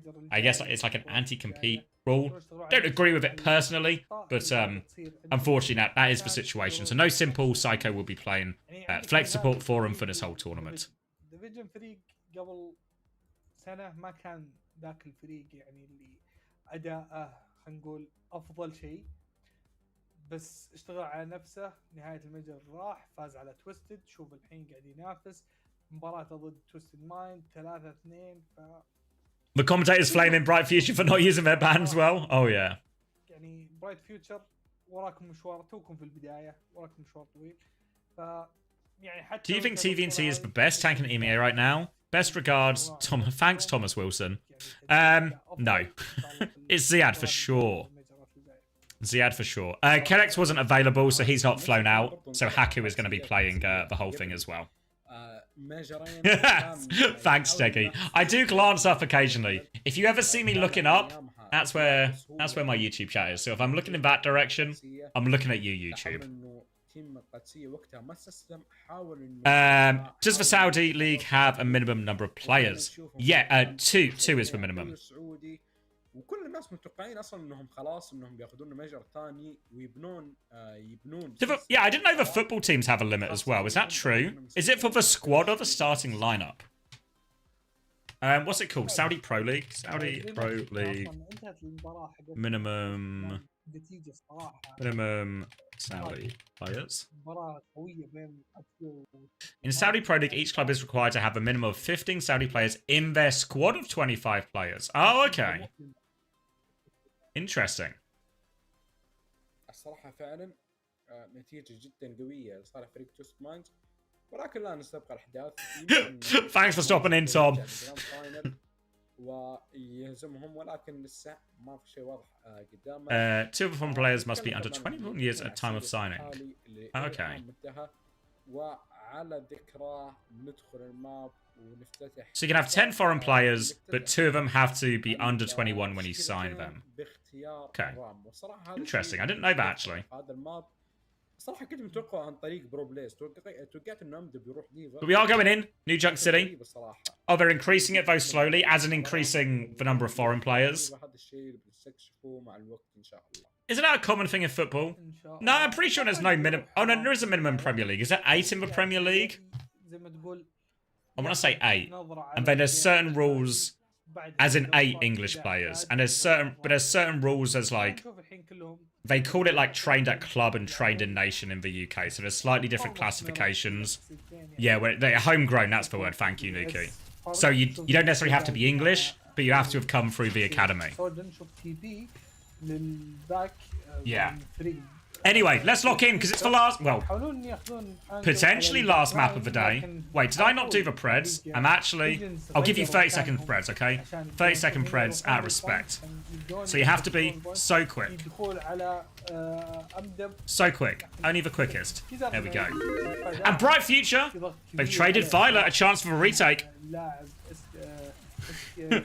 Rams meeting on point now. Choi's going to fall as well. 2 for Techers, and that's an opening for him. Horo Plays is going to put the counter form on point. Captain Prash playing around with that one, but they are slowly but surely forcing them out of that. Violet's going to come back, start harassing Tekuno. But Bright Future are good for the retake. Not enough to convince more than 2% of people to believe in a brighter future, though. 3% of people are believing in a brighter future. Optimism is on the rise, but MBHD is in the respawn queue, and AMDP is going to crush them here, and that's a free retake.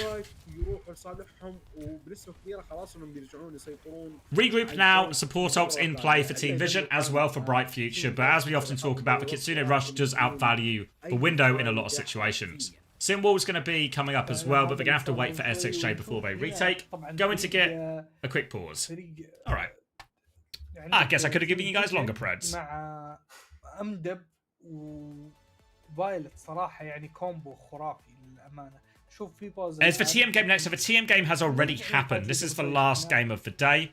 We're going to have the winner of this game versus Twisted Minds tomorrow, and then we're going to have the grand final after that as well. خلاص يعني رام لما يجيك مباراة مع لوسيو يعني كومبو جدا قوي. If there's still a sim meta for the Esports World Cup, do you think EMA will be able to punch above their typical weight? Yes, is the short answer. I think we often talk about we often talk about push-pull metas being good for EMEA. We're going to be unpaused, so I'll give you a short answer. But I think even though we've seen Korea beat or win push-pull metas against EMEA, I think the sim is a different kettle of fish. The beat's going to be used by Prash and Violet here, traded on the low ground as they come through. What are you guys copy and pastoring? Hope it's nice. High noon now, Kitsune Russian Simwall comes out in trade as well, holding this one, but Team Vision can wait for their support ult swing. Choi nearly has wall, but they go before the ults. Slow dive dies on the TP. Horo plays has the slow ready for that one, and that is a poor TP choice from Choi, who's then going to kill two and invest for Simwall. Choi. TP's right into a slow waste, he's Simwall. This is actually a disaster fight, and Bright Future now in a great position to take this first point. Controlling the choke, Annihilation ready to go. Slow Dive does have the overclock. They're trying to come through underneath. AMTP has to pop that form early. Poro plays with form advantage. He's looking for the backline though. Poro plays needs help. Violet tries to come and help AMTP, but he dies. And they are just ignoring this ram, killing everyone else. 2-player advantage. Now they're going to come get AMTP. And that will be first point for Bright Future. What are you guys saying? Dearest Commander X, much has been said about your nationality, an apparent and most regrettable lack of hair follicles. I write this letter to inform you that I personally will not hold these factors against you, and my ill will towards you is based on an entirely other factors. Best wishes. Thank you, Mrs. Ramatra. I'm glad you are not judging me by my appearance or the parts that I can't control. Instead, you hate me just for my personality. Thank you very much.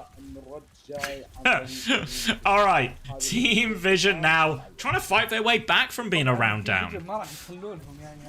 Overclock to start from Slow Dive, sliding in here. High Noon in response. AMTP gets 2 with that! Oh my god, the window High Noon deletes them! They popped the Annihilation as well, which is bad for the economy, but it gives them the first fight here. So we've seen pretty wasteful ults coming out from both teams already. Bright Future do get the first flip as a result. Now they have the beat and nearly a sim wall, but Troy's going to have sim wall at the same rate. Team Vision will come up to a pretty healthy bank of ultimates. Bright Future need to do something clever here. They either need to disengage some ults, try and bleed them out of vision, or they need to find an early kill. So really it's a difference between super slow or hyper aggressive. Pressure onto it as well, all over Violet, trying to force that one with a beat push, and they crush him! They choose explosiveness, and they delete them! AMDP is sent flying off the map. And that was a Kitsune Rush for a beat. That is 1 for 1, and that is a great fight for Bright Future. Now they have a sim wall, and they're still at a significant ult disadvantage, so it might be more of the same.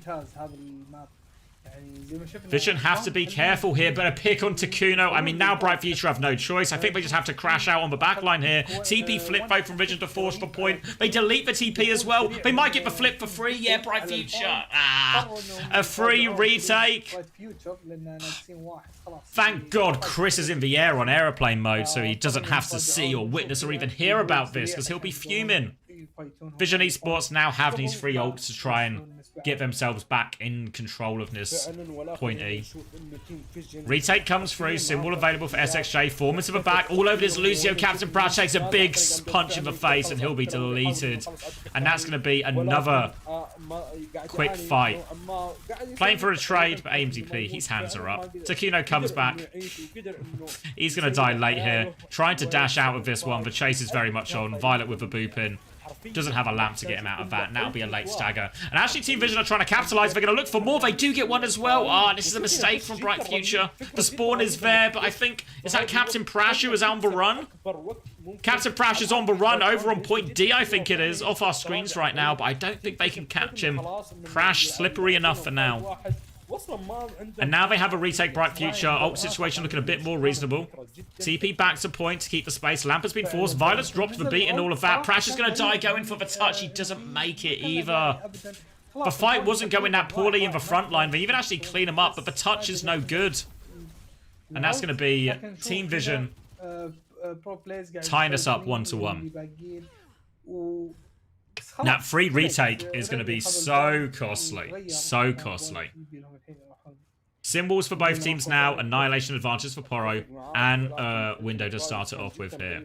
So, pretty even ult situation, honestly. The Window doesn't have as much swing factor. The Kitsune Rush might be the bigger difference maker. And one, again, an open pick out of nothing. No, he didn't Ajax. It came off. It came off. It wasn't a great beat, but ended up getting the job done. Lamp has been forced out early. Means we're not going to take the TP, and this window's quite shallow as well, so Vision are actually really safe from that. Bit of a false start on this point now. Swing round, big slow onto the backline. Oh, they are just deleted there. Simwall came out as well. And Bright Future. I mean, it was such a bright start, but it's dwindling, isn't it? Dwindling. Couple of really poor fights for Bright Future, and it feels like they've been behind in ultimates for almost a point and a half now. Tight hold on the choke. They're coming back with Annihilation and beat. Team Vision have 2 ults to match and a third one on the way. TP comes through. They come in, boop out of that one. Big pressure onto Captain Prash, who beats, but the shield! Oh, it's a one-person beat for Prashy. Annihilation now from Poro, but he needs for Lamp. He is full blocking. They are on the back foot, well and truly. Bright Future. A disaster beat. I don't know if it was the Sim Wall or the Ram Shield, but something blocked that bloody beat. Nobody gets it. And that's going to be a quick second point for Team Vision, and all of a sudden Vision are 1 round away from securing their spot in the lower bracket final tomorrow. And the ults to try again. Bright Future. It's been 2 points since we've really had any ult value, it feels like. Maybe 1.5, but still, that's too many. They have High Noon coming back, but Team Vision have great answers. They can beat into it. They can annihilate into it. Can they get a TP flip going here? Wall up, slow there. The slow is going to get huge value. High Noon and Lamp comes out, but they've taken so much damage. They are so low. The beat in to make sure no one trades to that High Noon, and it is a monster annihilation. Oh, actually, they didn't even High Noon. Oh, yeah, actually, it's an overuse. Sorry, I thought it was just for 1 ult, but into a High Noon, which was really fine, but they didn't even High Noon, so it's actually 2 ults for nothing for Vision, so it looks kind of cool, and AMDP has got 1 billion damage off that, but it's actually a really heavy investment there. AMDP and Violet basically using their ults to do the same thing. One of them would have sufficed. So now they are in the ult hole, and finally, an opening for Bright Future in the economy. We're going to try and go left-hand side, maybe just flip towards point. But Team Vision are here in time. Slow Dive's going to mess up his jump, actually. Early dink onto SXJ as they flip. It's a High Noon flip coming out. They can deep peek this and contest late with the Remarch Reform. And then Slow Dive can use his own overclock. There's a Casper as well. TP'd in. Misses for rail, but still gets the kill. Slow Dive now with an overclock to close this one out if he wants it. He's going to kill Captain Prash immediately. Takes down the window. There's a good kill from SXJ, but needs to help Remarch on point. Poro Blaze is going to get beamed down. And they haven't given the flip here either. They can stagger out this sim. SXJ already has Sim Wall, so they're not even giving a rope charge. SXJ is going to try and play for a TP out, but can't get there. One last desperate fight for Bright Future to cling into this series. They have a Sim Wall. It's a 1 versus 1 ult situation. MBHD has gone on to Venture now as well to get in the mix with this. Captain Prash. Where is Captain Prash? Not with the team at all. Needs to try and regroup. Simwall is out as they go to point, but Captain Prash will not make it. MBHD can't make it as well. They don't even touch. And oh dear. Bright Future extinguished. And Team Vision close it out 3-0. As we expected. And yeah, I think we get to see, I mean, the way these playoffs sort of were set up was we had a slightly weakened Alcancia, a slightly weakened Twisted Minds, and Team Vision at full strength. And it looked like that was going to be a pretty, a 3-horse race with Vision maybe slight underdogs. Bright Future, really their win in many ways was being the best of the rest. Getting a chance to feature in the playoffs, getting a chance to play on stage. And even though they were outclassed, we only saw the last map, but I think given the state of what we saw, there was a bit of life, but ultimately outclassed by what is a pretty talented actually Team Vision team. Alright, so let me get those predictions cashed. And then it's dinner time for me. Oh, thank you, Jacob. Can we get a title change? Oh yeah. Well, I'm about to go off anyway, Jacob, so Late of a market. ويعتبر برضو من افضل تنكات العالم. Appreciate the 9 months though. Has it really only been a 9-month sub, Jacob? It feels like you've been here longer. Watch our scrims. It's dinner time. And there's nothing you can say, not an argument in the world you can make, to convince me your streams are going to be better than my dinner. Your scrims are going to be better than my dinner. Not even a gifted sub. We'd have to go... We put a number on it. We'd have to go north of 200 subs. Come back after dinner? No, I'm going to spend some time with my wife. We're going to watch the end of Squid Game Season 3. No spoilers.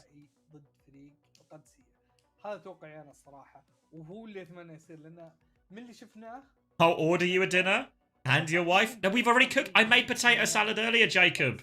The dinner isn't the problem. The scrims are the problem. Is anyone streaming it, Jacob?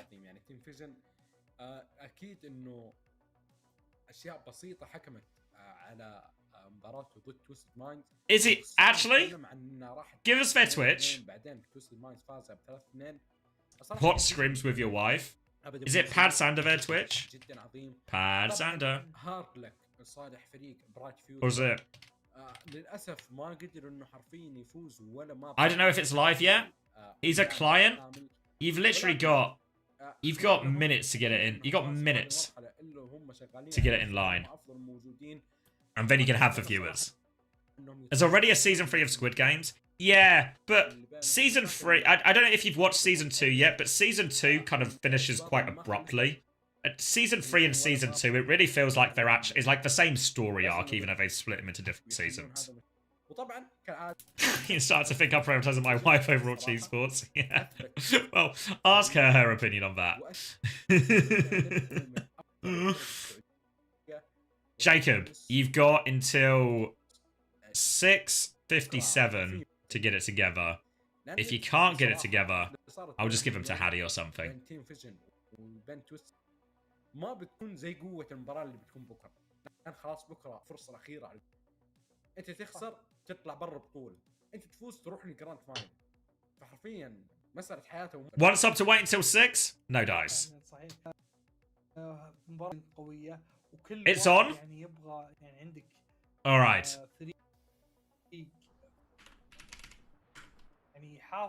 I'm following already. All right. Thank you very much for everyone who watched today. Good stream. Good stream. We'll be back for more Saudi E-League action tomorrow. It starts at 20 past 2 BST as well. So about 4 hours, 40 minutes ago. Depending on what time zone you're in, maybe that helps. So yeah, stay tuned for that. Stay tuned for that. We'll be back for an action. If you miss any of today's action, you can catch it on the VOD. You can catch it on the YouTube VOD, my VOD channel on YouTube, or the live stream, or the VOD of the live stream on YouTube. And I'll see you all tomorrow for some more action. I'll send you over to Pad Sander.